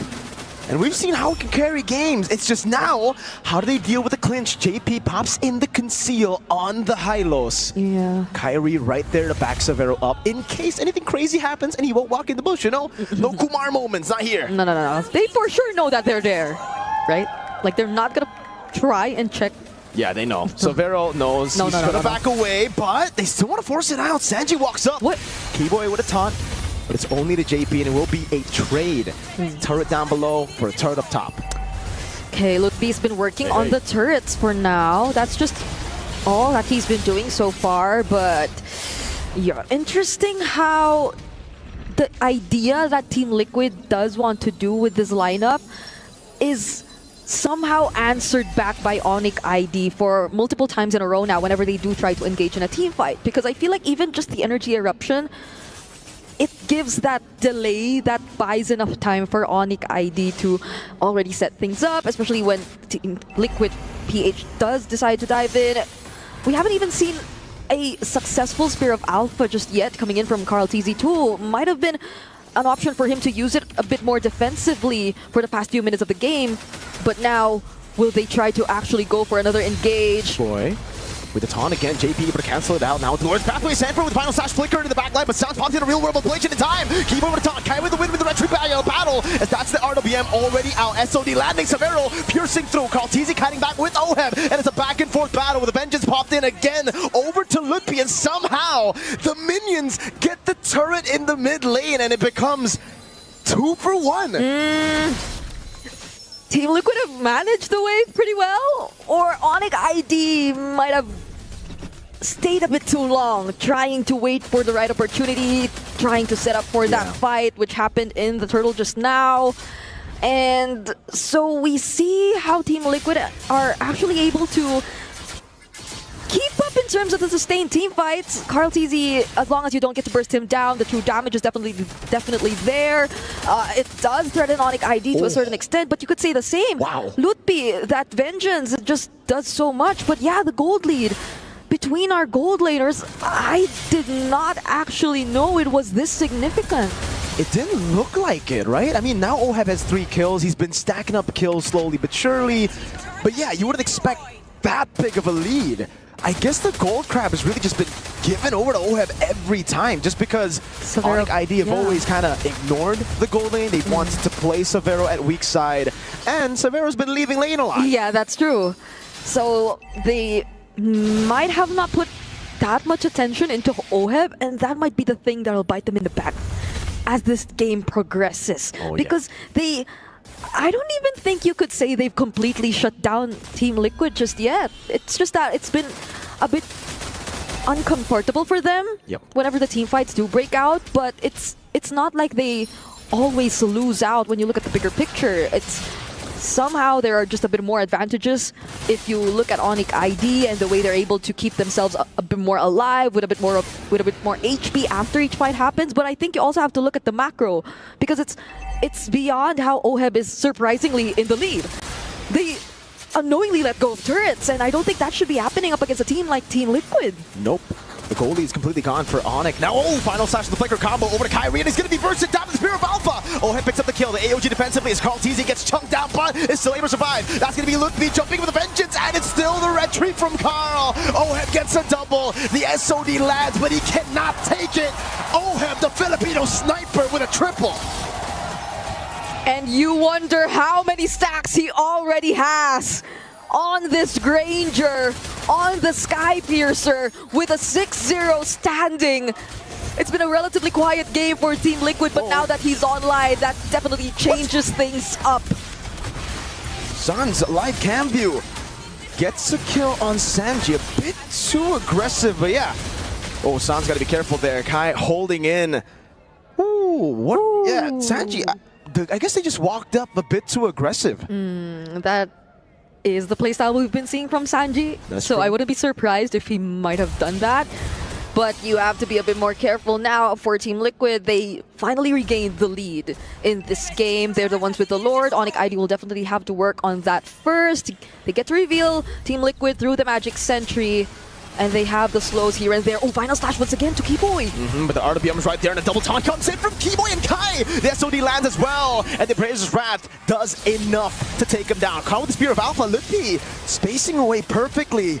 Sanford down, Lord down, Onyx ID defended without losing a Holy Shield. Okay. They still have all their Holy Shields intact. Not a mid. No, just, I mean, they took down the mid. Yeah. So that's just one. But maybe not Keyboy if you're Team Liquid. Yeah. Like, maybe not go for Keyboy. That's true. There are so much other options. I mean, he was definitely the most accessible one, but he has the AOG. So they'll have to take note of that moving forward, because I don't think that was the first time they actually tried to go for a setup and Keyboy was the one on the receiving end. And they just got out. Oh, wait. Spear of Alpha from Carl, the Glorious Pathway, cutting Kai in the back line. The Brazer's Wrath comes down as well. The AOG locks him down in the back. Double taunt over. That's a lot of piercing damage. Sans with the real world manipulation. Zones them, but Carl jumps in with the Spear of Alpha against Sans. Gets a double Lutfi. Zone in the back. That's Sanford walking up. Sans still kiting away now. Pops in the Void Blast as he kites again. And he evades from a lot of those shots. But OHEB continues with the siege in the bottom lane. Pushing out the Death Sonata. And it will be a base turret for TL as they look to push in mid. Now they might just try to look for another one, but Kyrie will be here to try and defend and clear the minion waves. Everything changes when Cartesi finds the right positioning. Yes, he did go down, but you saw how he just blocked everyone off and just applied the right amount of true damage, much to a point where Kyrie, he just needed one last hit and he finally would have went down. So aside the fact that Severo was one of the first few ones to actually get taken down in that fight, Onyx ID definitely needed to play it a bit more carefully right after that happened, because OHEB was still alive. And OHEB right now is 701, level 15, probably already complete in terms of his items or just lacking at most one. So this is where things can potentially change. Oh yeah, he has complete items, even the Wind of Nature. Who has the better front to back? Conceal already. Lutfi canceled. Keyboy still in the front. Now going to be stunned up by JP as he goes into the back. Carl still wins out the retreat battle. The AOG defensively is that's even Spear of Alpha. Landing on two with the RWM doing some one damage. Sanji diving to the back. Severo getting the kill. Wind of Nature from OHEB. Still stunned up. Severo able to flicker around to safety as Carl still holds his ground. OHEB, that's another one landing. Looking for the chase. Severo gets away. And Onyx again trade out 2 for 1. It's worth it for TL. Severo could have actually done much more, but the thing is, you'd feel too hesitant if the majority of your teammates are already running away. That's the purple buff. Still taken by Kyrie, but there's a Lord. Lutfi's gonna make it in time. He still has 5 seconds on the death timers, but I feel like Team Liquid will be paying attention to the other lanes for now, at least respecting Onyx ID and their capabilities to defend, because despite what's been happening so far in this game, Severo, you can already feel his damage. He is definitely a threat, especially with once there is a failed attempt from Team Liquid. Sanford could definitely get punished later on. Spear of Alpha over to Kai. RWBM locks Carl down. That's a winner crown to buy some time. AOG lands a double top from Keyboy. Kyrie in the front, the final stack dodge away from Sabero, and Sans wreaking havoc throughout this fight. SOD from Sabero doesn't get the Spear of Misery, but goes in again, gets shot down by Oheb with the Rhapsody. And Onyx are looking for the chase. Sabero with a blink, piercing damage over to Oheb as Luke P chases again. Oheb gets out, still somehow has his flicker intact. Sans hovering over, zoning Oheb for protecting this tier 2. 3 members down. The Sonatas, they will try to clear the waves from a distance, but it will be enough. Onyx ID gain access to one base turret from the cavalry, and that's exactly what we talked about. Those small errors that could completely be turned around by Onyx ID given the nature of their lineup. A single real-world manipulation in response to a failed attempt could mean everything to Onyx ID. The damage came through from Sans, that real-world manipulation, but in that skirmish, we gotta give props over to Keyboy. Yep. He was the one keeping everyone there. The AOG landed, the taunt came in as well. That is not Savero. Oheb is 9-0-1. He's still almost fully stacked up. Again, would love to see the stacks on Oheb right now, because despite all of this, despite the front line already getting dismantled, he stays alive without using Flicker. This man's positioning is immaculate. Did he go for item change right there? Because I feel like he had the Wind of Nature earlier already, but he bought it again right now. So maybe there was a bit of buy and sell, especially in that last clash which happened. We'll get to confirm that later on, but this is looking to be a game that Onyx ID might have gotten themselves back into. They actually have the lead already. Does the lead even matter at this point is the question, right? Have all the carries gone to their power spakes? Sans and Oheb, eyes on them. It comes down to the front to back, and it's not the gold lane here. Savero is the added bonus because he has the SOD. He has ways to break the front line. The main damage source, though, in a lot of these team fights is Sans for Onyx ID. Yeah. I mean, Team Liquid do have decent range, but it's through Oheb. Sans, his kind of range is different.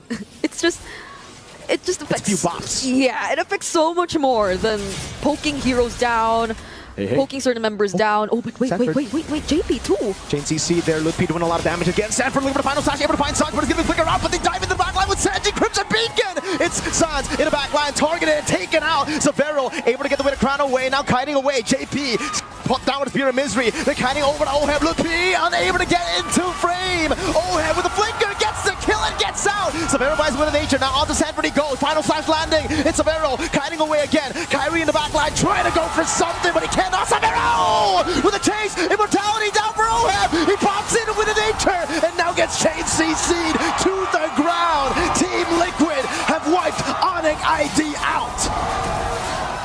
Individual highlight plays just to make it out alive. Winter crowns coming in from Carl. Even though it got too messy, it's a wipeout. Onyx ID, they only have Sans to defend this. Oh, they got a minute wave to come in again. That's going to be the RWBM to zone them in the back. But it is enough for Onyx ID to stay in this game. And TL, because of that move, I don't think they can blitz the Lord. No, they can't. They can't. Oheb's not there too. That was a shutdown on Oheb, by the way. Whoever got the kill on Oheb. Savero. He definitely got a lot of bounty out of that. And now he's keeping up. I don't think keeping up even is the right term, because in that fight, he was the one who served as a massive threat. That last-minute Wind of Nature, if it weren't for the knock-up on the Lantern Flare done by Sanji there, that could have been a turnaround or a way for Onyx ID to keep themselves alive once more, or even convert into the Lord, because if Savero was there, then they could have been the ones to blitz the Lord. But Team Liquid Philippines, are they looking for a different route? They need to. They need to break this front to back. They were able to access Sans, right? It was Sanji and JP getting an angle somehow through the jungles of Onyx to get that flank to happen. that was what made Sanford's sacrifice worth it. And in the end, he didn't even need to sacrifice because they were able to get the shutdown. And Onyx, instead of defending Sans, they were like, all right, Sans is a lost cause at that point, right? Everybody was piling on him. Yeah. We needed to go for something else, and that's why they just dove on Oheb. But the call is different. Hey. Oh, wait. Oh, Severo all alone. Keyboy might be able to help him though, but they're actually going to go for him. Hey, the base is wide open. This could be the signature play.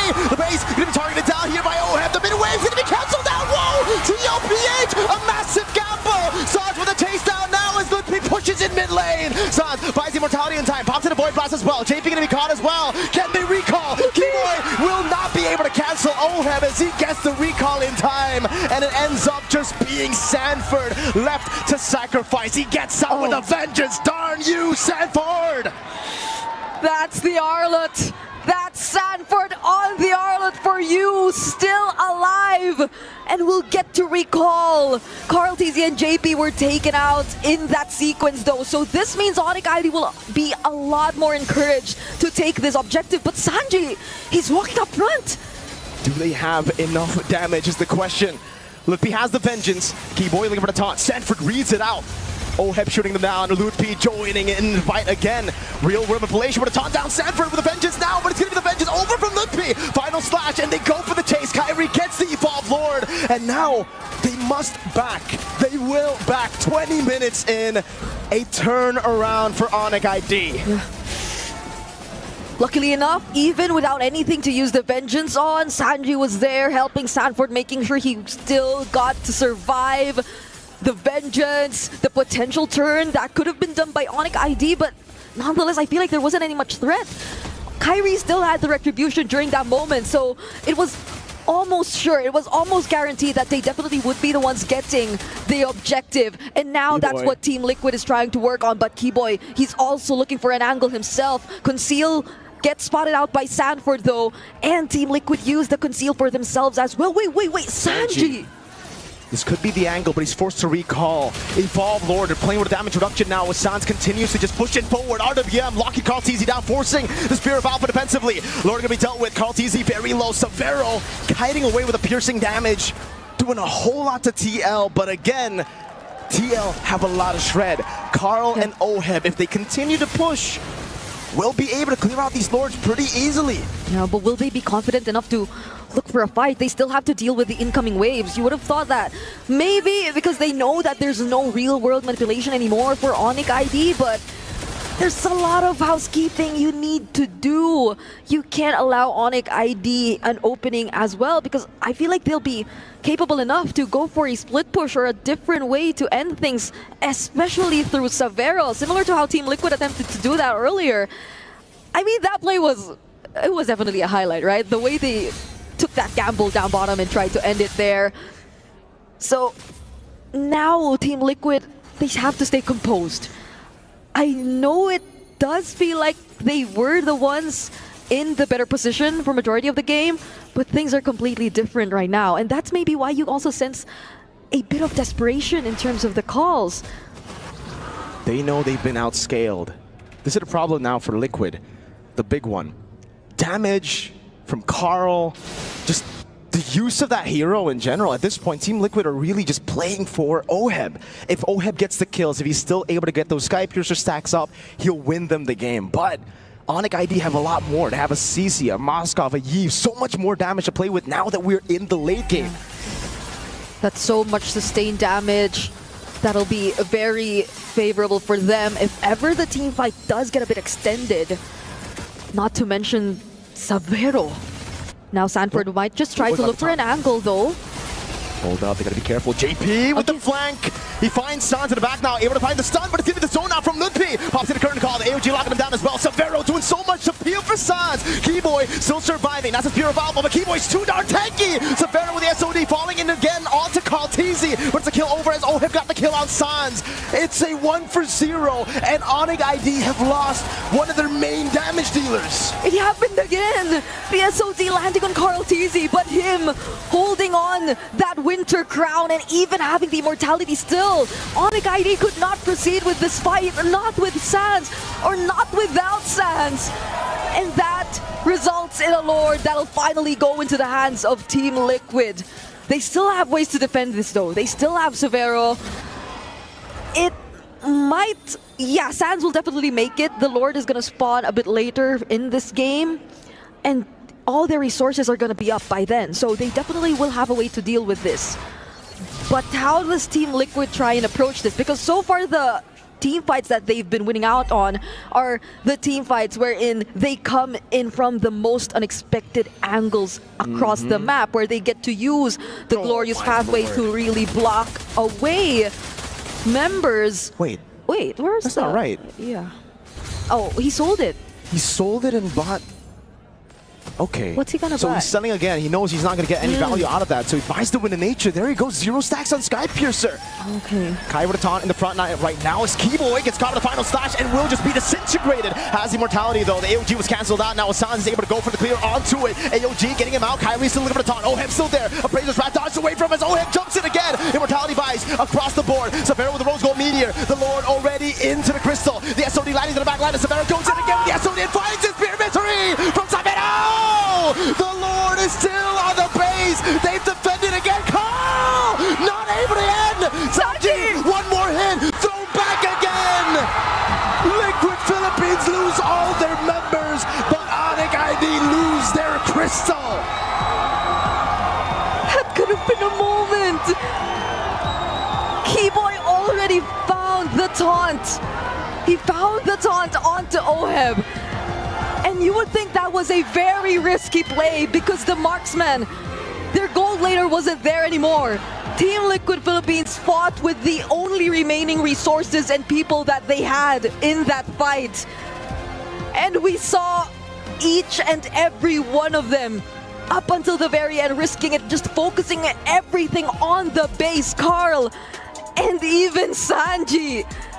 He still had the Crimson Beacon. He walked up towards the base, and the way that the Lord was still up, that was also another way that Team Liquid were able to find the end angle in this game. Onyx ID, they definitely were set on looking for the kill on Oheb, but that didn't translate into much. Now, let's hear what our panelists have to say after that very long game we had for game number 2.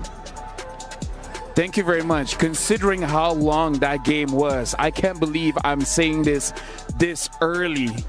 We already have match point for Team Liquid. And again, for three side, first pick, guess on which else we did not expect is the return of the Alpha and Hylos. I'll tell you now, I played coming J. I thought we could make a high do that. You sneak up down, some still find a way to sing stuns, drop a glory pathway to block the tree, and pressure from Onyx ID to get to the point where we are when we end. That's a nightmare. Oh, I really like his play. I don't know if that guys couldn't survive. It would be a 10-minute game. But Sans, he was trying to make everything he can just to defend the base. And I really feel like it really is actually punishing, because in the previous keys to victory, make sure you punish the something that OG does, and they'll be coming age out of shred out of true damage, but it as well. Whoever's up front, he's able to take care of it. Like you said, Diddy JP, making sure that the back line, sure, they can still deal damage, but it's going to take some time because he's going to stun them first. For some fight for the big had a stroke and right killed seconds, but open be able to clear. I'd say I've ever seen cause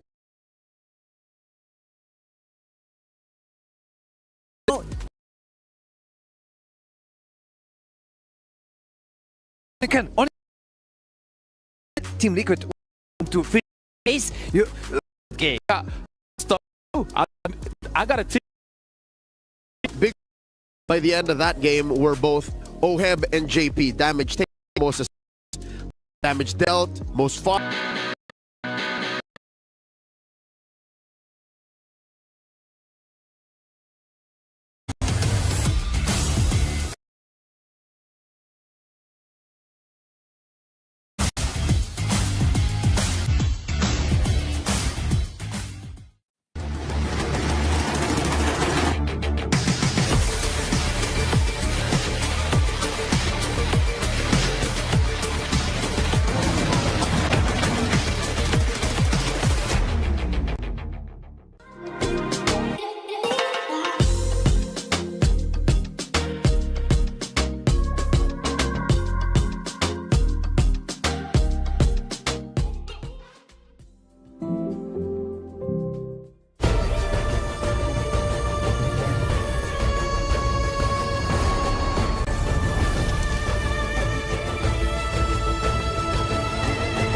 This land is calling.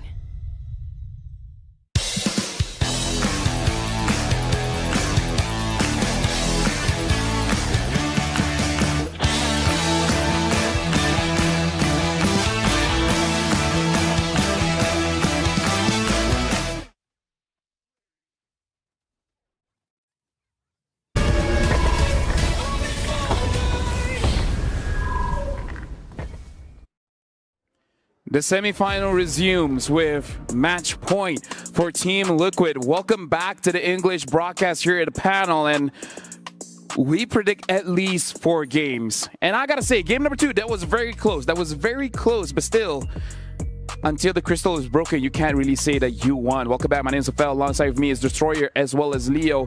Destroyer, looking at this matchup, is it really Onyx ID making the mistake, or is it just Team Liquid is just too strong? I would like to say that Team Liquid is too strong, but as you mentioned, they were like nearly come back, and the problem, like every inch, it depends what's gonna happen, and exactly in that period of time, Onyx, they missed that inch.